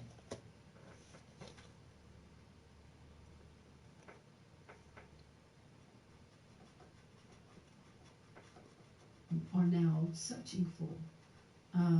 You know, this sounds maybe a little bit strange, but you know in England how a lot of the press, when they talk about young Muslims returning from Syria, they keep talking about returnees and how dangerous they are. Yes. And they've seen bad things, they've done bad things, and you know, so what does that mean for when they come back? I completely understand a lot of those concerns. But at the same time, we have military guys who have also seen bad things, who've done bad things, Wow. who are trained for you know, certain purpose, coming back to the UK with no real support, no economic infrastructure around them, no way of reintegrating them into society, no way of making their lives purposeful and meaningful and productive in civilian life. Those returnees we don't speak about. And the danger of those returnees we don't speak about. And I'm not saying that the ex-military men are inherently dangerous, but what makes them dangerous is their sense of alienation, their anger, and their resentment of their own government that these extremist groups are preying on and are actively recruiting and using for training for this ultimate upcoming race war. Oh, the That old they think- race war. Exactly. There's an That they upcoming think is- race war, is Exactly. there? Oh, great. Oh, great. Yeah, didn't you get the memo? I was nervous on sports day. I mean, I don't know how I'm going to cope with a race war. Now, but you have not focused your ire and insatiable lust for death threats solely on the white supremacist community. You also have examined jihadists and extremists from an Islamic background. So, can I ask you a little bit? In the UK at the moment, it seems perhaps the apex in the conflict between, let's call it the white working class and ethno-nationalist movements and Muslim immigrant population is the grooming gangs, Tommy Robinson, the subjudicial imprisonment of Tommy Robinson, and the sort of concerns that people have around Muslim or Asian grooming gangs. What's your opinion on that? My opinion on that is that these are real and difficult and ugly parts of what it means to live together.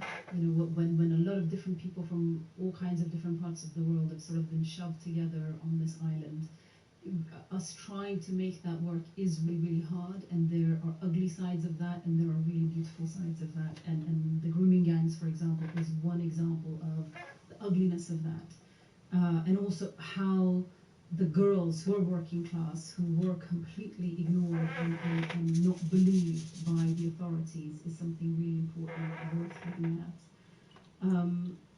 But what I think about this is the fact that the extreme right is pouncing on these issues, I think is really telling of the fact that the rest of us are not really taking up these issues and having these incredibly uncomfortable conversations of what it means to live together, of what it means to have these various complex and unpleasant views within our communities. So I think if we are not open and honest about the fact that, you know, plural, diverse, multicultural societies have their dark side as well, right? There are really difficult aspects. You know, honor killings do happen, so-called honor killings, whatever you want to call it. You know, forced marriages, you know, female genital mutilation does happen. Grooming gangs do exist. A lot of this does actually happen.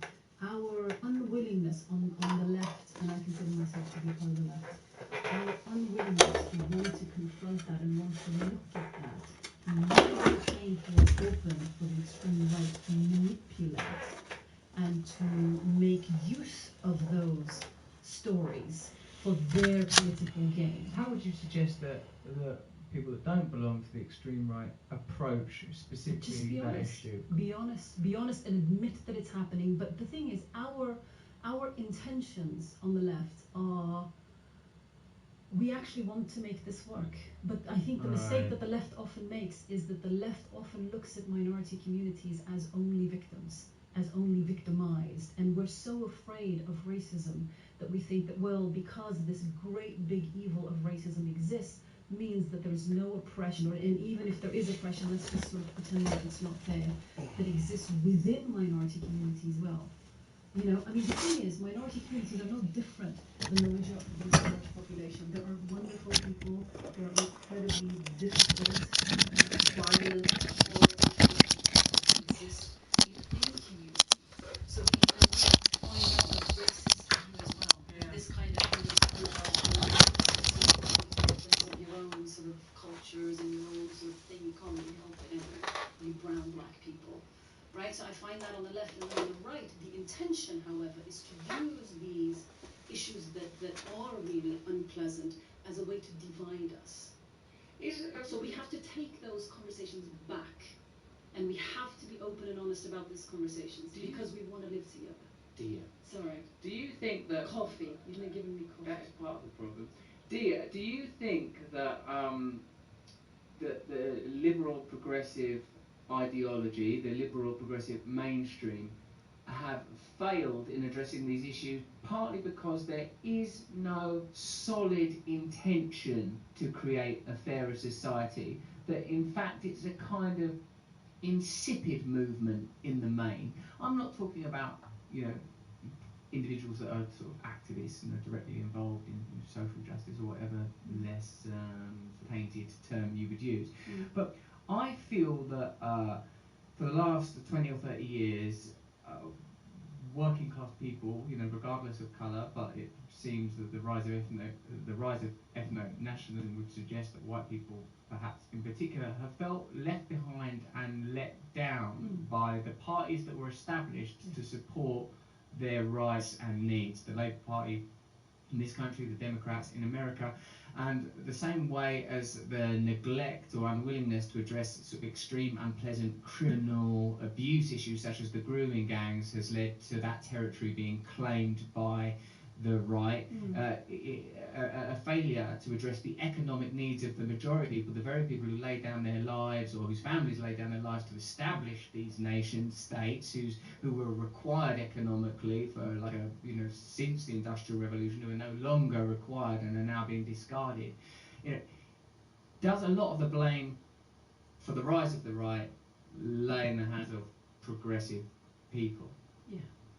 It does, huh? I'm really sorry to say I think so, because I think if we hadn't let down our sort of natural constituency, which is the working class, which is the poor, which is the disenfranchised, the people on the margins, the people who are struggling to kind of hang on to a dignified life. I feel like we've handed those people over to the Trumps of the world. We've handed those people over to the Nigel Farages of the world, and I think that's on us rather than on the people. The deplorables and whatever all these kind of terms that people have been using about this group of people, I think is actually disgusting, and I think it's counterproductive. I think the economic, social, and political grievance that a lot of people have within the poor and the working class communities, both in this country and also in America, are absolutely legitimate, and I think the fears and insecurities and the growing inequalities that are absolutely apparent, I think we on the left and on the progressive side are not addressing. Globalization, the way our economic systems are structured are detrimental to a lot of people, only benefiting a very, very tiny group of people in our societies. And unfortunately, groups like this are completely, their feelings are legitimate. Their sense of alienation and grievance is absolutely, and vulnerability and insecurity is absolutely legitimate. The way that they're choosing to sort of express those grievances and to make an other and place all the blame on Muslims, on immigrants, and on all these other people, as opposed to on the system that is absolutely underpinning those inequalities, I think is a great shame. So and that's our, I think, failure. So what you would agree that the feelings are legitimate, but the targets are.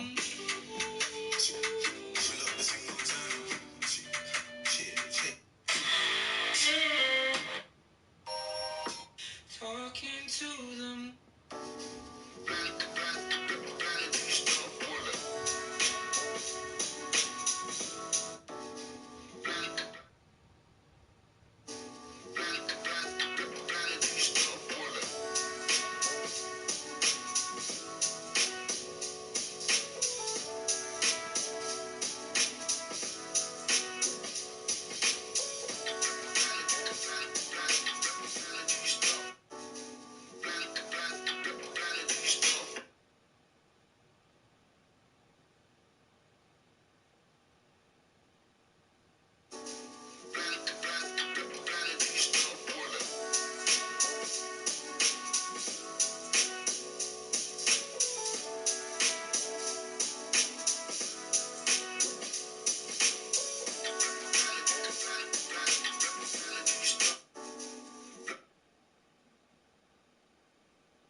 I'm about to get out of here.